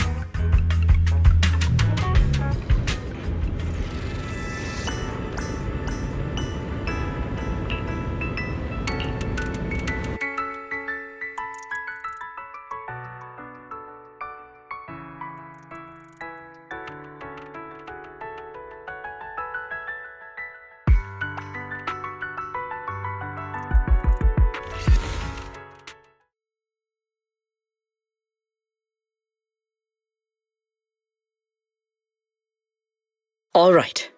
From here on, there is no need to worry about being spotted by my subordinates. There are no scheduled patrols in Rosewick today. What are you two doing?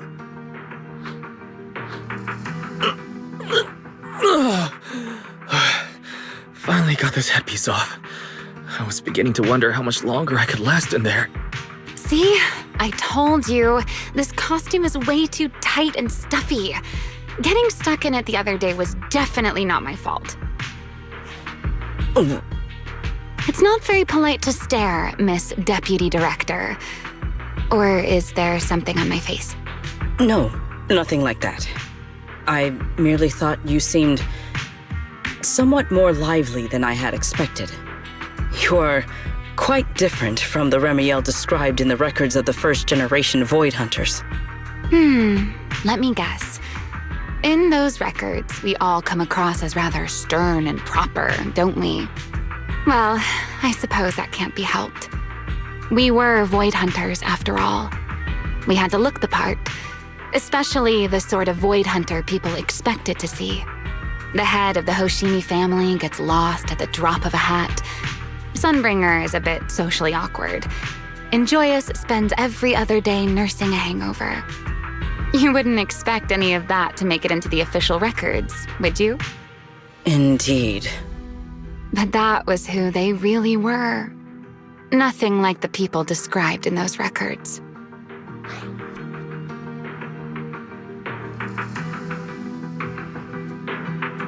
What about you, Remiel? What's the real you like? The real me? Isn't she standing right in front of you already? Knew it. That's about what I expected. Oh my, then we really are in sync. But let's save the gossip for later, shall we? Don't forget why we came here. Yes. The central district of Rosewick is just ahead. The device we are looking for should be there. Okay, let's keep moving.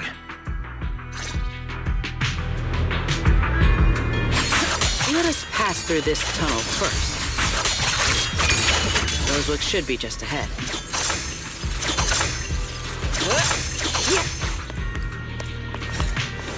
So this is Rosewick. What a spectacle. Rosewick. I never imagined this place would end up like this. Huh? You've been here before? Yes. Back when there was still only one Sunbringer, over 100 years ago.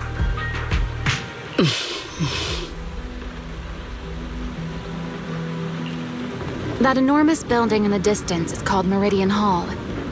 It was once a research facility personally overseen by Sunbringer. And the main focus of that research was to work with Joyous and the others to verify whether the Rosetta Data computational model was viable. But as for how this place ended up in the Hollow, that I don't know. Of course, the Research Institute back then didn't look like this. At the very least, it wasn't so twisted.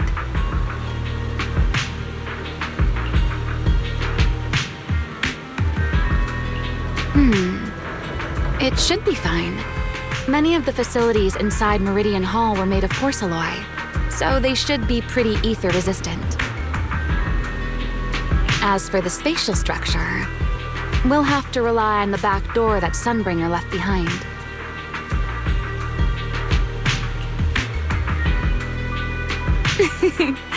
You'll see when we get there.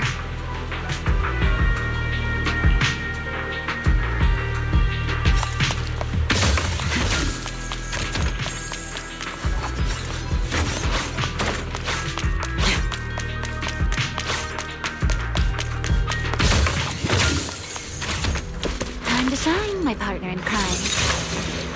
Stay close to me. Mr. Wise? Did you ride along the tracks like this last time as well? Sorry, Secret. The first ride... What is that glowing over there? Well now, I never expected it would still be right where I left it.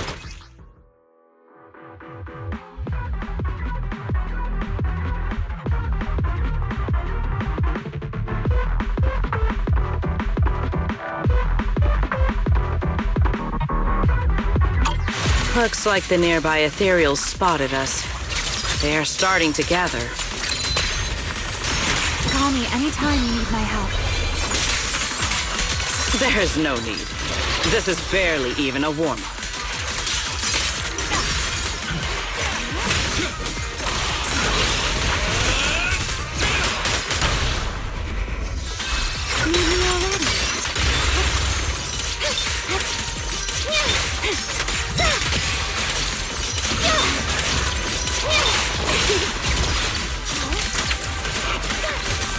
Technical deployment. Watch me closely.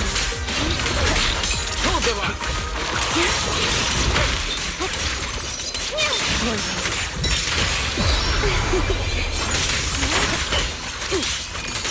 Victory! Even the force trembles.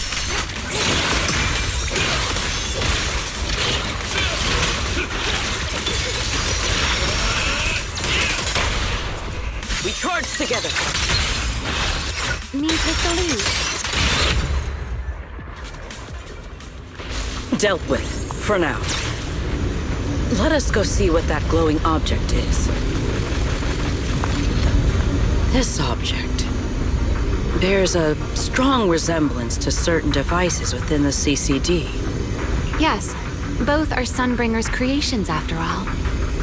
I'm surprised this key hasn't been affected by the spatial distortions. It remains intact. Guess we're pretty lucky. It's the key to Meridian Hall, the back door that Sunbringer left. This is a key, you say? But where is the door? For that, I'm afraid you'll have to ask Sunbringer herself.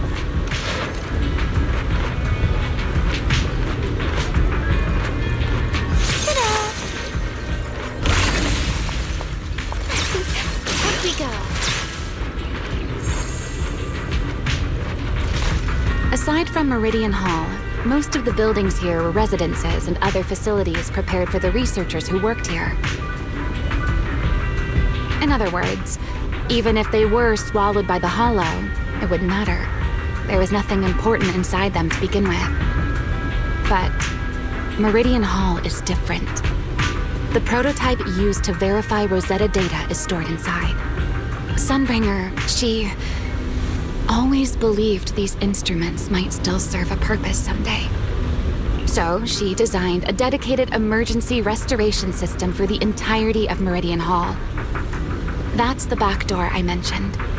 Once activated, it will rapidly restore the space both inside and outside to the default state recorded when the device was configured, allowing people to enter and leave. Hold your horses there, my impatient friend. Let me finish first. There's actually two parts to this key, and we need both to enter. Back then, Sunbringer gave each of us Void Hunters a copy of the key, just in case the unexpected happened. But, you know me. I thought it was quite troublesome, so, well, I simply hid both pieces of the key she gave me somewhere nearby. I mean, people hide spare keys under doormats or in flower pots all the time, right?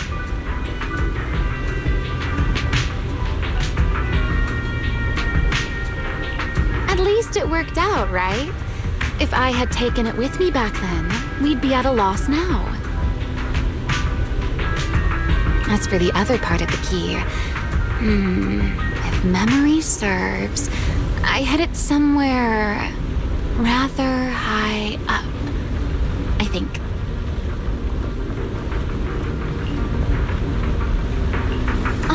It was over 100 years ago. Surely it's natural for me to have forgotten.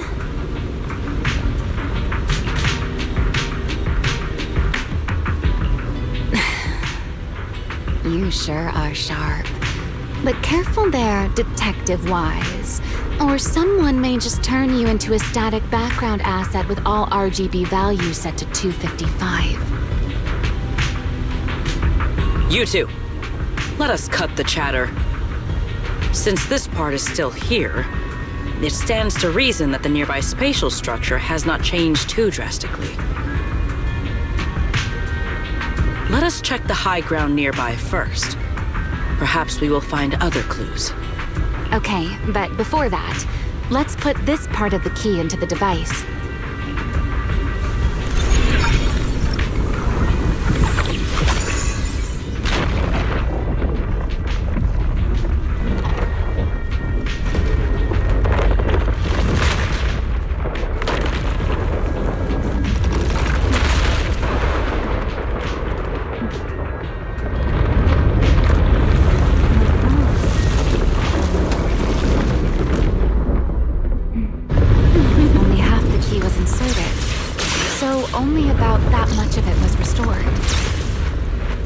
This way. It seems there is a path leading higher up. Right. Let's take a look. A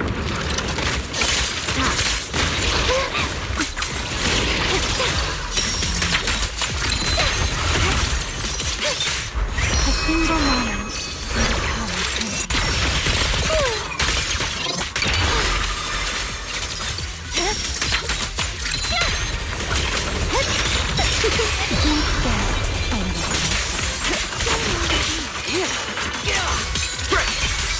Face me! All my stripes! In one strike!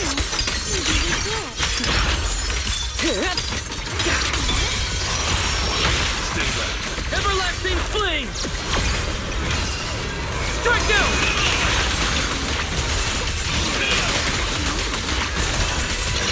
My spear stands guard.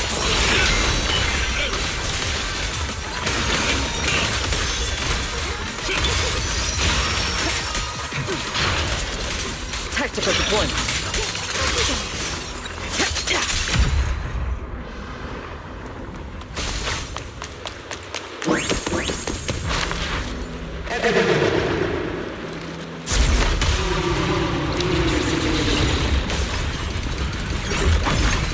What was that sound? Enemies? That's Sunbringer. Sunbringer? But how?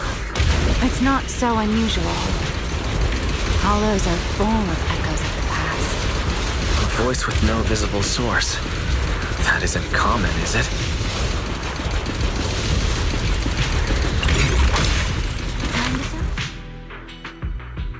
Murder and crime.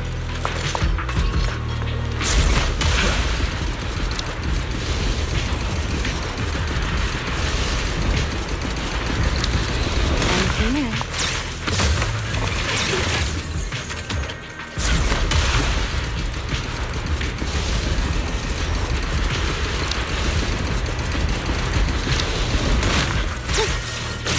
Let's take a look around here. I see it.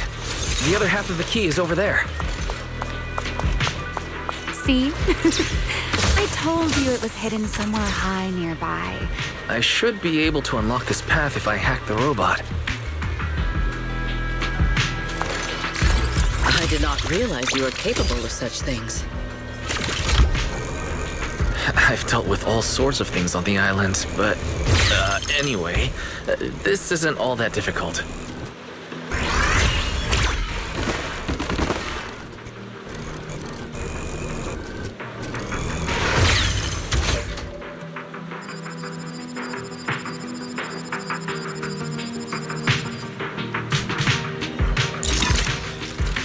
Problem solved. Let's keep moving. Seems we'll need to find another way around. I seem to remember a very beautiful spot ahead.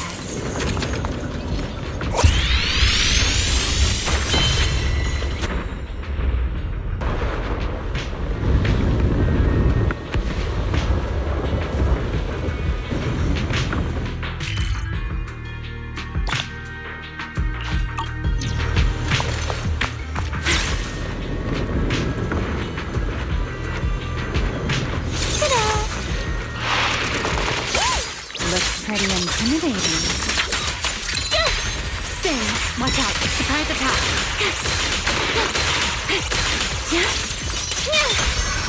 Attack!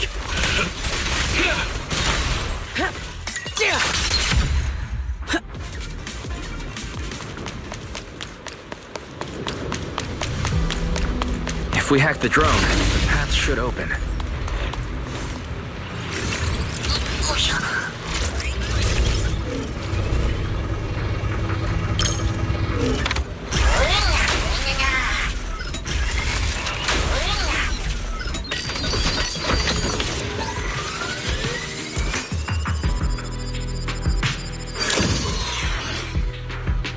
Good.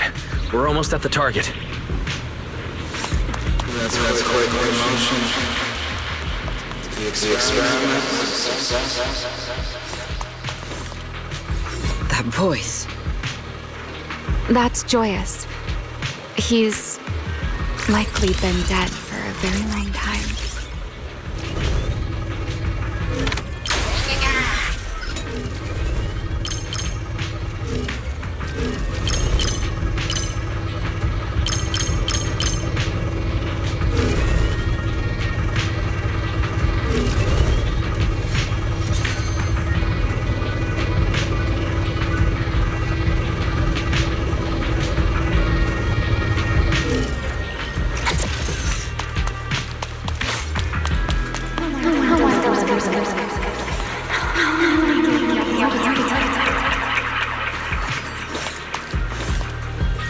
I truly do miss who I used to be.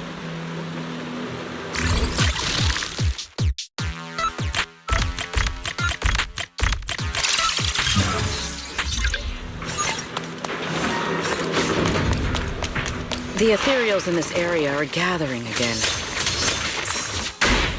Is it just me? Or do the ethereals seem interested in the Meridian Hall key too? Perhaps that's just because it sparkles?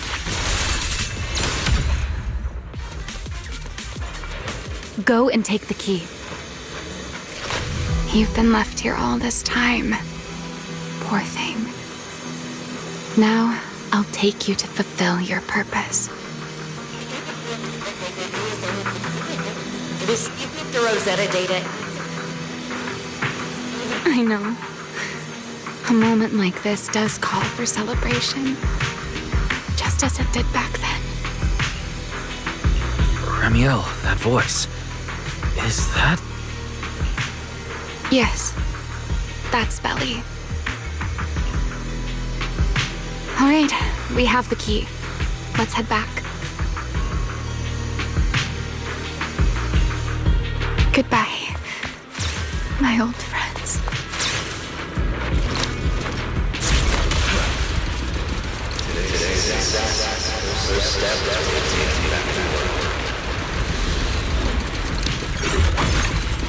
Celebrate. The echoes in the hollow. They really know how to ruin the mood. Are you okay? Yes. I'm my partner in crime. Ta-da!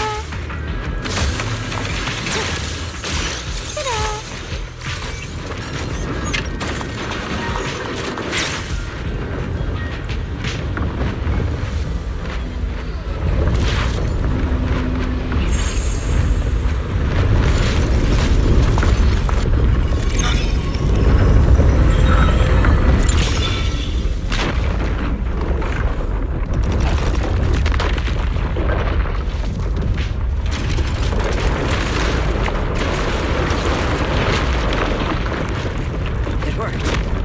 Meridian Hall has been fully restored. Well, that went rather smoothly. Let's hope everything inside is fine as well. So this is where the Rosetta data was born.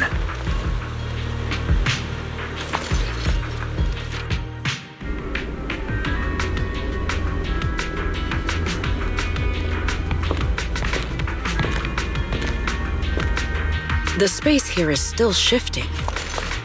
The entire building should have returned to its original state by now, should it not? Yeah, perhaps there's a delay. The device is over 100 years old after all. A little instability is to be expected, I suppose. It seems the environmental changes won't affect our exploration much. Let us keep moving forward. Why are there ethereals here as well? If you aren't paying rent, I'm afraid I must ask you to move out. Break them! Attack!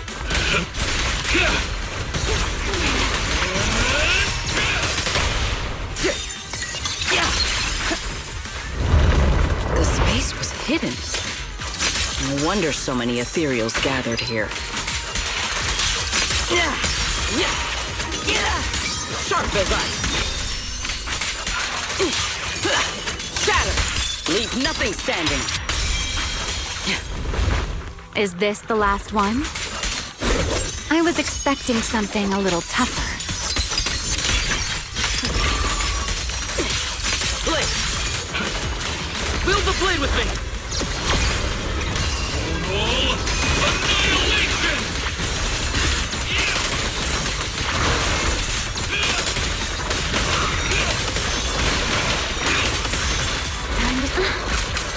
Here's the time you still have to feel regret.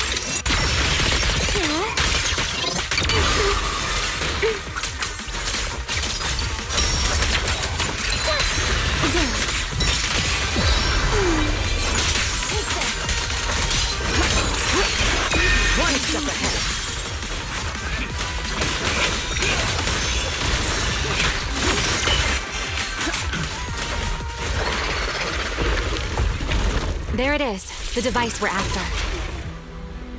Let's go, Wise. What comes next, only you can do. So this is the prototype they used to verify Rosetta data. The equipment was not damaged in that fight, was it? It looks intact on the outside. It's a prototype, but the modules aren't that different from modern systems. I think it should be fine. This is it. Prototype, boot up!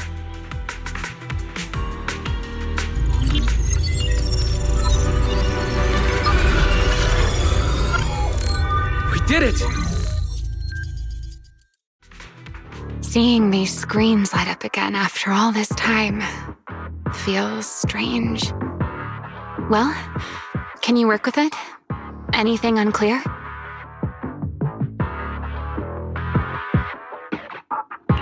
No issues so far. If anything, it's been suspiciously smooth. This system feels remarkably similar to the HDD. Next, I'll connect to Prophet Boo. He'll act as a relay node and mask our Rosetta data request as normal traffic. To minimize exposure, we'll only pull essential data from the CCD and handle the rest locally. I only managed to install the essential modules on Prophet Boo, and with most of the bandwidth reserved for Rosetta data transmission, the connection may be a little rough.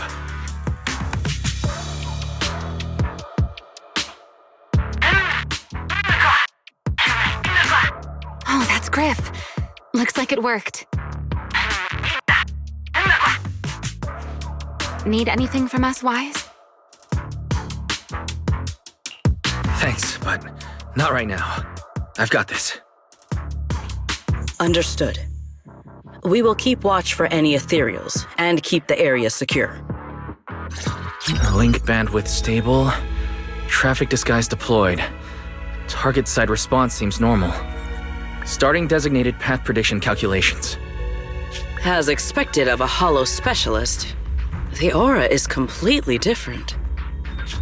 Watching him, it truly occurred to me that Rosetta data was born here. Yes, exactly. Link bandwidth stable. Verification unit synchronization complete. Professor, can you hear me? We can begin with data extraction. Everyone, I believe... I must now inform you of a major situation. What? The theoretical verification of Rosetta data is complete. It was a resounding success. Ooh, is that how one delivers good news? You nearly gave me a heart attack! I believe this is due to Miss Sunbringer practicing the composure training I recommended. How many more people do you intend to torment with your family's strange tradition? So loud. That's quite the commotion. I take it the experiment was a success? Yes, very much so. It would have been even more successful if the core technology provider had simply stayed asleep. Even a little nap earns me that much grief. I was merely showing full confidence in my colleagues' professional competence. Besides, today's success is only the first step toward taking back the world. All right. At a time like this, why not be honest and express a little joy? Even if the Rosetta data is only the beginning, it is still the beginning of a miracle. Let us celebrate properly, shall we? And Professor Arke, don't even think about skipping it. Then, let's throw a party, like the one Mayflower treated us to last time. Don't tell me you're planning to drink until the next morning again. The professor will throw him out, just like last time. Then let us hold a ball with soft drinks only. Hey, you people. Back then, we thought taking back the world was only a matter of time. As long as our companions were by our side, there was nothing we couldn't do. We could even go anywhere. In the end, none of us reached the promised destination.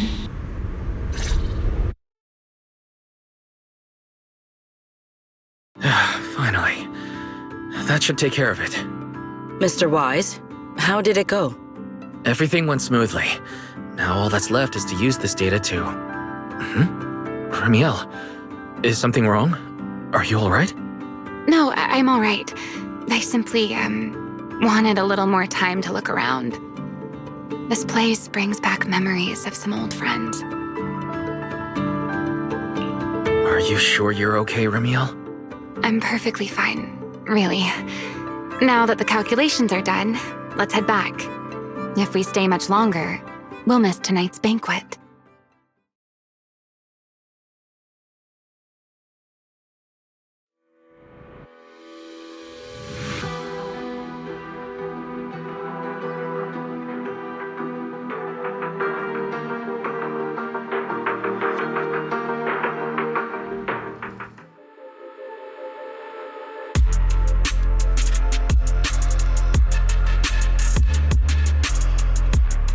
This should be everything.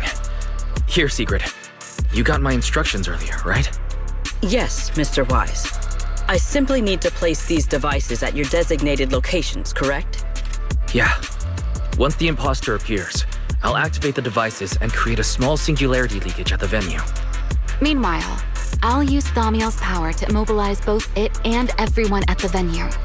Then, before it has time to react, I'll drag it through the leakage and into the hollow. Finally, we subdue it and rescue Dracaena.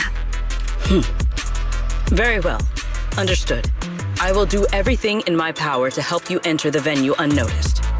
However, if the worst-case scenario occurs, if, in the end, our conclusions are proven wrong, and this was all fabricated by Mr. Wise, then the banquet will become the place where you arrest both the fugitive who attempted to assassinate Aldreda and the fugitive who attempted to assassinate Dracaena.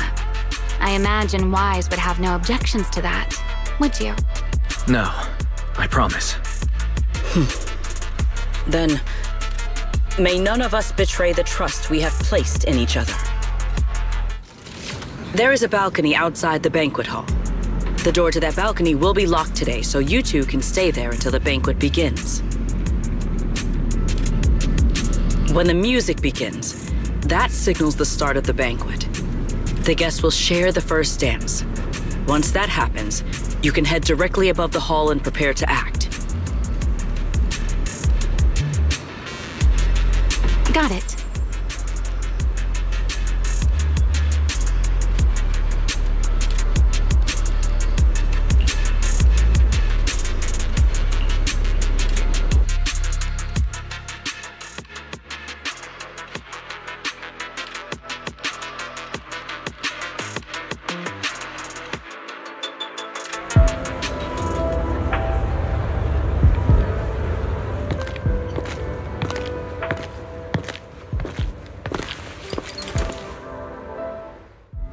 We are here.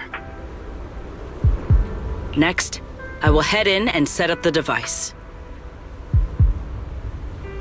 There are surveillance cameras above the hall. Wise, you can connect to them from your end and confirm the situation. All right then. Please stay here and keep yourselves hidden. I will take my leave now. Let's use the camera to check on Sigrid. This is a pretty good spot. I'm in. Oh no, a soldier's coming this way. What's going on?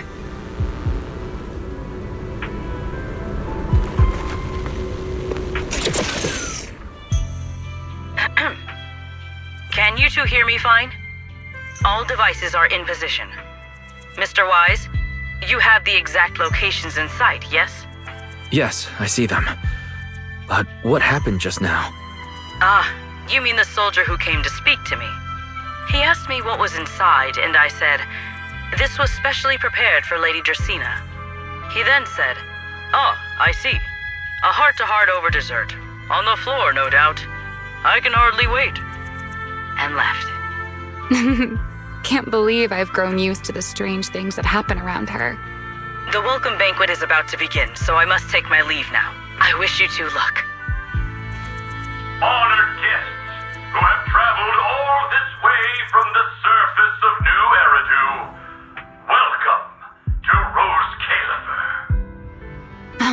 starting. Come on. We should make our way up, too. All right. I'll take the side fire escape.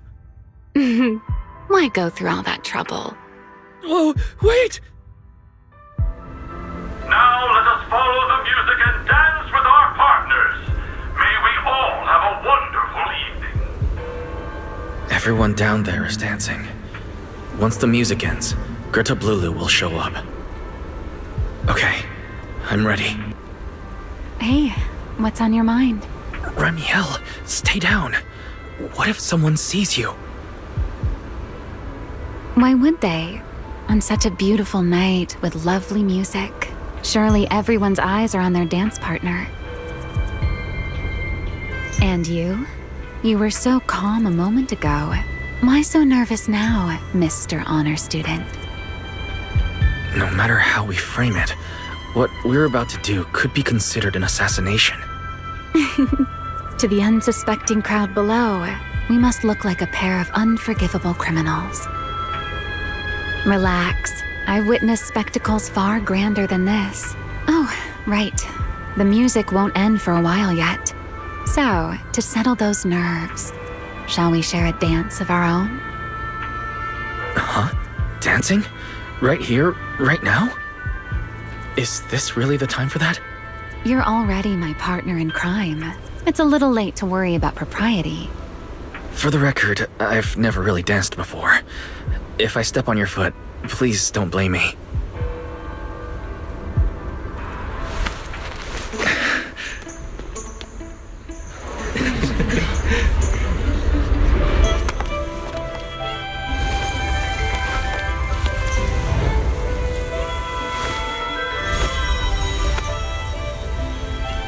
You know, Wise.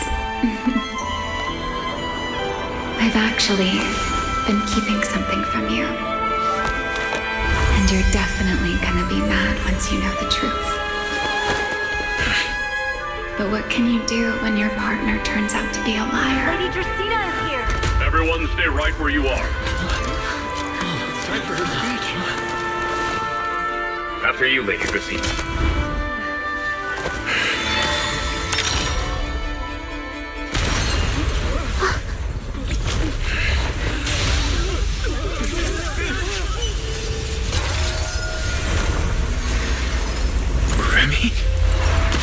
I'm sorry, Wise.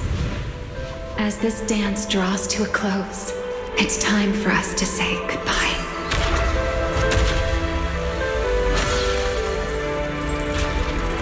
Wise, you almost made me forget that I no longer belong to this era. I almost forgot that I was meant to fly into the abyss alone. There's still a place for you to go back to. So from here on, let me handle this on my own. If you're that eager to die, then so be it! You're forcing the Enchainer transformation. Then bring it on. Ramiel! I won't let you shoulder this burden alone.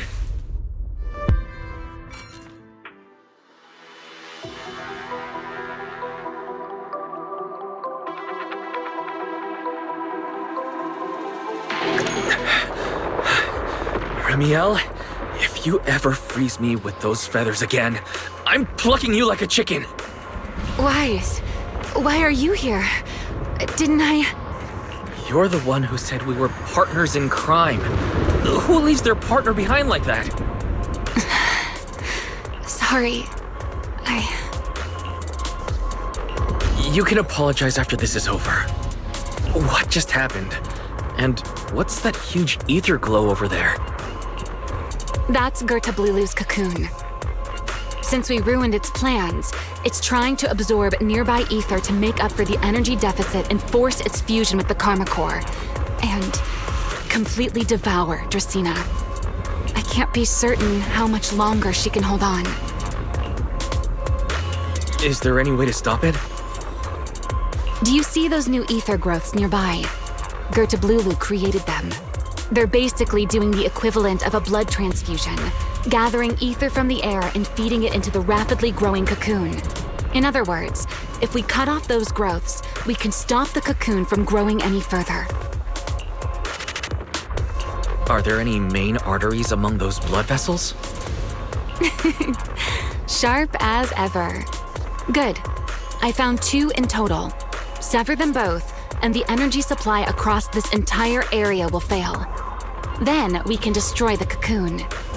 Now that player 2 has joined the game, let's get ready to clear the stage at double speed.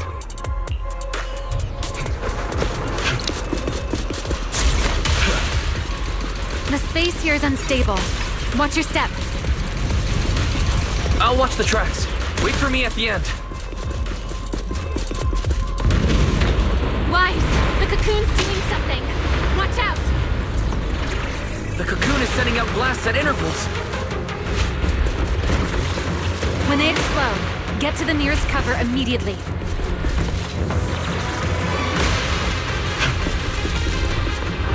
That's it. That's the first artery.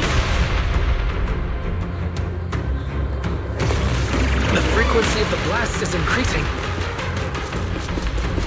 I need to find a way into the next area. This may get a little rough. Be careful.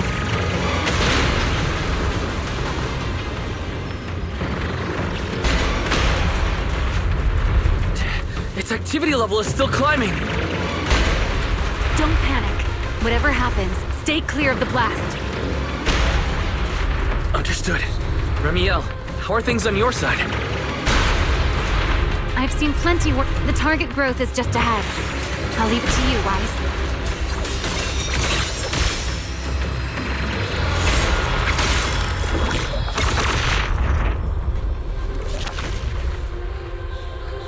This route looks safer. Go this way. Remiel, how's the cocoon looking? Seems to be even more active than before. What a nuisance. The blasts have grown stronger again. Wise, take the tracks to the next target.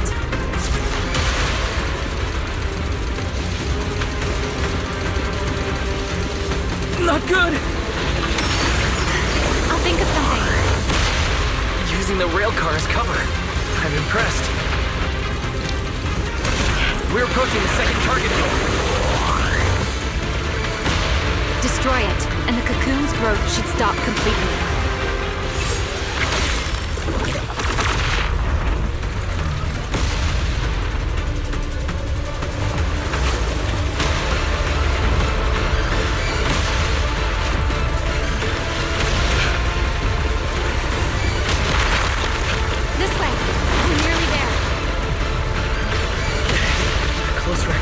The stronger its reaction becomes. That only proves we've got it cornered.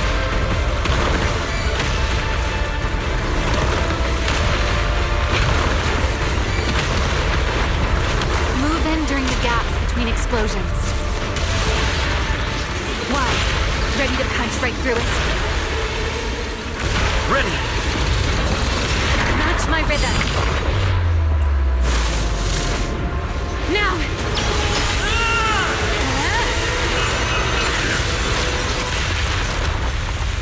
Don't let your guard down. It's not over.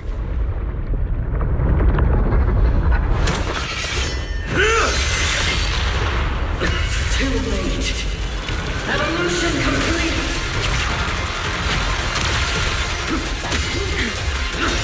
Together!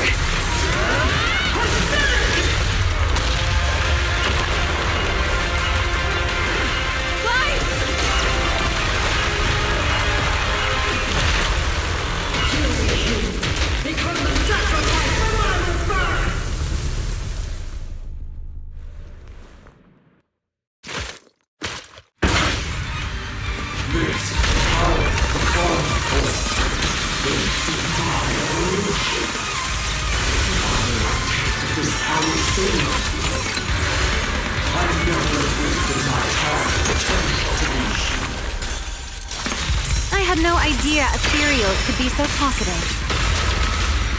Then let those be your final words in this world.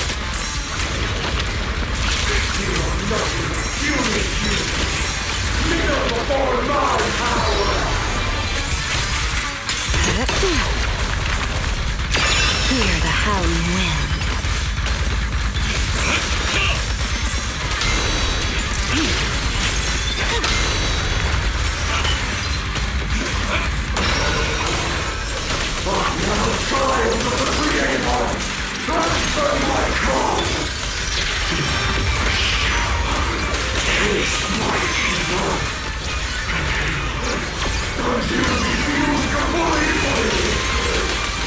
It devoured half of itself just to keep fighting. Is this how a beast born from the Hollow thinks? Sight. Let's put it out of its misery. Heroes! Don't disappoint me. Let's bring this to your feet. Cherish the time you still have to feel regret.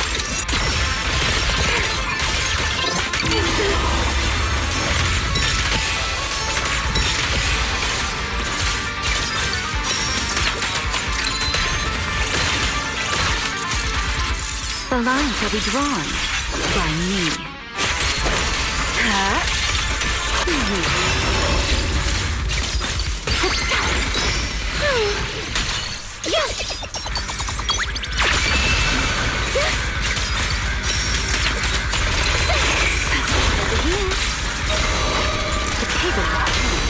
Wield the blade with me!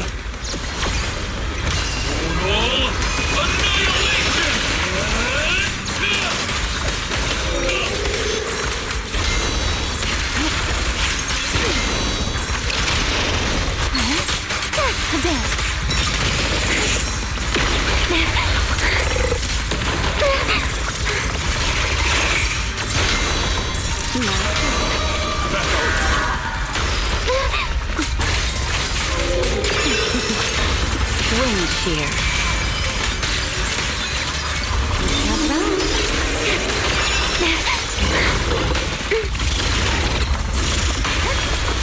Here. I can hear. Don't fret. All will soon be calm.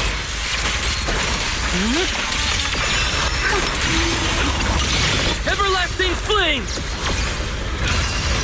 Strike down! Almost there. Expose its cord! Hang in there! Follow my lead!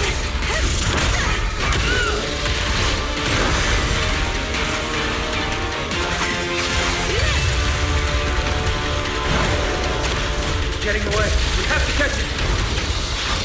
Wise, you should take a breather. Now then, it's finally time to get serious! I'm counting on you, Remy!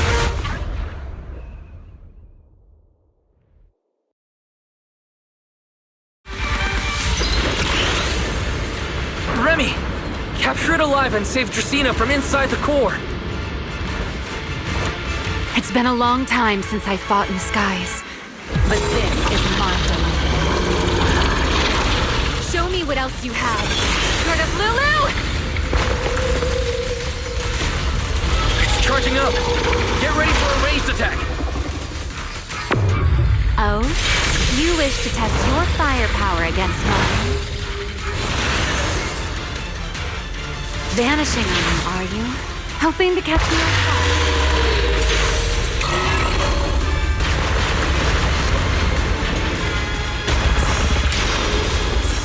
Always attacking from behind. Can't you face me head on? Unfortunately for you, I don't leave open. Bringing down the pillars to block my path again. Out of my way. An attack this week. It won't be long now. Its core is nearly exposed!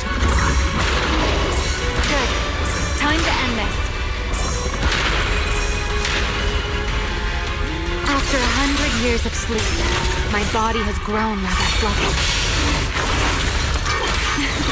Forget it. Someone like you is hardly worth it.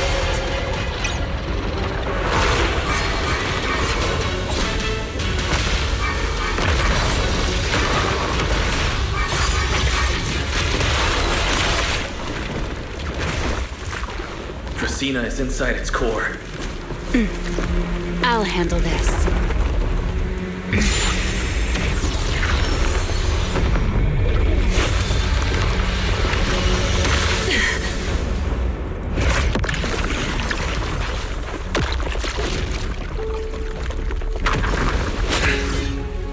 She's still alive, but fading quickly. I'll stabilize her ether activity.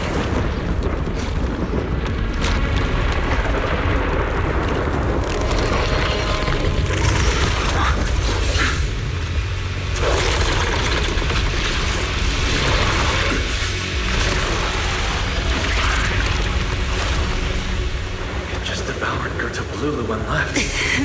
Why? Remy, are you okay? I'm fine. Forget chasing that big one. Saving Dracaena is what matters now. We still need to see this little act through to the end, don't we? Suspect's location confirmed. All units, combat readiness level 1. S-rank wanted criminal Remiel Dan. You would do well not to resist in vain. Linvern? Why is she here? Isn't she supposed to be in Virium? I don't understand the situation yet, but I need to explain this to her. You there, unfamiliar face. I do not know your identity, but if you have nothing to do with this, do not act rashly. Our first priority is to ensure Lady Draceena's safety and arrest the criminal who attempted to take her life. If you understand your position, remain silent and do not interfere with our official duties. Secret? Is she signaling me not to interfere? Why would she do that? What happened while I was out? Remiel, hand over Dracaena beside you. Do not try anything foolish. You mean this little one? I was beginning to tire of her anyway. Take her back. She's still breathing. Whether she survives is up to you. Remiel, why does it feel like you expected this? What exactly are you trying to pull? I thought this little one's disappearance would throw you all into chaos. I didn't expect you to catch up so quickly. How dull. Time to bring this game to a close. The former Void Hunter Remiel Dan. I never imagined a legendary figure like her could still be alive. But why? Why would she be the one to attempt to assassinate Lady Sunbring? If Lady Linvern had not rushed back from Virium in time, who knows what would have... Lady Linvern went out of her way to bring us here, so that we might witness the legendary Void Hunter's arrest alongside the soldiers. Quite a sight. However, as a TOPS member, I am far more concerned with the truth behind another assault. Mr. Owen, I know what you mean, but I believe the answer lies with the very same person.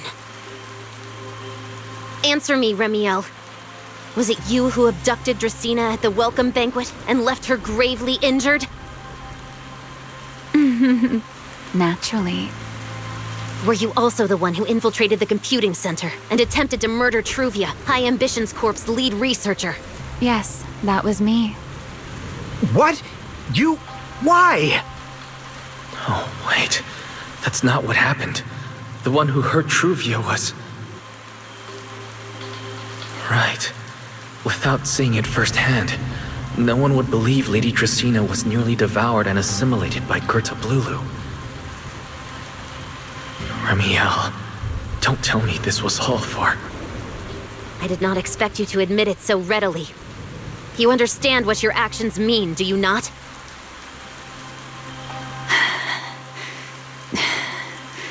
Of all times, now is when I've reached my limit. What a pain. It's not over yet. Remiel, do not attempt to resist. No, I won't resist. I'll simply vanish right before your eyes in an instant.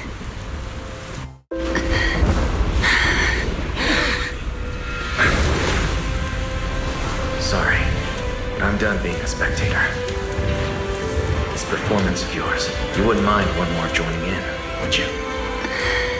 You want to share the stage with someone like me? Let's finish this act together. What are you trying to do? Rescuing my partner in crime. Until we meet again. Lady Linford, send someone after them quickly!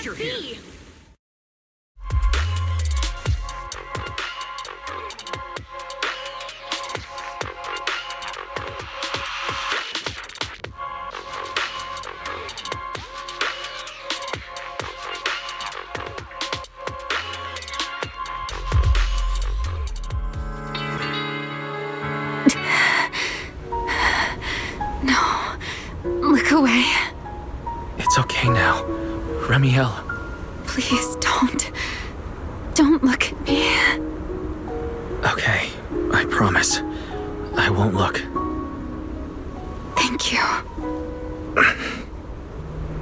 So, why didn't you tell me sooner about your plan with Secret and Lady Linvern? Because you and I are different.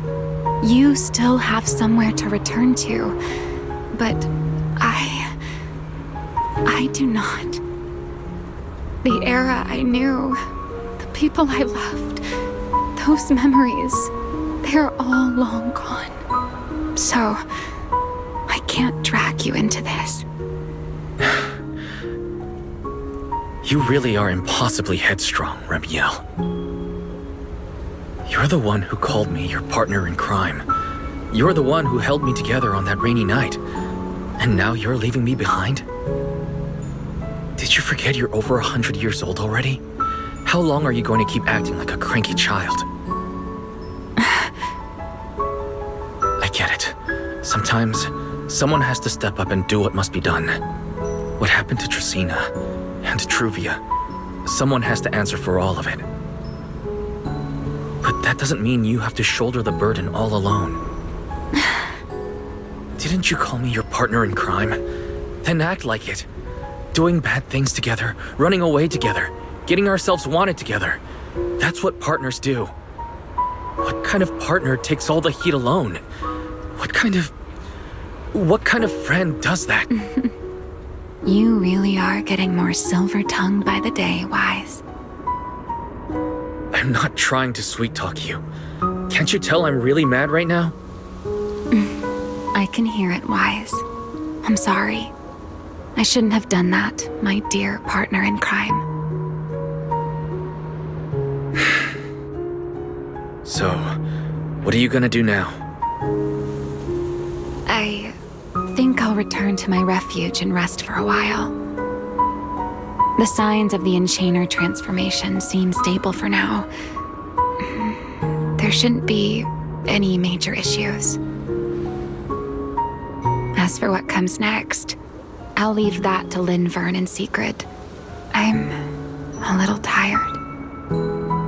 Then I'm going with you. There's no need for that. I can walk on my own now. I know what you're thinking. I can't let Remiel out of my sight again, or who knows what outrageous thing she'll do on her own, right? I promise, this time I won't go anywhere. Really. I only want to rest by myself for a while. Once I've recovered a little more, I'll come see you again. I promise.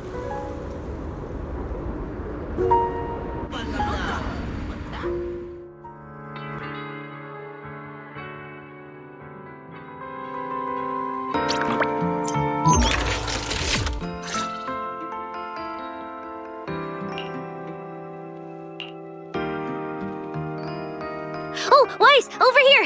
Have some bacon. Ketchup or mayo, manager? I've got motor oil on the table too, if that's more your thing. Would you like an egg, Wise?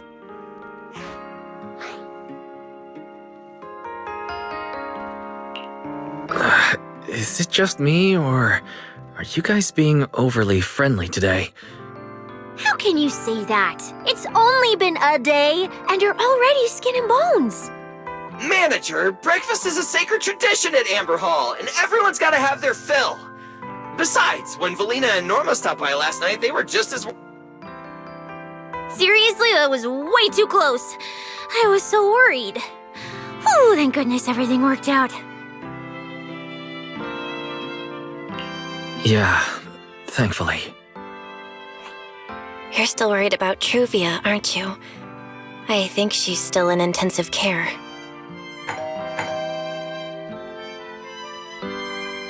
Come in. Please excuse the intrusion. Hey everyone, sorry for dropping by unannounced. Whoa, no, Lady Sunbringer! Oh please, Lindvern is fine. I can never get used to being lady this and lady that. Do I really look that old? Whoa, now that's a breakfast spread I'll have to try myself sometime. But first, let's get down to business. Forgive the early visit, but we bring good news. Miss Truvia has been stabilized. She is still unconscious, but no longer in critical condition.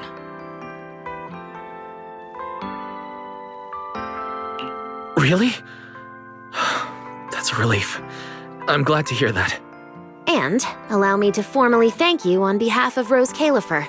It's because of your efforts that we get to have peaceful mornings like this one.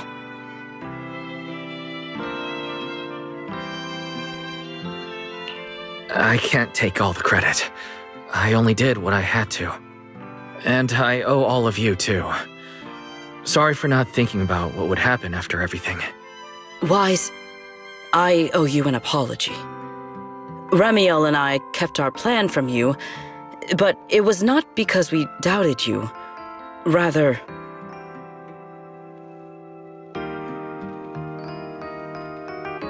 I know. You were just worried about me and didn't want anything bad to happen. But there's something I need to ask. Now that Ramiel's cooperating with you, what's going to happen to her? Actually, we'll be taking her to Virium soon. Oh, relax. Not as a criminal, but as a friend who needs our protection. As for her ongoing Enchainer transformation, we can treat it with Porcelloy. In return, she'll help us stabilize Dracina's condition with her unique ability. How is Lady Dracina doing now? Why does this all sound so serious? Her condition isn't great, but Flint Workshop is keeping things under control, for now. Oh, right. Ramiel knew we were coming, so she asked me to pass along a message. She's already waiting for you at the usual spot.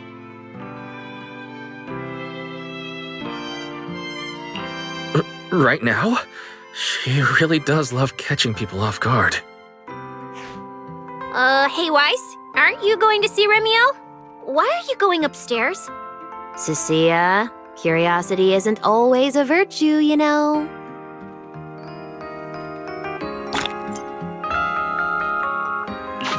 Ramiel, is she really all right?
Rawr!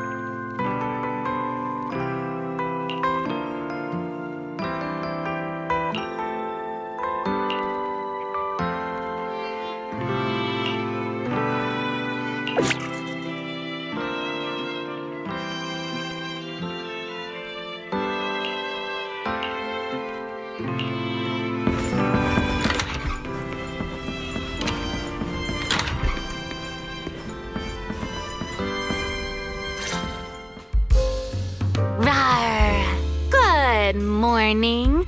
Rawr. There he is. Mr. Roar as Remiel. Wait, that won't work at all. How does the enormous Mr. Roar even disguise himself as me? Although, he might pass if we give him a pair of fake wings. Mr. Roar in your clothes? No, I think not. It's weird no matter how I imagine it. No? Well, I thought it might be cute. I'm really struggling to see the appeal. Anyway, you're here early. Did you come to say goodbye? I guess you can say so. Though it's only for the time being. Linvern and the others probably mentioned it already. I'll be recovering in Virium, and while I'm there, I'll help stabilize Dracina's condition. Lady Dracina, what exactly is happening to her? She will likely remain unconscious for a long while. After all, having a karma core taken from you is no trivial matter. I misjudged the situation. At the time, I thought the karma core was still inside her, so when Bashmu suddenly appeared, I paid it little mind. But the truth was, while we managed to rescue Dracina, the karma core remained inside Gertablulu and was devoured by Bashmu. That can't be good. Does that mean Bashmu becomes the Enchainer instead of Gertablulu? Yes, it seems far more intelligent than Gertablulu. But of course, the culprit behind all this may have planned it that way from the beginning. Clearly, Gertablulu couldn't have done it. So, who lured it to Buastrum with the singularity leakage? The real culprit is still hiding somewhere in Rose Califer. Correct. Though, I don't think we need to worry too much at the moment. Dracina likely only possessed 1/3 of the karma core, which means the other 2 parts are still inside Eldrada and Linvern. Right. I wanted to ask. You said karma cores are sealed in Void Hunter weapons. But why is Lady Sunbringer split into 3 and stored in 3 different bodies? What's really going on with her? Yes, Void Hunter weapons. Perhaps that's what the Sunbringers truly are. What? Oh, come to think of it, I don't think I've told you yet. The truth behind the so-called attempted assassination of Lady Sunbringer. The truth is, I really did come to Rose Califer in search of Sunbringer. Not the 3 who stand here today, but the one I once knew. And then I saw Eldrada. Do you know that strange feeling? How someone can look so much like her yet not be her. Somehow, after reclaiming Thaumiel, the remnant inside it resonated with the karma core fragment in me, and suddenly I was able to sense the karma cores within the Sunbringers, which is very strange. Sunbringer didn't fuse with the karma core and become an enchainer. Rather, the karma core was divided into 3 parts and stored within the 3 Sunbringers, which is just like Void Hunter weapons. You mean the 3 Lady Sunbringers we've met are actually living Void Hunter weapons? No, that doesn't make sense. Well, it's only a working theory. There are still plenty of gaps in it, but it does already answer a lot of questions. The most important question I have is, where is the Sunbringer I knew? I don't believe she would die so easily. Yet somehow, She just vanished from everyone's memories one day, and then she became the 3 Sunbringers we know. So until I find my answer, I suspect I'll be staying in Rose Califer for quite some time. Still, some proper rest is greatly appreciated, at least for the next few days.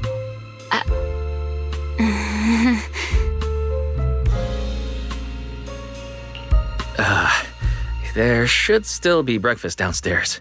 Wait here for a sec. I'll go bring some up for you.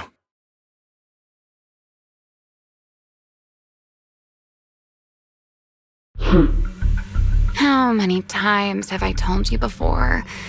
You really, really need to stop sneaking up on people like a ghost. You and that emotionless girl. Do you really have to show up every time someone's having a pleasant moment?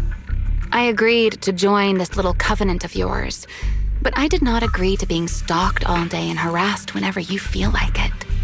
Ramiel, do you truly believe the Sunbringers are Void Hunter weapons? Of course not. Then why tell him something you know isn't true? What's the matter? I merely told a small lie. Hardly the first time. Why? Are you getting nervous? Don't answer my question with another question, Ramiel. Oh, all right, fine. I'll explain. It's simple. Because sooner or later, he's going to uncover the truth behind the Sunbringers, whether I tell him or not. But now is not the time to reveal the answer yet. For his sake, for the 3 Sunbringers, and for Rose Califer. So you don't think the 3 of them know who they truly are, either?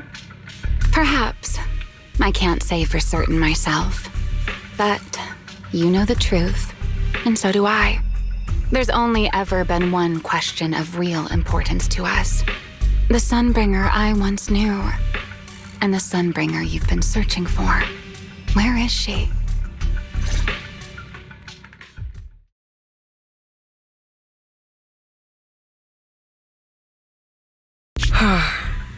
How pitiful.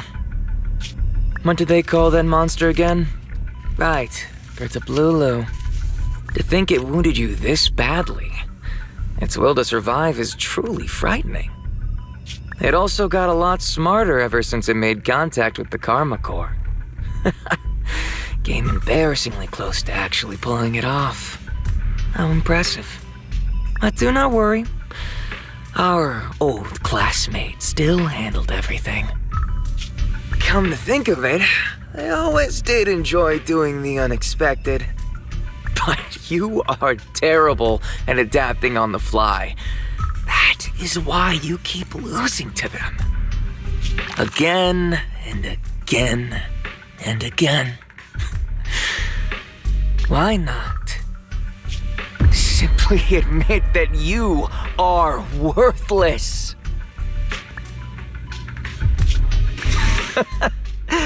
Just kidding. You would never accept this outcome, would you? That's enough for an infirmary visit. I have something I must do. And I look forward to your performance in the next act.